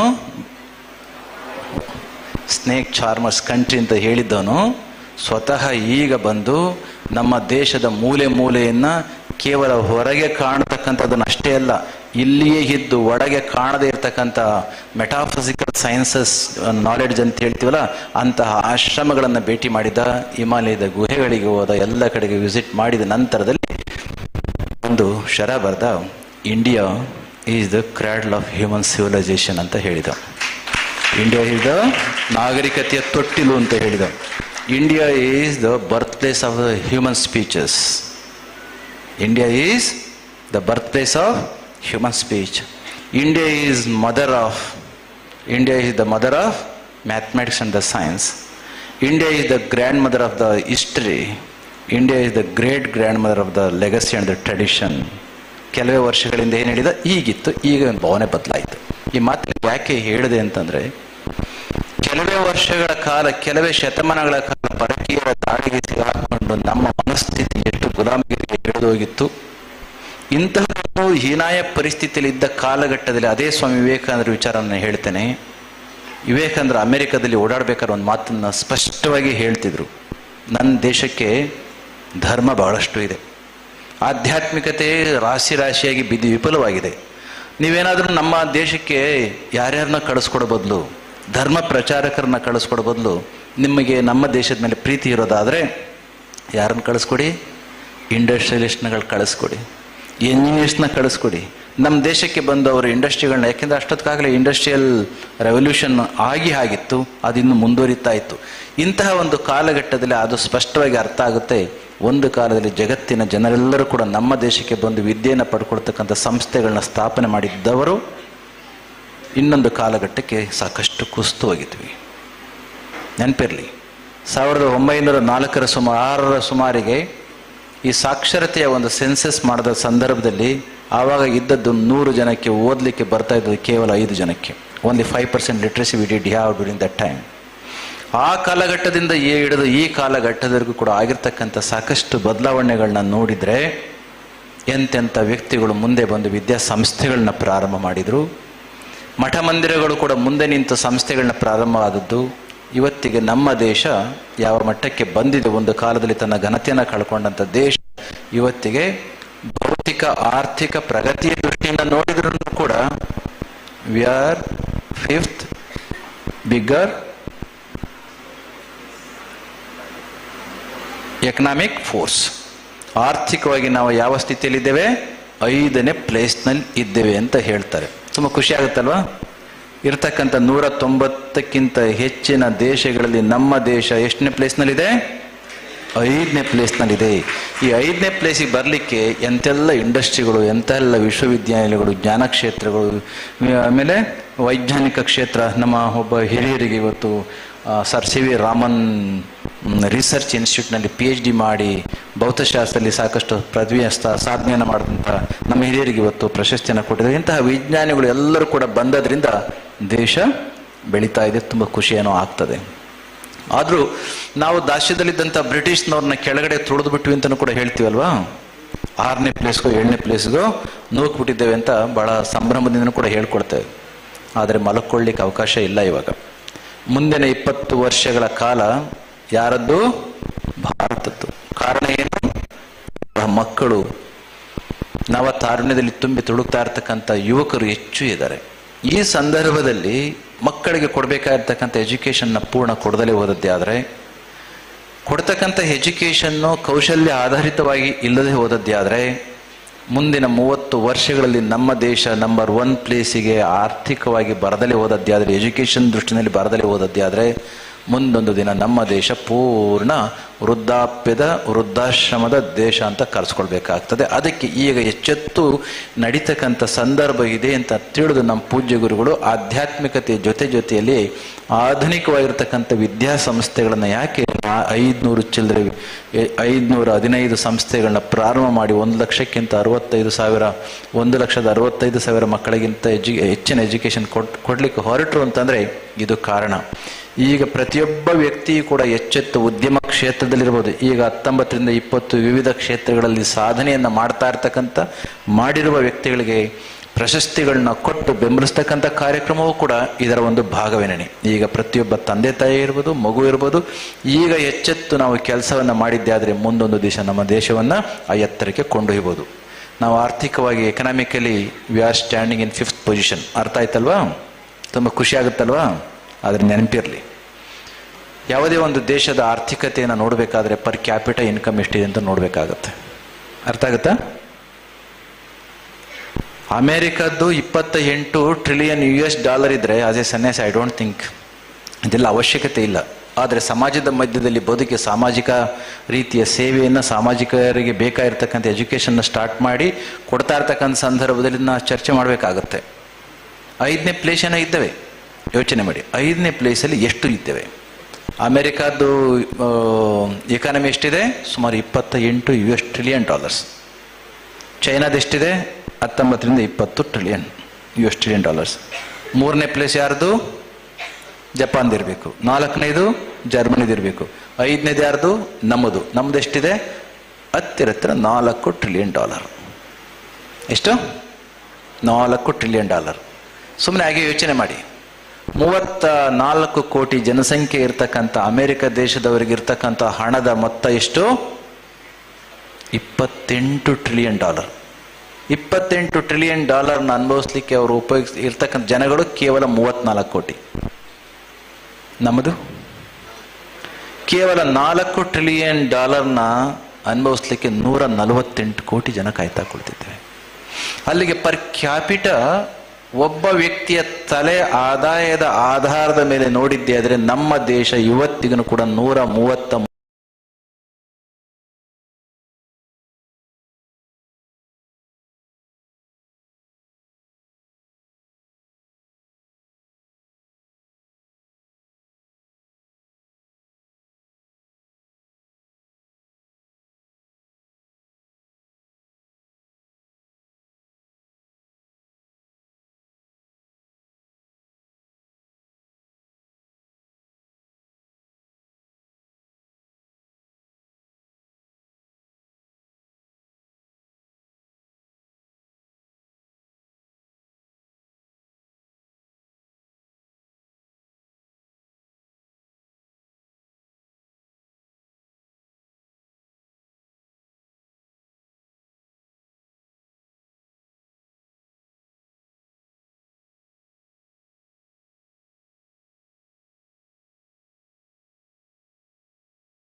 ಬಿಗ್ಗೆಸ್ಟ್ ಎಕಾನಮಿ ದೇಶ ನಮ್ಮದು ಆದ್ರೂ ಕೂಡ ವ್ಯಕ್ತಿಯ ತಲೆ ಆದಾಯದ ಆಧಾರದ ಮೇಲೆ ಯಾವ ಪೊಸಿಷನ್ ಇದ್ದೇವೆ?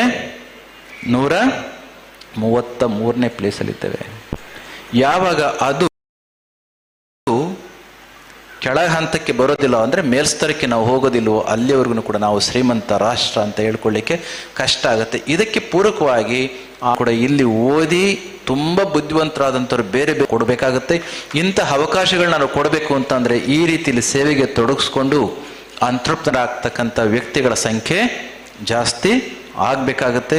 ಇವತ್ತಿಗೂ ಕೂಡ ನನ್ನ ಬದುಕೊಂಡು ನಮ್ಮಲ್ಲಿ ಪ್ರಶಸ್ತಿಗೆ ಪುರಸ್ಕೃತರಾದವರು ನಮ್ಮ ಸ್ವಾಮಿಗಳು ಹೇಳ್ತಾ ಇದ್ರು, 200 ಏನಪ್ಪ ಅಂತಂದರೆ ಬೇರೆಯವರನ್ನು ಸೇವಿಸುವ, ಸಮಾಜದ ಸೇವೆಯನ್ನು ಮಾಡುವ ತವಕದಲ್ಲಿ ನಿನ್ನನ್ನು ನೀನು ಕಳ್ಕೋ.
ಉತ್ತಮವಾಗಿರ್ತಕ್ಕಂಥ ಸರ್ಕಾರಿ ಶಾಲೆಗಳನ್ನು ಕಟ್ಟಿಸಿದ್ದಾರೆ, ಅದರೊಳಗಡೆ ಮಕ್ಕಳಿಲ್ಲ. ಮಕ್ಕಳು ಯಾಕೆ ಇಲ್ಲ? ಇದನ್ನು ನಾವು ಯೋಚನೆ ಮಾಡಬೇಕಾಗತ್ತೆ. ಅದಕ್ಕೆ ಖಾಸಗಿ ಶಾಲೆಗಳಲ್ಲಿ ಏನು ಮಕ್ಕಳು ಓದ್ತಿದ್ದಾರೋ ಅಂತಹ ಮಕ್ಕಳ ಕ್ವಾಲಿಟಿಯನ್ನು ನೋಡಿ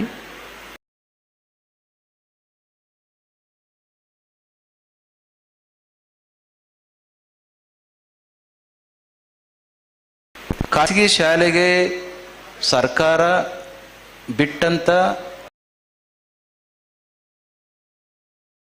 ಟೀಚರ್ಸ್ಗಳನ್ನು ಖಾಸಗಿ ಶಾಲೆಯವರು ಅಂದರೆ ಪ್ರೈವೇಟ್ ಇನ್ಸ್ಟಿಟ್ಯೂಷನ್ ಅವರು ಅವರಿಗೆ ಕೊಡ್ತಾ ಇರ್ತಕ್ಕಂಥ ಟೀಚಿಂಗ್ ಲರ್ನಿಂಗ್ ಸ್ಕಿಲ್ಸನ್ನು ನೋಡಿ, ಅವರು ಟೀಚ್ ಮಾಡ್ತಾ ಇರ್ತಕ್ಕಂಥ ರೀತಿ ನೀತಿಗಳನ್ನು ನೋಡಿ ಇದೇ ರೀತಿ ಅಲ್ಲಿಯೂ ಕೂಡ ಮಾಡಲಿಕ್ಕೆ ಸಾಧ್ಯ ಆಗೋದಾದರೆ ಸರ್ಕಾರಿ ಶಾಲೆಗಳಿಗೆ ಎಲ್ಲ ಮಕ್ಕಳು ಕೂಡ ಹೋಗಲಿಕ್ಕೆ ಪ್ರಾರಂಭ ಮಾಡ್ತಾರೆ. ಆಗ ಎಜುಕೇಷನ್ ಬರ್ಡನ್ ನಿಜವಾಗಿಯೂ ಕೂಡ considerability is going to be reduce. ಅಂಥದ್ದೊಂದಕ್ಕೆ ಒಂದು ಮೂಮೆಂಟನ್ನೇ ಸ್ಟಾರ್ಟ್ ಮಾಡುವಂಥ ಒಂದು ವ್ಯವಸ್ಥೆ ಆಗಲಿ, ಆಗ ಎಲ್ಲರಿಗೂ ಕೂಡ ಸಮಾನವಾಗಿರ್ತಕ್ಕಂಥ ಎಜುಕೇಷನ್ ಸಿಗುತ್ತೆ. ಆದರೆ ಪೂಜ್ಯ ಗುರುಗಳು ಆ ಕಾಲಘಟ್ಟದಲ್ಲಿಯೇ ಎಷ್ಟು ಕಡಿಮೆ, ಈಗ ಆದಿಚುಂಚನಗಿರಿ ಮಠಕ್ಕೆ ಬಂದರೆ ಯಾವ ಹಣವನ್ನು ಕೂಡ ತೆಗೆದುಕೊಳ್ಳೋದು ಸುಮಾರು 5,000 ಜನ ಮಕ್ಕಳು ಅಲ್ಲಿ ಎಜುಕೇಷನ್ ಪಡ್ಕೊಳ್ತಿದ್ದಾರೆ. Irrespective of the caste, creed and religion, education is being given at the free of cost. And so many institutions are there where even higher education institutions, skilled based institutions, we have been providing best of the best education facilities. ಅದರ ಜೊತೆಯಲ್ಲಿ 25 ವರ್ಷ ತುಂಬಿದ ಈ ಸಂದರ್ಭದಲ್ಲಿ ಹೇಳಬೇಕು ಅಂತಂದರೆ ನಿಮ್ಮ ಶ್ರೀಮಠ ಆದಿಚುಂಚನಗಿರಿ ಕಳೆದ 2 ವರ್ಷದಿಂದ ಇನ್ನೊಂದು ಶಾಲೆಯನ್ನು ಸ್ಪೆಷಲ್ ಸ್ಕೂಲ್ ಸ್ಟಾರ್ಟ್ ಮಾಡಿ. ಸ್ಪೆಷಲ್ ಸ್ಕೂಲ್ ಅಂದ ತಕ್ಷಣ ಈ ಫಿಸಿಕಲಿ ಅಥವಾ ಇಂಟೆಲೆಕ್ಚುಯಲಿ ಇಂಪೇರ್ಡ್ ಅಂತ ಒಂದು ಭಾವನೆ ಬರ್ತದಲ್ಲ, ನಮ್ಮಲ್ಲಿ ಹೌದು. ನಿಮ್ಮ ಚುಂಚನಗಿರಿ ಮಠದಲ್ಲಿ ಬ್ಲೈಂಡ್ ಸ್ಕೂಲ್ ಉಂಟು, ಆರ್ಫನ್ ಸ್ಕೂಲ್ಸ್ ಉಂಟು, ಡಮ್ ಆ್ಯಂಡ್ ಡೆಫ್ ಸ್ಕೂಲ್ಸ್ ಉಂಟು, ಇವೆಲ್ಲ ಕೂಡ ಇದ್ದಾವೆ. ವಿಶೇಷವಾದ ಶಾಲೆ ಅಂತ ಯಾಕೆ ಇದನ್ನು ಹೇಳ್ತಿದ್ದೀನಿ ಅಂದರೆ, ಒಂದು ಸಂವಿತ್ ಗ್ರೂಪ್ ಆಫ್ ಸ್ಕೂಲ್ಸ್ ಅಂತ ಸ್ಟಾರ್ಟ್ ಮಾಡ್ತಾ ಇದ್ದೇವೆ, ಮಾಡಿದ್ದೇವೆ ಈಗಾಗಲೇ. We have already initiated launch. In next 5 years we are going to start such 15 to 20 such institutions in different districts. ಏನದು, ವಾಟ್ ಈಸ್ ದ ಕ್ವಾಲಿಟಿ? ಇಷ್ಟೇನೆ. ಯಾರು ಬಡವ ಮಕ್ಕಳಿದ್ದಾರೋ, ಯಾರು ಬಡವರ ಮಕ್ಕಳಿದ್ದಾರೋ, ಬಡವರ ಮಕ್ಕಳಾಗಿದ್ದು ಅತಿ ಬುದ್ಧಿವಂತರಾಗಿದ್ದಾರೋ ಅಂತಹ ಮಕ್ಕಳನ್ನು ಅವರ ಮನೆಯ ಬಾಗಿಲಿಗೆ ಹೋಗಿ ಸೆಲೆಕ್ಟ್ ಮಾಡ್ಕೊಂಡು ಬಂದು ಪೂರ್ಣವಾಗಿರ್ತಕ್ಕಂಥ ಕಂಪ್ಲೀಟ್ ಫ್ರೀ ಎಜುಕೇಷನ್. ಆ ಸ್ಕೂಲ್ ಹೆಸರೇನು? ಸಂವಿತ್ ಅಂತ. ಸಂವಿತ್ ಅಂದ್ರೇನು? ಸಮ್ಯಕ್ ವಿತ್, ಕರೆಕ್ಟ್ ಸತ್ಯವಾದದ್ದನ್ನು ತಿಳಿತಕ್ಕಂಥದ್ದು, ಅಬ್ಸಲ್ಯೂಟ್ ನಾಲೆಡ್ಜನ್ನು ಪಡ್ಕೊಳ್ತಕ್ಕಂಥದ್ದು. ಯಾವುದೊಂದನ್ನು ಯಸ್ಮಿನ್ ವಿಜ್ಞಾತೆ ಸರ್ವಮಿದ ವಿಜ್ಞಾತಿ ಭವತಿ ಅಂತ ಒಂದು ಉಪನಿಷತ್ನಲ್ಲಿ ಬರ್ತದಲ್ಲ, ಸ್ವಾಮೀಜಿ ಹೇಳಿದ್ರಲ್ಲ, ಯಾರ ಮಗೋದು? ನಚಿಕೇತ ಅಂತ. ನಚಿಕೇತನ ಅಪ್ಪ ಬಂದು ಉದ್ದಾಲಕನಿಗೆ ಇನ್ನೊಬ್ಬ ಮಗ ಇದ್ದ ಶ್ವೇತಕೇತು ಅಂತ. ಆ ಶ್ವೇತಕೇತುಗೆ ಅಪ್ಪ ಹೇಳಿದ ಮಾತು, ಯಾವುದೊಂದು ಕಲಿದ್ರೆ ಎಲ್ಲವನ್ನು ಕಲ್ತಂಗಾಗುತ್ತಂತ ಕಲ್ತಿದ್ಯಪ್ಪ ಅಂತ ಹೇಳಿದ. ಅದು ಅಲ್ಲೇ ಬರ್ತಕ್ಕಂಥ ಮಾತು. ಇಂತಹದೊಂದು ಶಾಲೆಯನ್ನು ಗ್ರೂಪ್ ಆಫ್ ಸ್ಕೂಲ್ಸ್ನ ನಿಮ್ಮ ಮಠದಿಂದ ಈಗಿರ್ತಕ್ಕಂಥ ವ್ಯವಸ್ಥೆ ಜೊತೆಲೆ ಸ್ಟಾರ್ಟ್ ಮಾಡ್ತೇವೆ. ಸಂಮಿತ್ ಅಂತಂದರೆ ಪೂರ್ಣ ಹೆಸರು. Otherwise it is an abbreviation stating Shri Adichunchanagiri Math Vijnatam institute for talenteds ಅಂತ. ಏನಂಗಂದ್ರೆ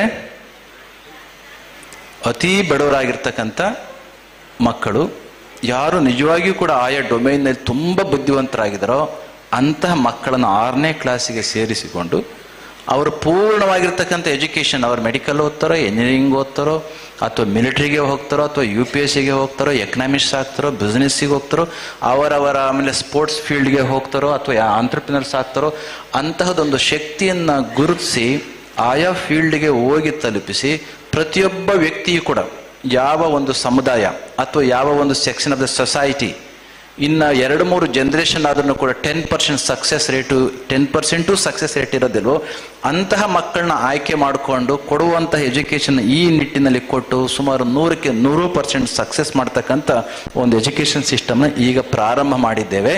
ಅದಕ್ಕೆ ನಿಮ್ಮೆಲ್ಲರ ಸಹಕಾರ ಇರಲಿ.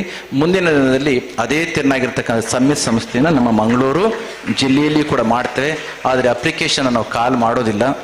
ಯಾಕೆ ಕಾಲ್ ಮಾಡೋದಿಲ್ಲ ಅಂತಂದ್ರೆ ಇನ್ಫ್ಲುಯೆನ್ಸ್ ಆಗ್ತದೆ. ವರ್ಷ ಪೂರ್ತಿ ಮಠದ ಭಕ್ತರು ಮತ್ತು ಮಠದ ವ್ಯವಸ್ಥೆ ಈಗಾಗಲೇ ಸದೃಢವಾಗಿ ಇರೋದ್ರಿಂದ ಮನೆಗೂ ಹೋಗಿ 6ನೇ ಕ್ಲಾಸಿನ 5ನೇ ಕ್ಲಾಸಿನ ಹಂತದಲ್ಲಿ ಅಂಥ ಪ್ರತಿಭೆ ಇರತಕ್ಕಂಥ ತುಂಬ ಬಡವರ ಮಗು, ಯಾವುದೇ ಜಾತಿ ಯಾವುದೇ ಇದ್ರೊಳಗೆ ಇದ್ರೂ ಚಿಂತೆ ಇಲ್ಲ ಅಂತ ಹೇಳಿ ಅಂಥ ಮಕ್ಕಳನ್ನ ಆಯ್ಕೆ ಮಾಡ್ಕೊಂಡು ಮುಂದೆ ಎಜುಕೇಷನ್ನ ಕೊಡಲಿಕ್ಕೆ ಹೊರಟಿದ್ದೇವೆ. ಅದಕ್ಕೆ ನಿಮ್ಮೆಲ್ಲರ ಸಹಕಾರ ಇರಲಿ. ಅವರು ಪೂರ್ಣ ನಮ್ಮ ಜೊತೆಯಲ್ಲಿರ್ತಾರೆ. ಆದರೆ quality of the education which we have bean farming ಅದು ಕಸ್ಟಮೈಸ್ ಮಾಡ್ತಾ ಇದ್ದೇವೆ. ಬೇರೆ ಕಡೆ ಏನೋ ತೊಗೊಂಡು ಸೇರಿಸಿದ್ದೆ ಆದರೆ ಆ ಮಕ್ಕಳನ್ನು ಅಂತಾರಾಷ್ಟ್ರೀಯ ಮಟ್ಟದ ಜ್ಞಾನವನ್ನು ಕೊಡುವಂತಹ ಒಂದು ಎಜುಕೇಷನ್, ಅಲ್ಲಿ ಸ್ಪಿರಿಚುವಲ್ ಎಜುಕೇಷನ್ ಇರ್ತದೆ, scientific education, of course modern education, metaphysical education ಜೊತೆ ಮಾಡರ್ನ್ ಎಜುಕೇಷನ್ ಇರ್ತದೆ. ಕೊನೆ ಪಕ್ಷ ಒಂದು 4 ರಿಂದ 5 ಲಕ್ಷ ವರ್ಷಕ್ಕೆ ಖರ್ಚು ತಗಲಬಹುದಾಗಿರ್ತಕ್ಕಂಥ ವಿದ್ಯೆಯನ್ನು ಬಡವರಲ್ಲಿ ಅತಿ ಬಡವರು, ಬುದ್ಧಿವಂತರಲ್ಲಿ ಅತಿ ಬುದ್ಧಿವಂತ ಮಕ್ಕಳನ್ನು ಆಯ್ಕೆ ಮಾಡಿಕೊಂಡು ದೇಶಕ್ಕೆ ಸ್ವತ್ತಾಗಿ ಮಾಡ್ತಕ್ಕಂಥ ಒಂದು ಎಜುಕೇಷನ್ ಸಿಸ್ಟಮ್ನ ಪ್ರಾರಂಭ ಮಾಡಿದರೆ ಅಂತಹದ್ದು ನಿಮ್ಮ ಗಮನದಲ್ಲಿರಲಿ. ಮುಂದಿನ 1-2 ವರ್ಷಗಳಲ್ಲಿ ನಮ್ಮ ಮಂಗಳೂರು ಶಾಖೆಯಲ್ಲಿ ಕೂಡ ಸಂಮಿತ್ ಶಾಲೆಯನ್ನು ತರಲಿಕ್ಕೆ ಹೊರಟಿದ್ದೇವೆ. ಇಂಥ ಹಲವಾರು ಯೋಜನೆಗಳೊಂದಿಗೆ ಪೂಜ್ಯ ಗುರುಗಳು ಸಮಾಜದ ಮೇಲಿನ ಕಾರುಣ್ಯ ಭಾವದಿಂದ ಪ್ರಾರಂಭಿಸಿದ ಅಂದಿನ 74ನೇ ಇಸ್ವಿಯ ಸಂಸ್ಥೆಗಳು ಬೆಳೆದು ಇವತ್ತು ಈ ಸ್ಥಿತಿಗೆ ಬಂದಿದೆ. ನಮ್ಮ ಮಂಗಳೂರು ಶಾಖೆಗೆ ಸ್ವಾಮಿಗಳಾಗಿ ಧರ್ಮಪಾಲನಾಥ ಸ್ವಾಮಿಗಳು ಬಂದರು. ಪೂಜ್ಯ ಗುರುಗಳು ಅವ್ರನ್ನ ಇಲ್ಲಿಗೆ ಕಳಿಸಿದಾಗ ಅವ್ರು ಹೇಳಿದ್ರಲ್ಲ, ಯಾಕಾದ್ರೆ ಬನ್ನೋ ಎಂಬ ಒಂದು ಭಾವನೆ ಇತ್ತು. ಈಗ ಮಂಗಳೂರಿನಿಂದ ಕ್ಷೇತ್ರದಲ್ಲಿ ಕಾರ್ಯಕ್ರಮ ಆಗುತ್ತೆ, ಒಂದು 2-3 ದಿನ ಬಂದು ಇದ್ದು ಹೋಗಿ ಅಂತಂದರೆ ನೋ ಮಂಗಳೂರು ನನಗೆ ಅಡ್ಜಸ್ಟ್ ಆಗಿದೆ, ಐ ಕಾಂಟ್ ಕಮ್ ಓದೇರ್ ಅಂತ ಹೇಳೋ ಸ್ಥಿತಿಗೆ ಮಂಗಳೂರಿನ ಜನಗಳು ಅವ್ರನ್ನ ಪ್ರೀತಿ ಮಾಡಿದಿರಿ. ಅವರು ಹೇಳಿ ಕೇಳಿ ನಮ್ಮ ಮಂಗಳೂರು ಸ್ವಾಮಿಗಳಿದಾರಲ್ಲ, ತುಂಬ ಹಂಬಲ್ ಫ್ಯಾಮಿಲಿ ಬ್ಯಾಕ್ಗ್ರೌಂಡಿಂದ ತುಂಬ ಚಿಕ್ಕ ವಯಸ್ಸಿನಲ್ಲಿ, ನಾವಾದರೂ ಕೂಡ 25-26ನೇ ವಯಸ್ಸಿಗೆ ಮಠಕ್ಕೆ ಬಂದು ಸೇರಿಕೊಂಡವರು. ಆದರೆ ನಮ್ಮ ಧರ್ಮಪಾಲನ ಸ್ವಾಮಿಗಳು ಅಟ್ ವಾಟ್ ಏಜ್ ಕೇಮ್ 3ನೇ ವಯಸ್ಸಿನ ಚಿಕ್ಕ ಹುಡುಗ ಆಗಿದ್ದಾಗ ಮಠಕ್ಕೆ ಬಂದು ಸೇರಿಕೊಂಡಂತಹದ್ದು. ಬಹುಶಃ ನಮ್ಮ ಗುರುಗಳೇ, ನಮ್ಮ ಇನ್ನೊಬ್ಬರು ಗುರುಬಾಯಿ ಇದ್ದಾರೆ, ಅವ್ರು ಹೇಳ್ತಾರೆ ಸ್ವಾಮೀಜಿ ಅಂತ ಸರಿಯಾಗಿ ಹೇಳಲಿಕ್ಕೆ ಬರ್ತಾರಲ್ಲ, ಇವು ನಡೆದ ಏಜ್ ಆಫ್ 10 ಇನ್ನು ಹೌ ಟು ಕಾಲ್ ಸ್ವಾಮೀಜಿ ಸ್ವಾಮಿ ಚಾಮಿ ಅಂತ ಕರಿತಿದ್ರಂತೆ. ನಾನಲ್ಲ, ಅವ್ರು ಹೇಳ್ತಾರೆ. ಅವರು ಅಂತಹ ಹುಡುಗ, ಮೊನ್ನೆ ಅವ್ರ ಸ್ವಾಮಿಗಳು ಹೇಳ್ತಾ ಇದ್ರು, ಇನ್ನೊಬ್ರು ನಮ್ಮ ಬೆಂಗಳೂರಿನ ಶಾಖೆಯವರು PhD ಮಾಡಿ ಡಾಕ್ಟರೇಟ್ನ ಮಾಡಿ ಯಾರ ಮೇಲೆ, ಆದಿಚುಂಚನಗಿರಿ ಮಹಾಸಂಸ್ಥಾನ ಮತ್ತು ಪೂಜ್ಯ ಗುರುಗಳ ಮೇಲೆ ಅಧ್ಯಯನವನ್ನು ಮಾಡಿ ನಮ್ಮ ಮಂಗಳೂರು ಯೂನಿವರ್ಸಿಟಿಯಿಂದ ಗೌರವ ಡಾಕ್ಟರೇಟ್ ಅಲ್ಲ, ಅಧ್ಯಯನವನ್ನು ಮಾಡಿದ ಡಾಕ್ಟರೇಟ್ನ ಪಡ್ಕೊಳ್ತಾರೆ ಅಂತ ಅಂದರೆ ಪೂಜ್ಯ ಗುರುಗಳ ಕೃಪೆ ಯಾವ ಮಟ್ಟಕ್ಕೆ ಇರಬಹುದು. ಒಂದು ವೇಳೆ ಅದೇ ಮನೆಯಲ್ಲಿ, ಅದೇ ಮನೆತನದಲ್ಲಿ, ಅದೇ ಬಡ ಕುಟುಂಬದಲ್ಲಿ ಇದ್ದಿದ್ರೆ ಲೆಕ್ಕಕ್ಕೆ ಇಲ್ಲದೆ ತನ್ನ ಬದುಕನ್ನೂ ಬೆಳಗಿಸಿಕೊಳ್ಳಾಕ್ಲಿಕ್ಕೆ ಕಮರಿ ಹೋಗಬಹುದಾಗಿರ್ತಕ್ಕಂಥ ಒಂದು ಪ್ರತಿಭೆಯಾಗಿ ಹೊರಟೋಗ್ತಿದೆ. ಇಂತಹ ಪ್ರತಿಭೆಗಳನ್ನು ಎತ್ತಿ ಸಂಮಿತ್ ಶಾಲೆಯಲ್ಲಿ ನಾವು ಎಜುಕೇಷನ್ ಕೊಡಲಿಕ್ಕೆ ಹೊರಟಿರ್ತಕ್ಕಂಥದ್ದು. ಅಂತಹ ಸ್ವಾಮಿಗಳು ಪೂಜ್ಯ ಗುರುಗಳ ಕೃಪೆಗೆ ಒಳಗಾಗಿ ಇವತ್ತು ಅದೆಷ್ಟು ಪುಸ್ತಕಗಳನ್ನ ಬರೆದಿದ್ದಾರೆ, ಓದಿದ್ದೀರಾ? ಓದಬೇಕು. ಹಲವಾರು ಪುಸ್ತಕಗಳನ್ನ ಬರೆದಿದ್ದಾರೆ. ಜೊತೆಗೆ ಪ್ರಕಾಶ್ ಅವ್ರ ಜೊತೆಯಲ್ಲಿ ಸೇರಿಕೊಂಡು ಸಾಹಿತ್ಯ ಕೃಷಿಯನ್ನು ಅವರು ಮಾಡ್ತಾ ಇದ್ದಾರೆ. ಪೂಜ್ಯ ಗುರುಗಳ ಬಗ್ಗೆ ಹಲವಾರು ಪುಸ್ತಕಗಳನ್ನ, ಜೊತೆಗೆ ಹೀಗೆ ಹೇಳಿದ್ನಲ್ಲ PhD ಹೋದ ವರ್ಷ ಒಂದು ಸನ್ಮಾನದ ಕಾರ್ಯಕ್ರಮವನ್ನು ಕೂಡ ಮಾಡಿದ್ವಿ. ಇಂಥ ಮಹಾನ್ ಪ್ರತಿಭೆಯಾಗಿ ಸಾಹಿತ್ಯ ಕ್ಷೇತ್ರದಲ್ಲಿ, ಜೊತೆಗೆ ಅವರು ಹಾಡ್ತಾರೆ ಅಂದರೆ ತುಂಬ ಚೆನ್ನಾಗಿ ಹಾಡ್ತಾರೆ. ಅವರು ಸಾಕಷ್ಟು ಕ್ಯಾಸೆಟ್ಗಳನ್ನು ಕೂಡ ಸಂಗೀತ ಕ್ಷೇತ್ರದಲ್ಲಿ ಮಾಡಿಟ್ಟಿದ್ದಾರೆ.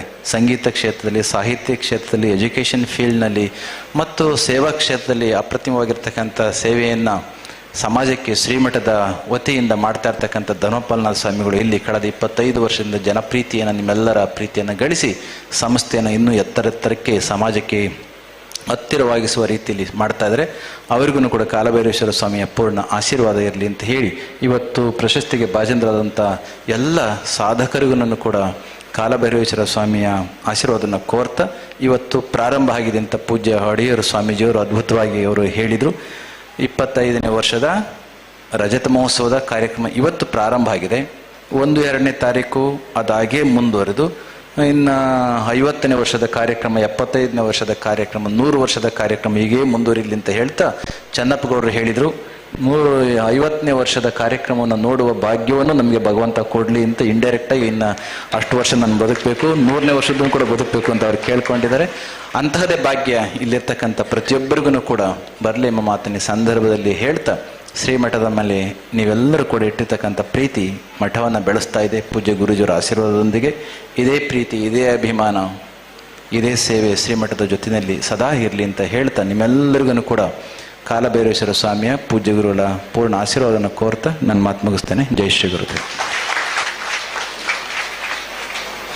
ನಮ್ಮ ಮನಸ್ಸಿಗೆ ಚಿಂತನೆಯ ಚಿಕಿತ್ಸೆಯ ಮಾತುಗಳ ಮೂಲಕ ಅನುಗ್ರಹ ಸಂದೇಶವನ್ನು ನೀಡಿದ ಪರಮ ಪೂಜ್ಯ ಮಹಾಸ್ವಾಮೀಜಿ ಅವರಿಗೆ ಭಕ್ತಿಪೂರ್ವಕ ನಮನಗಳನ್ನು ಸಲ್ಲಿಸುತ್ತೇವೆ. ಇದೀಗ ನಮ್ಮ ಸಮಾರಂಭದಲ್ಲಿ ಉಪಸ್ಥಿತರಿರುವ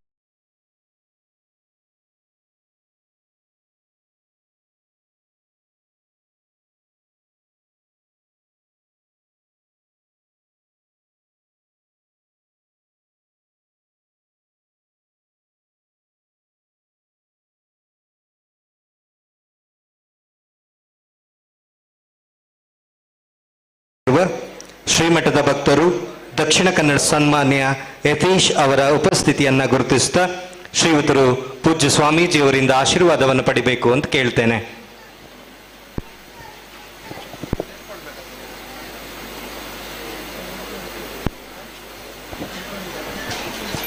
ಕಾರ್ಯಕ್ರಮದ ಕೊನೆಯ ಘಟ್ಟ ವಂದನಾರ್ಪಣೆ. ಶ್ರೀಯುತ ರಣದೀಪ್ ಕಾಂಚನ್ ಕಾವೂರು ಮಠದ ರಜತ ಮಹೋತ್ಸವದ ಭಾಗವಾಗಿ ನಡೆದ BGS ಕರಾವಳಿ ರತ್ನ ಪ್ರಶಸ್ತಿ ಪ್ರದಾನ ಸಮಾರಂಭದ ದಿವ್ಯ ಸಾನ್ನಿಧ್ಯವನ್ನು ವಹಿಸಿ ಸಮಾರಂಭದ ಅರ್ಥ ಪೂರ್ಣತೆಗೆ ಕಾರಣನಾದ ಜಗದ್ಗುರು ಪೂಜ್ಯ ಶ್ರೀ ಶ್ರೀ ಶ್ರೀ ಡಾಕ್ಟರ್ ನಿರ್ಮಲಾನಂದನಾಥ ಮಹಾಸ್ವಾಮೀಜಿ ಅವರಿಗೆ ಭಕ್ತಿಪೂರ್ವಕವಾಗಿ ವಂದನೆಯನ್ನು ಸಲ್ಲಿಸುತ್ತಿದ್ದೇನೆ. ಈ ಕಾರ್ಯಕ್ರಮದ ಆಶೀರ್ವಚನ ನೀಡಿರುವ ಪರಮಪೂಜ್ಯ ಶ್ರೀ ಶ್ರೀ ಗುರುದೇವಾನಂದ ಸ್ವಾಮಿ ಇವರಿಗೂ ಭಕ್ತಿಪೂರ್ವಕ ವಂದನೆಗಳನ್ನು ಅರ್ಪಿಸುತ್ತಿದ್ದೇನೆ. ಇಂದಿನ ಸಮಾರಂಭದಲ್ಲಿ ದಿವ್ಯ ಉಪಸ್ಥಿತಿಯನ್ನು ಹೊಂದಿರುವ ಪೂಜ್ಯ ಡಾಕ್ಟರ್ ಶ್ರೀ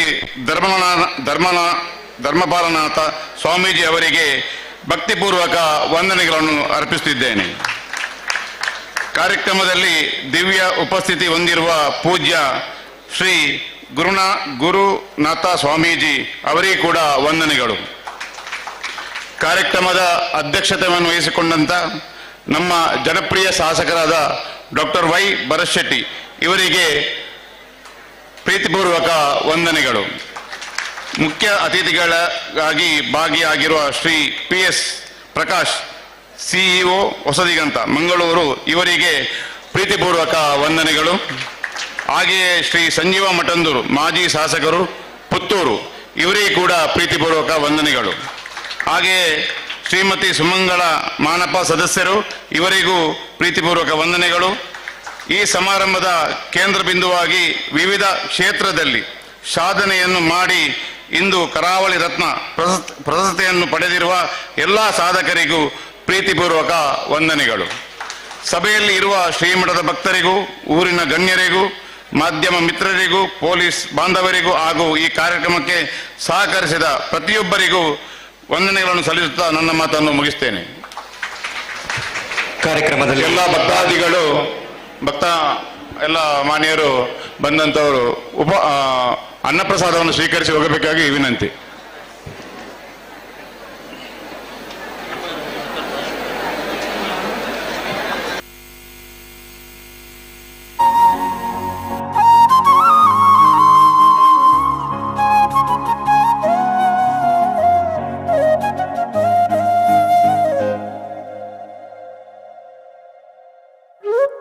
Thank you.